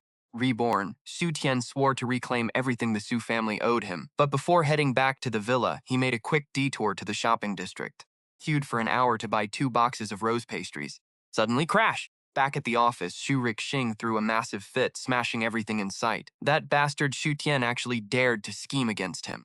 Without Shu Tian's instigating, Yun Shuo wouldn't have grown cold, and the rumors would have stopped. He looked innocent, but Shu Rixing knew better. Furious, he remembered Yun Shuo catching An Rongshuan's confession and smirked. Sneering, he grabbed his phone and fired off a text. Hey sister-in-law, a female boss confessed to my brother today. Granted, she can't even compare to you, but she is incredibly aggressive. My brother is naive and doesn't know the world yet, so I'm worried he might slip up. You should keep an eye on him. Since Shu Tian ruined things with Yun Shuo, he wasn't letting him live in peace either. Chapter 48. Where is your wife? Tang family villa. Tang Bingyan sat on the sofa, radiating an icy silence. Ah Wei watched her nervously, trying to read the room. He knew that scumbag Shu Tian must have messed up again, but just as he was about to speak, a shout echoed from the foyer. "Honey, I'm home." Inside, Ah Wei gave him a death glare. Shu Tian immediately knew Xu Rixing had tattled to his wife again. Yi Tian rushed over to the sofa, set the pastry box on the coffee table, and knelt by Tang Bingyan's side. "Honey, I have a confession to make." Confessing first was better than letting her believe rumors. Honesty was key here. But Tang Bingyan just stared blankly. "What is it?" Xu Rixing's text had hit her hard. Moments ago, she'd almost banned Shu Tian from the company entirely. But seeing him home right on time changed her mind. She could feel his genuine change lately, yet she feared it was all a ploy to escape. She never thought she'd find herself walking on such thin ice. One last chance, then. If Shu Tian really couldn't resist temptation, complex emotions swirled in her eyes. Sighing, she brushed the thought aside. "We'll see.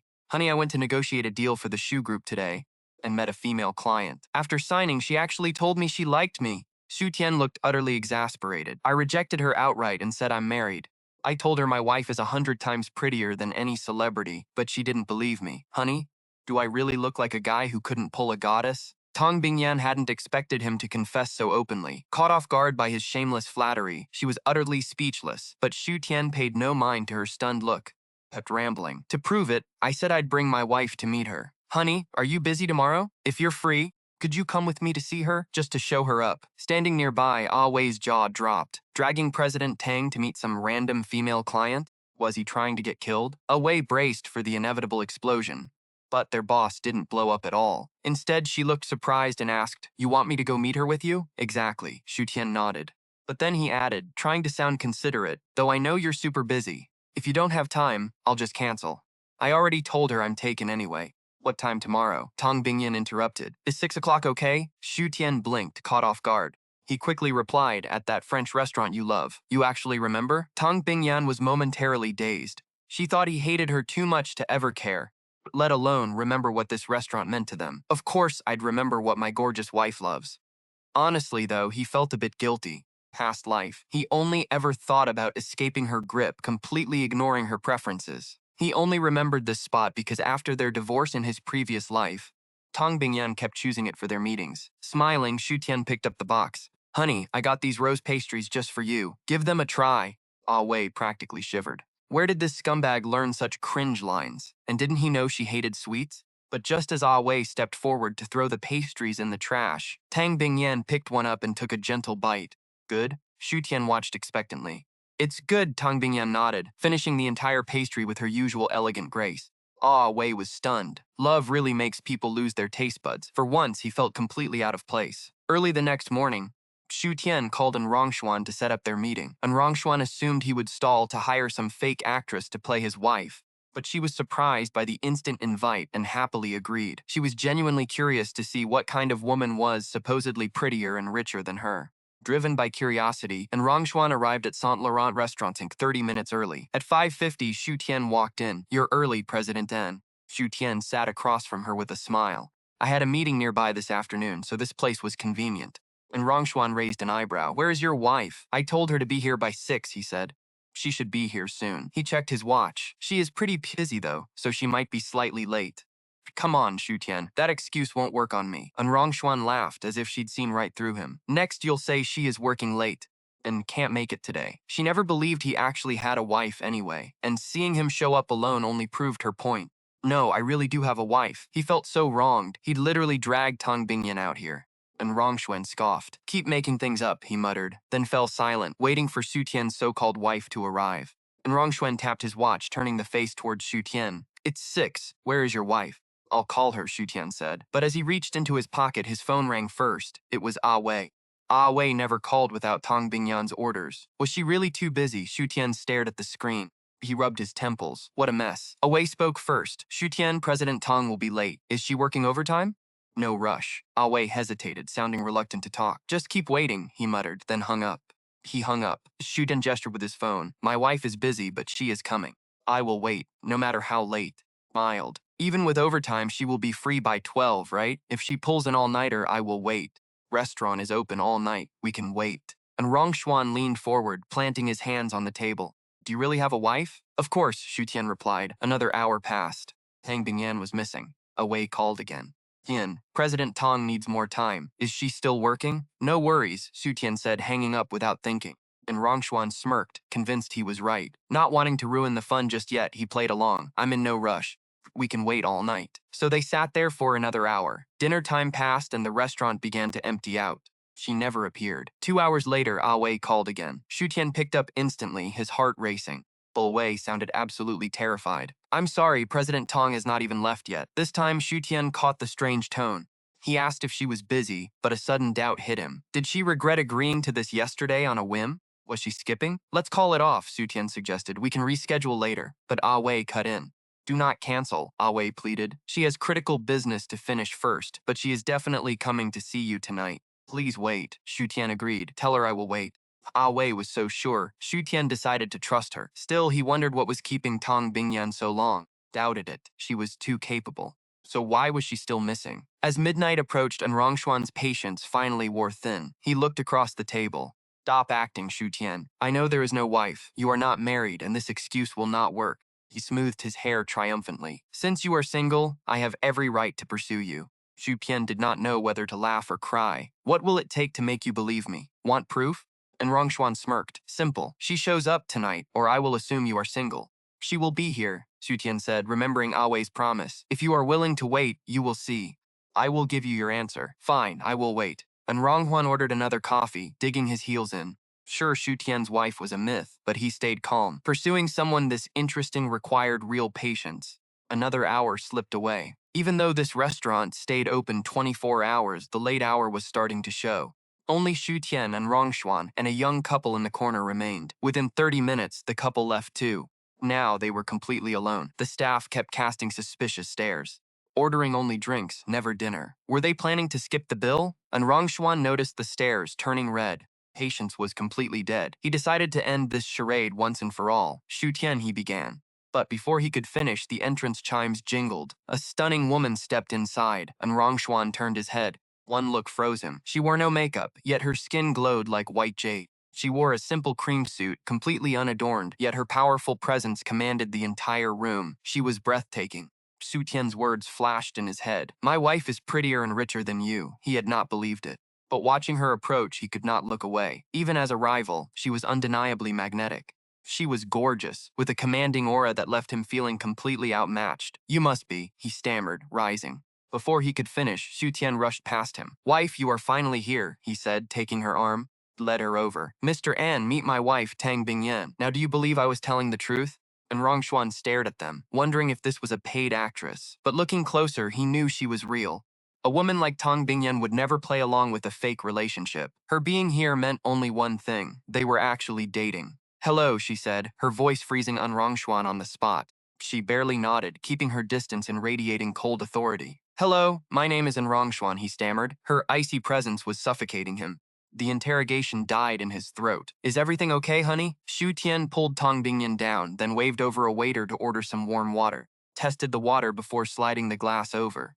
Sip some water first, he said. Tang Bingyan lowered her eyes with a quiet nod. Shu Tian's question brought a flicker of unease to her eyes. But when she looked up again, her face was completely calm.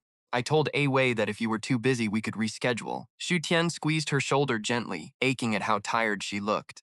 I already ordered the set meal. Drink some warm water first so you do not get an upset stomach.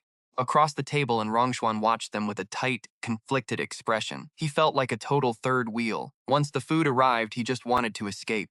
Barely touched his plate. After a few forced bites, he made an excuse and bolted. Shu Tian breathed a sigh of relief. He finally convinced the guy he was married. He wouldn't be bothering them anymore. Shu Tian sliced his steak into perfect bite-sized pieces and swapped his plate with hers. You must be starving after working so long, honey. Eat up. Standing right behind Tang Bingyan, Oei felt his jaw twitch. Working so long? What a complete joke. Boss had been getting ready since 1 in the afternoon, determined to crush her rival with pure beauty. She drove 5 makeup artists and 8 stylists insane. And that was after terrorizing 12 clothing designers. If she had more time, who knows how long she would have kept going. All this for a minor love rival.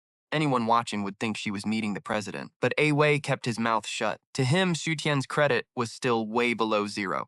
That scumbag knew how much effort she put into this date. His ego would touch the sky. Unaware of A Wei's thoughts, Shu Tian complained, You are the person Tang Bingyan trusts most. You should remind her to eat and rest when she is busy.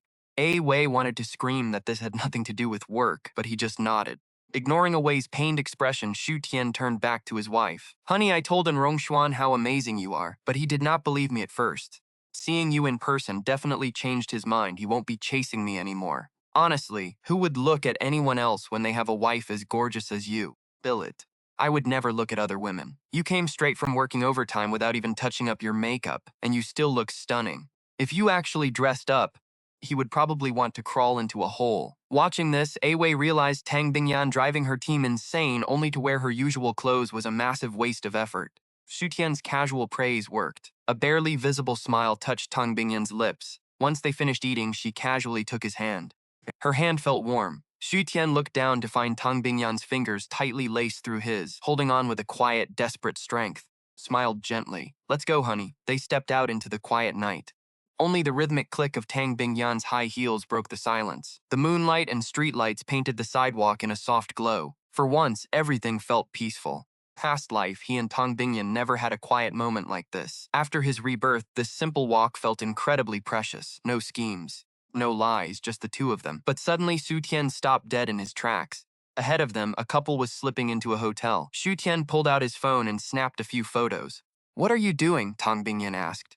Xu Tian stared at the photo on his screen, his eyes narrowing. My dear brother is checking into a hotel with his best friend's girl. Yes, that is Xu Rishin and Xingyue. Photos leaked to the office. His perfect brother persona is going to shatter. The next morning, Xu Tian headed into Su Corporation as usual. Since things were settled, he figured Rongxuan would back off. Sure enough, Anzhong Group sent their department manager to handle the partnership today. Xu Tian finalized the details and walked him out. But just as he thought he was in the clear, his phone started blowing up with alerts. Ping after ping echoed through the office. An anonymous email had just been blasted to everyone at the company. It detailed how Xu Tian shamelessly seduced a female client over dinner. Attached were photos of him and Rongxuan at the restaurant. Shot from misleading angles to look highly intimate, they completely left Tang Bingyan out of the picture. Photos spoke for themselves. Gossip spread that the new vice president was trading favors for contracts. How did an honorable CEO get such a sleazy brother? I have never seen a man sell his looks for a deal. Disgusting. If everyone starts doing this, our entire company is going to look like a joke. The office would go wild. Since the email was sent to everyone, Xu Tian saw it too. He quickly scanned the contents. A cold laugh escaped his lips. He did not need a genius to figure out who sent it. The board members disliked him, but they would never risk a scandal. They preferred to stay out of it. But since he had just secured 2 massive deals, Xu Rishin was sweating. Xu Tian smiled coldly, but his eyes remained cold. Xu Rishin, do you still think I'm the same fool you played in my past life? You brought this on yourself. Back in his office, Xu Tian logged into a burner account and blasted his own email. The headline read, Shocking, Xu Rishin is cheating with his best friend's fiancée. Below were the photos of Xu Rishin and Xingyue slipping into the hotel at midnight. Before the staff could even process the shock of Xu Tian's dinner date, this nuclear bomb went off. The company exploded. There is no way. Xu Rishin is so respectable. He would never do this, but the pictures of them heading inside are right there in the email. Why is it impossible? Yun Shuo is crazy about his fiancée and keeps her photo on his desk. I am positive that is her. That is definitely Yun Shuo's girl. But aren't they supposed to be best friends? Yun Shuo literally moved his office here to help him through a rough patch. How could he stab his brother in the back? Some of us heard rumors in the break room before, but we never had any proof until now. The rumor had only circulated in a tiny circle and barely turned heads. But now, this solid anonymous email changed everything. It proved Xu Rishin was the homewrecker who ruined their brotherhood. Once the news broke about him stealing Yun Shuo's girl, the female staff at the Xu Corporation were furious and rallied behind Yun Shuo. After all, Yun Shuo was a wealthy heir who always dressed sharp and had quite a fan club at work. As for the male employees reading that email, they had plenty of complaints about Xu Rishin too. Put any guy in that position, nobody wants to get cheated on, especially not by a close friend. Having your best friend pull a stunt like that is just a brutal stab in the back. Xu Tian ignored the office gossip and clocked out exactly on time. He wanted to head home and eat dinner with Tang Binian, but the moment he stepped outside, a harsh argument caught his ear. So what if I like Xu Rishin? In my eyes, 10,000 times better than you. Her sharp scream cut straight into Yun Shuo's chest. When Yun Shuo first opened that email, he was actually standing right next to Xingyue. Even after discovering they were sneaking around, he had not confronted her. He desperately clung to a tiny hope that she would value their childhood history and just walk away from Xu Rishin. For a while, and Xing Yue actually seemed to behave and often dropped by his office before he left. But those photos stripped away his illusions in a heartbeat. She was only showing up to use his office as a convenient pit stop to hook up with Xu Rishan. Blinded by rage, Yun Shuo lost his mind and started screaming at her right at the entrance. And Xinyu, if you do not love me, why agree to get engaged? He thought they had something real, but it was all just a pathetic, one-sided delusion. Why get engaged? If my parents did not force me, do you think I would ever look at you? Since the secret was out, she stopped pretending, and Xinyu spat the words with pure spite. Xu Rishan took over the family empire so young and built massive success. What about you, Yunshuo? Dump all your work on other people, lounge around, and live off corporate dividends. Honestly, I feel embarrassed just being seen with you. Me, lounging around? Yunshuo clenched his fists, his face draining of color. And Xinyu, is that really what you think of me? Her betrayal with Xu Rishan had already crushed him. But these cruel words were the absolute final straw. If he were actually a useless loser, he never would have listened to her and poured his efforts into the Xu Corporation, working day and night to clean up Xu Rishan's messes. Yet his best friend stole his credit while sleeping with his fiancée. It was sickening. Yes, that is exactly how I see you. You are a useless loser, and the only man I love is Rickson. You do not even deserve to be compared to him. And Xinyu stared at him with complete disgust. So if you do not want this to get ugly, be smart. Go tell my parents you want to call off the engagement. Without another word, she walked away and never looked back. Hearing the woman he loved trash him so brutally, Junshuo let out a raw, desperate roar and tried to chase after her. But right at that split second, a speeding SUV whipped around the corner. Driver had no time to brake, and Yunshuo gasped in shock. But a moment later, a strange wave of peace washed over him. He even thought of just letting the car hit him. Ending his life right there would make all his misery vanish. Chapter 53, Cooperating with Yun Shuo. But right before impact, a figure lunged from behind. A hand locked onto his arm and yanked him backward. The sudden momentum sent them both crashing onto the hard pavement. Are you trying to die? The SUV driver screamed, leaning out the window. The SUV sped off, but the expected bone-crushing pain never came. Yun Shuo opened his eyes and gasped when he saw his savior. What are you doing here? Then his expression turned completely frigid. Tian, are you here to mock me? Mr. Yun, I just saved your life. Do not be so ungrateful. Su Tian stood up, brushing the dirt off his clothes, and offered a hand. Yun Shuo slapped it away, gritted his teeth, and pushed himself up. Kind? Yun Shuo sneered. You slept with a client just to lock down a contract. You are no better than Xu Rishan. Fine, think whatever you want. I am not going to argue. Xu Tian did not care about the hostility. He saved him purely out of instinct, not to play the hero. But that casual attitude only triggered Yun Shuo more. Even you look down on me? What gives any of you the right? Xu Tian raised an eyebrow, smiled faintly. If you want people to respect you, you actually have to achieve something, right? His voice carried a sudden tempting edge. Mr. Yun, do you want to turn the tables? What is that supposed to mean? Yun Shuo eyed him warily, like a cornered animal. What corner? It is just a girl. I am worth millions. You think I cannot find someone else? Tian shrugged. If you actually believe that, great. But his casual shrug made Yun Shuo boil over. You Su bastard, you are mocking me too. You think I am just a useless trust fund baby. Xu Tian watched him calmly. It does not matter what I think. What matters is, do you want to make the people who betrayed you pay? What do you want? Aren't you Xu Rishan's brother? Yun Shuo grew suspicious. Did he send you to dig up dirt? Xu Tian smirked. You were his best friend and he still played you like a total fool. Shuo went quiet. He realized Xu Tian despised Xu Rishan's antics too. He used to think Xu Tian was just some boy toy who sweet-talked rich women, but now he realized he had no idea who this guy was. Was Xu Tian's warning earlier intentional, exposing the affair to save him? But Xu Tian was his brother. Why would he do that? Wait, Yun Shuo suddenly remembered Xu Rishan mentioning that Xu Tian was actually adopted. He said Xu Tian was a rebellious headache to the family, calling him an ungrateful leech who refused to give back. Now Yun Shuo realized he never actually knew Xu Tian. He had just let Xu Rishan brainwash him into thinking the guy was trash. But was that actually true? Just then Xu Tian spoke up again, his voice carrying an even heavier, seductive tone. Do you want everyone to see Xu Rishan's true colors? Want Xinyu to regret losing the only man who cared?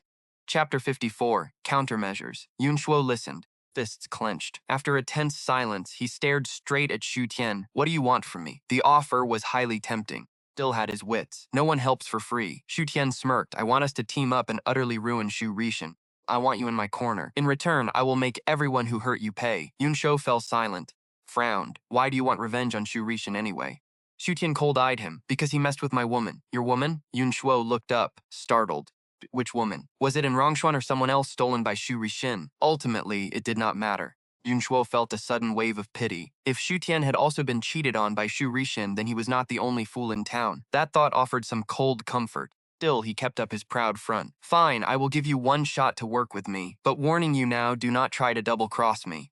Do not try to control me. Relax, we are partners. If I sabotage you, I destroy myself, Shu Tian said, trying to put him at ease. What is the plan? Yun Shuo's eyes turned ice cold. He absolutely wanted to make Xinyue regret what she did. Not just her, Su Risin too. He wanted that cheating couple to pay dearly for their betrayal. Hearing this, Su Tian smiled.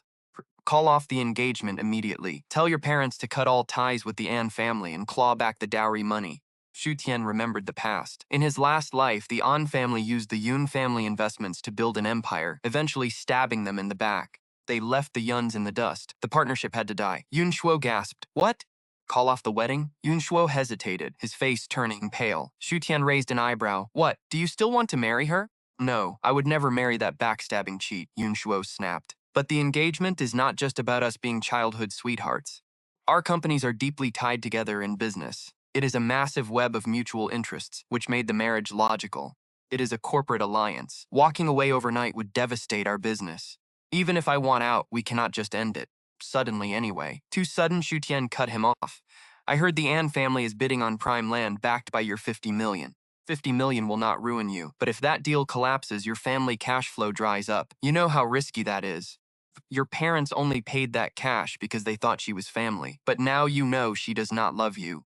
Why let them rob you blind? In his past life, Xinyue took Yunshuo's money to build her company while secretly funding Shu Rishin's indie films. She claimed she was investing. If they win that land bid before you split, your 50 million vanishes. He looked up. You do not want me to do that, right? Yunshuo hesitated, then sighed and grabbed his phone. Let me call my dad to test the waters. They love Xinyue. A sudden call-off would make me look bad. They will think I cheated. And hurting her. Shu Tian reached out. If you cannot say it, let me do it. You? Yunshuo frowned. How can you make them agree to this? Shu Tian shrugged. Let me try. Just action. No empty promises. Yunshuo hesitated, then unlocked his phone and handed it over. Shu Tian found the mother's number and dialed. Hello, son, why call so late? Auntie Yun, this is not Yun Shuo. I am his friend, Shu Tian said, injecting panic into his voice. Yun Shuo just tried to end his life. We are rushing him to the emergency room. Can you meet us there? What? Yun Shuo lunged for the phone, utterly shocked, but Shu Tian swatted his hand away. Mother panicked. Suicide how? Get to Jiangcheng Hospital, Auntie. Shu Tian hung up. Come on, we are actually going. What the hell are you playing at? Yun Shuo snapped. Why lie about my suicide? Shu Tian glared back. If I had not grabbed you, you would be dead. Can you honestly say you did not want to die? Yun Shuo froze. Fear gripped him. If Shu Tian had not acted, he would have taken the hit from that speeding car. He would have been dead. Breaking an engagement is business, Shu Tian said. Your parents need to feel the gravity of this. Otherwise, they will blame you for the breakup. And if the An family starts playing the victim first, your parents will never let you leave. Reality hit Yun Shuo, followed by a wave of heavy guilt. When that car rushed at him, he really had wanted to end it. Pure dread washed over him. If he had died, what would his parents do? He looked up at Shu Tian. Gaze shifted. What is it? Shu Tian asked, noticing the other man had frozen in his tracks. Are you and An Rongshuan actually not what I thought? Yun Shuo had assumed the worst after hearing that confession. Figured Shu Tian slept his way to contracts, but now he knew better. He confessed, but I turned him down, Shu Tian said. The contract was strictly business. No need to mention the bet, this lie was cleaner. Yun Shuo looked down. I am sorry. I completely misjudged you. Shifting uncomfortably under the weight of his guilt, he muttered, especially after everything I said. Why, easy, our goals align, mutually beneficial. I help you now, you help me later. Shu Tian did not care about Yun Shuo's past misunderstanding. After all, he knew exactly what was going on. The only real reason Yun Shuo had such a terrible impression of him was because of Shu Rishin's slow, toxic influence. His hypocritical older brother was a wolf in sheep's clothing, and he never missed a single chance to drag Shu Tian's name through the mud. Seeing that Shu Tian did not hold a grudge, Yun Shuo finally stopped being so awkward. Fine. If there is anything you ever need, just ask. I will definitely help you. Right now, I cannot think of anything, but in the future, there is one specific favor I might need. Shu Tian looked right at Yun Shuo, his eyes flashing with a quiet amusement. Yun Shuo felt a sudden chill run right down his spine under that intense gaze, feeling exactly like a helpless piece of prey being cornered by a smart predator. You are not about to ask me to do that kind of stuff, are you? He practically shuddered to shake off the goosebumps, his entire face twisted in pure dramatic rejection. I am telling you right now, this young master only sells his talent, not his body. Shu Tian simply rolled his eyes in response. Xu Tian did not already know that this guy was destined to become a massive pop king across the entire country. Yun Shuo's drama queen behavior would have made him suggest acting school. "You are overthinking this," he said. "My preferences are perfectly normal," Xu Tian replied. "I just want to be your manager if you ever decide to enter the music industry." Since his rebirth a few days ago, Xu Tian had been carefully planning out his own future. While he could easily rely on his memories of his past life to manage the dry corporate investments of the Shu Group, he felt the fast-paced entertainment business was far more challenging and exciting than those boring projects. It was also much more to his taste. More importantly, the most profitable branch of the powerful Tang family business was entertainment. If he wanted to win over Tang Bingyan's family, he had to make a name there. He naturally needed to prove himself in that world first. But to keep his own privacy safe from the public eye, he had no interest in becoming a star himself. He wanted to pull the strings as a manager. And Yun Shuo was his very first target. This guy was going to be a massive superstar. Building a solid relationship with him now would bring nothing but endless benefits down the road. "And how did you know I wanted to be a singer?" Yun Shuo asked, completely stunned. He knew he had absolutely zero talent for running a corporate business, and his real passion had always been singing. But he also knew his strict parents would never allow him to enter show business, so he had never told a single soul. Xu Tian just gave a quiet smile. "I think you have a great voice, and your singing would be amazing." Yun Shuo fell silent for a long moment before finally speaking up. "Thanks," he said, "but it is probably not going to happen. My parents have a pretty deep prejudice against the whole entertainment world. The road ahead is long, so there is no need to rush into anything right now. But if you do take the plunge, just promise you will let me be your manager." "Deal, then. It is a promise." Even though Yun Shuo did not think he would ever actually get to chase that dream, he still agreed. After all, it never hurts to have a dream. Who knows, maybe it will actually come true one day. On the way to the hospital, Xu Tian and Yun Shuo aligned their stories. Even though Yun Shuo did not have a single scratch on him, they decided to say he got bumped by a car and needed a full-body checkup just to be safe. They had barely finished registering at the hospital emergency room when Yun Shuo's panicked parents came rushing through the doors. Couple ran straight toward the emergency room with clear panic and anxiety written all over their faces. Yun Shuo sat on a bench outside the door, his face looking quite pale because of how incredibly nervous he was about the lie. Actually made him look like he was suffering from severe shock. "Uncle, aunt, please do not worry," Xu Tian said quickly. "I already registered him, and he is getting a full checkup right now. Everything is going to be fine." Seeing their son sitting safely on the bench with no visible injuries on him, his parents finally breathed a small sigh of relief. But almost immediately, Yun Shuo's mother grew incredibly anxious all over again. "What on earth happened, Shuo Shuo? Why would you suddenly try to end your own life out of nowhere?" Facing his parents' frantic concern, Yun Shuo did exactly what he and Xu Tian had agreed on earlier. He kept his head down, staying completely silent. This heartbroken, devastated look only made his parents more frantic. "Uncle, aunt, you really cannot blame Yun Shuo for any of this," Xu Tian intervened. Xu Tian spoke up at just the right moment, explaining that Yun Shuo had been deeply hurt by Xin Yue, which drove him to a moment of pure despair. Father Yun frowned deeply, demandingly asking what on earth happened and what Xin Yue could have possibly done to drive his son to this. What could make his own son want to end his life? Xu Tian let out a long sigh. He had some serious conflicts with both Miss Anne and Xu Rishan. Father Yun was visibly startled by this. Then his brow furrowed even tighter. "Shuo, did you have a big fight with Xin Yue? And what is going on with Xu Rishan? Isn't he supposed to be your absolute best friend? Did you fight with both of them at once?" Xu Tian quickly stepped in. "No, it is actually much worse. Xu Rishin and An Xinyu have been having an affair behind Yun Shuo's back, and now everyone at the company knows all about it. A lot of the employees are gossiping behind his back." Yun Shuo was so overwhelmed by all the nasty rumors that he made an impulsive choice. "This is complete nonsense." Father Yun's face darkened instantly. Mother Yun frowned, shaking her head in disbelief. "How is that even possible? I practically watched Xin Yue grow up. She has always been so polite, well-mannered, and gentle. How could she cheat on Yun Shuo behind his back with his own best friend? Sure, Xin Yue has a bit of a spoiled princess attitude sometimes, but her character is absolutely fine. Are you sure there is not some kind of massive misunderstanding here?" Hearing this, Xu Tian quietly exchanged a quick look with Yun Shuo. It was obvious Xin Yu had worked incredibly hard to charm Yun Shuo's parents over the years. Even with something this serious, their very first reaction was to assume it was all just a misunderstanding.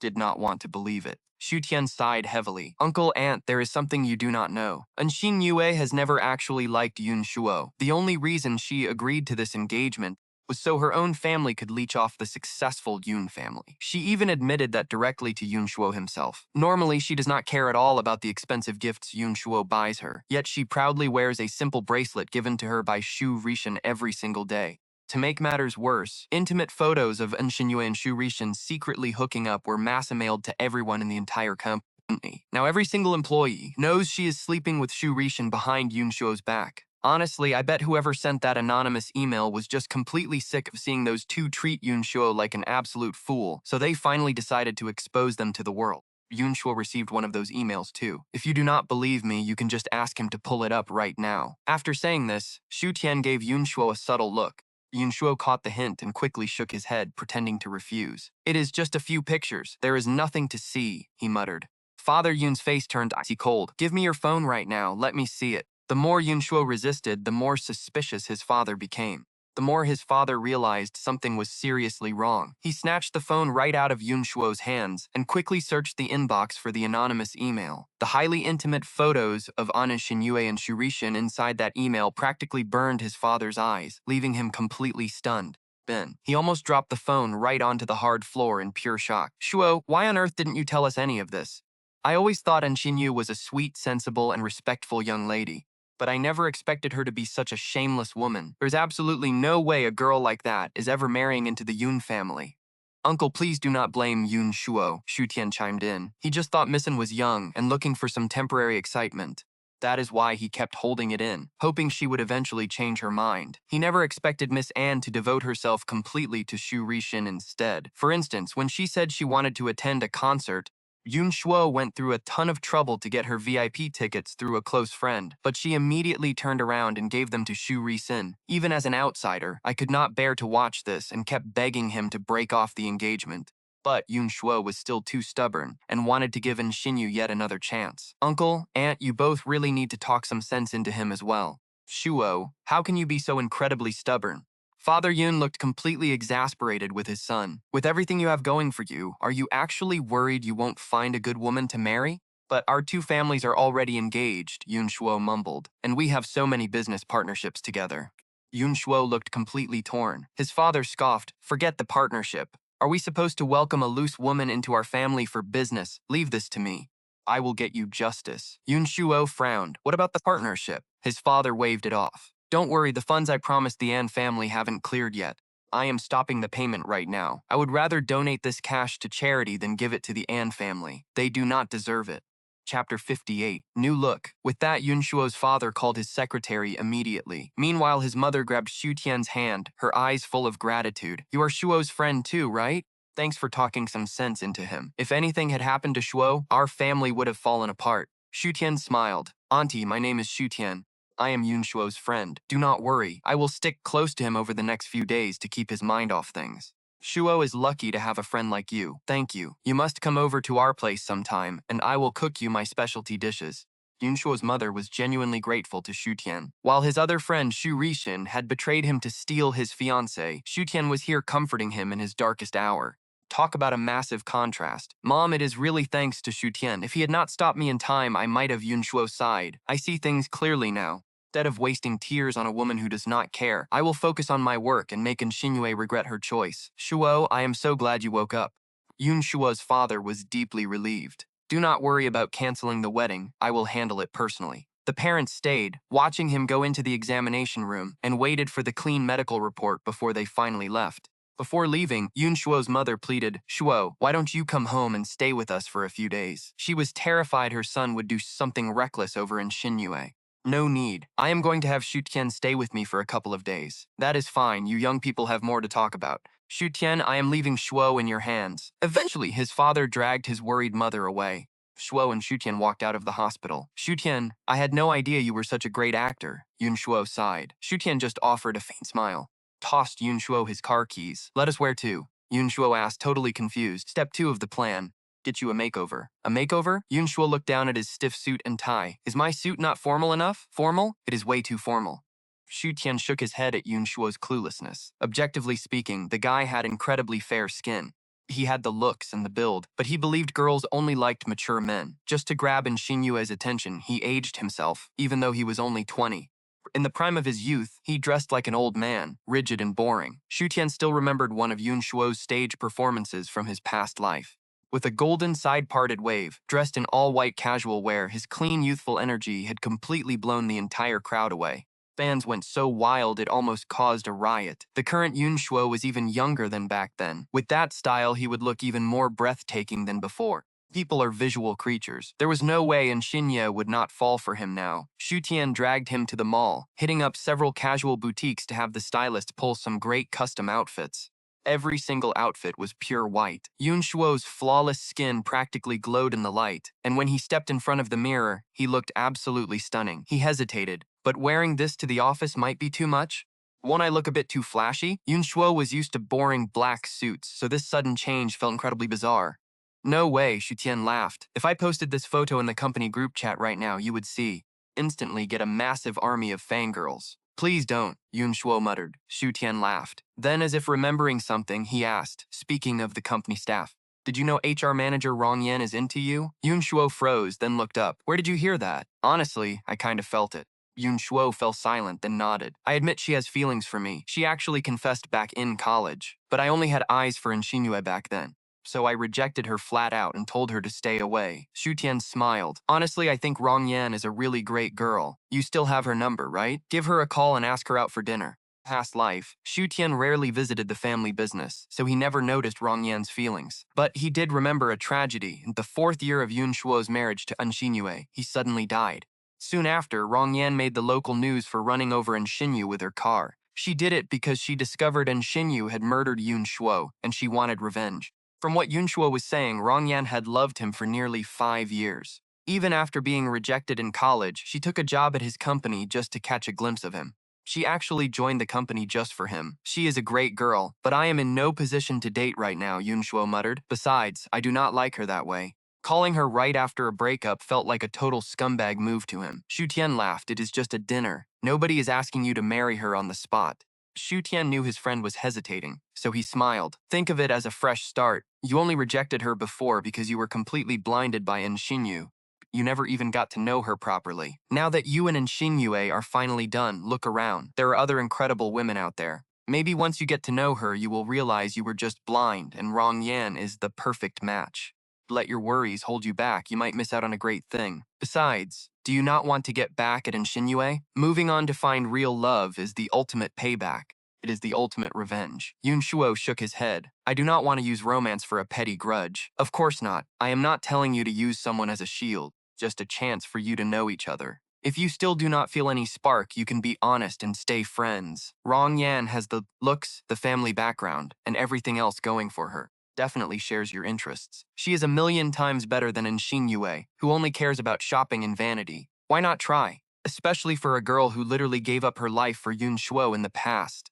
He did not want their story to end in tragedy this time. "Fine," Yun Shu sighed, "but it is just dinner. At most, we are friends." He heavily emphasized the word friends. Then he pulled out his phone and texted Rong Yan. Chapter 59, Yun Shuo's smash hit song. Rong Yan replied almost instantly, locking in the exact time and place for their dinner. After shopping with Yun Shuo, Xu Tian stopped by a luxury boutique next door to pre-order a limited edition seasonal handbag. Since only elite VIP members could reserve them, Xu Tian had to use Yun Shuo's mother's high-tier account to secure one from the very first batch. It would be ready in 1 week. He planned to give this handbag to Tong Bingyan. Even though their anniversary was not for a while, he had promised himself he would make things up to her. Xu Tian loved planning these little surprises. "Let us go." "Where to?" Yun Shuo, who absolutely hated shopping, had just finished tossing all the heavy bags into the trunk. Just as he went to catch his breath, Xu Tian's words made him freeze. Xu Tian smiled. At the salon, Xu Tian explained what he wanted to Tony the stylist. The result wasn't quite up to the standards of his past life styling team, but compared to Yun Shuo's usual tacky, stiff hair, it was a world of difference. Yun Shuo stared in the mirror at his new look, slightly wavy golden brown hair paired with a clean white casual suit. He actually liked it, but he couldn't help feeling a bit self-conscious. Xu Tian nodded in approval. "The company's annual gala rehearsal is tomorrow afternoon, so make sure you wear this exact outfit." The gala rehearsal? Yun Shuo stiffened. Suddenly, something crossed his mind and his expression turned uneasy.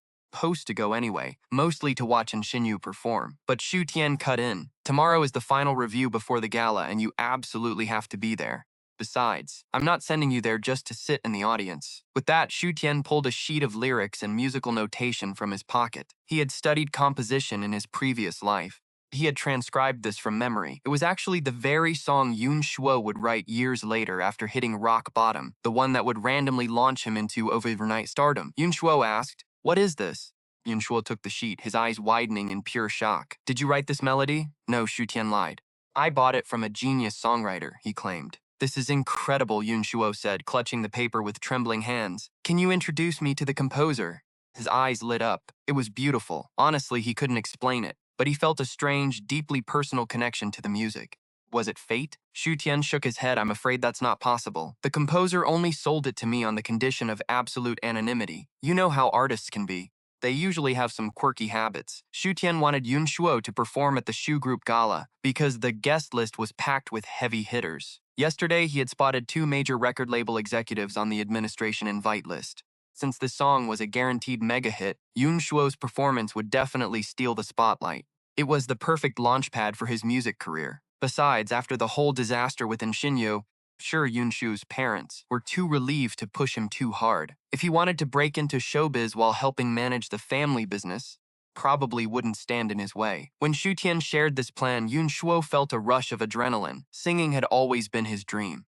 He wanted to stand on a stage and perform his own music. He had accepted that it was just a fantasy, yet here was his shot. "All right," he said, "I'm going home to practice right now."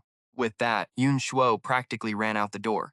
He was absolutely obsessed with the track. Once home, he made a few minor tweaks to smooth out the rough edges in the lyrics. Stayed up singing until dawn. The next afternoon, he arrived at the rehearsal hall right on time. Immediately, whispers broke out. "Wow, who is that handsome guy? Part of the hired event crew? You guys are just noticing him? I saw him ages ago." "What hired crew?" "Director Yoon." "Oh my god, no way. How does he look like a totally different person? He is gorgeous." For the past 2 days, Yun Shuo had been the absolute center of office gossip. Most of the female staff had felt sorry for him, but now, staring at his dramatic makeover, they gasped. Yun Shuo had instantly become the gold standard of a wealthy, handsome bachelor. One girl whispered, "I must have been blind before to think Director Shu looked better than Director Yoon."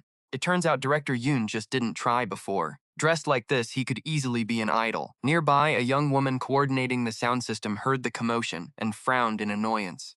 "Yun Shuo here too?" she thought. "I made things crystal clear. Why is he still crawling back? Has he completely lost his dignity as a man?" Was Xinyu. Though she wasn't actually an employee, she had put together a special performance for the gala just to grab Shu Rixin's attention. She never expected that useless Yun Shuo to follow her like a ghost, coming to watch rehearsals just because of her. Annoyed, Xinyu glanced back toward the entrance. Froze. Who was that guy in the clean white suit smiling and chatting with the staff? He looked like a Korean star. Wasn't Yun Shuo supposed to be a boring, old-fashioned dork? But the man standing at the entrance was a far cry from the loser she remembered. He looked like a lead actor from a drama, commanding attention with every movement. She even pinched herself, thinking she was dreaming. How could Yun Shuo transform so completely in just a couple of days? Nearby, the chatter only grew louder. Honestly, Director Yoon is way hotter. Why on earth did An Xinyu dump him for Director Shu? I mean, Shu is okay, but he can't even compete with this. Seriously, someone burn his old suits. He looked like an insurance salesman in those. This casual look is everything. And if we are talking about family background, Director Yoon is out of his league too. Shu only owns this one company, but Yoon has major shares in multiple conglomerates. He only came here to help out a friend, just backing him up. And yet, Director Shu stabbed him in the back, messing around with his best friend's fiancée. It is absolutely disgusting. Right then, Shu Racine walked into the hall. He caught every single word of their gossip, and his face instantly turned murderous. Clearing his throat aggressively, his rage shattered his polite facade. He snapped, "You were brought here to rehearse. Anyone caught gossiping can get the hell out." Staff immediately shut up. Shu Rixin stared at Yun Shuo, forcing down the burning jealousy clawing at his chest. He managed to force a stiff smile. "Yun Shuo, you haven't been in lately, and you didn't reply to my messages. Is everything okay?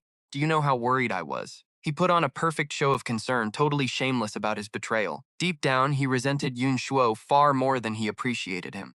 Even though Yun Shuo had always treated him like a brother, he felt suffocated by Yun Shuo's effortless high-class vibe. Every favor felt like patronizing charity. Back in college, Yun Shuo was the star, popular guy who ruled the campus, while he was just the quiet sidekick. Even after graduating and taking real power at his family's firm, while Yun Shuo just collected dividends and slacked off, destroying his own reputation.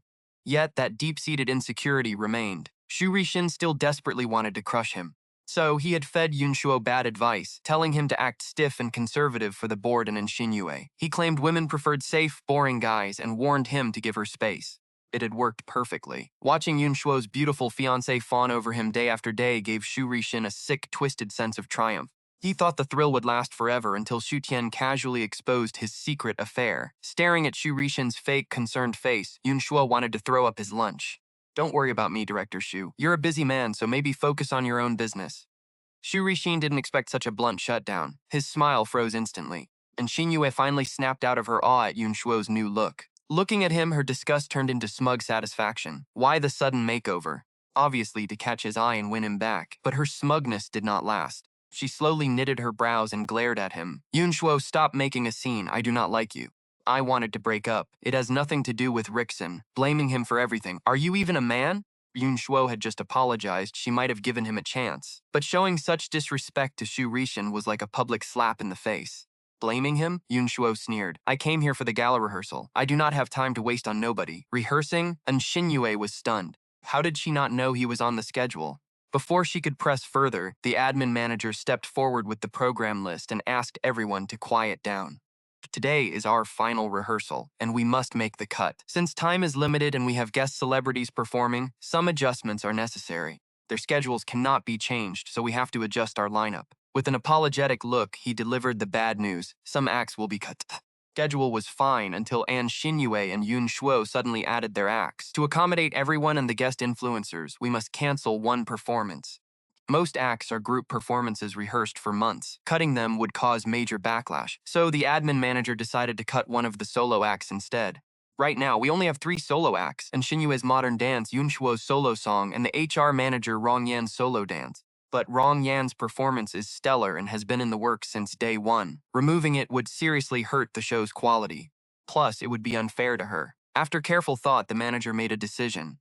Since there are 2 solo dances and time is tight, we have to cut one of them. The manager looked at Nshinyue, then at Rong Yan in the corner. Miss Anne, Manager Rong, what are your thoughts? Are you kidding me? Nshinyue glared at the manager. I usually perform in massive theaters. I only agreed to this small-time gig to favor President Xu.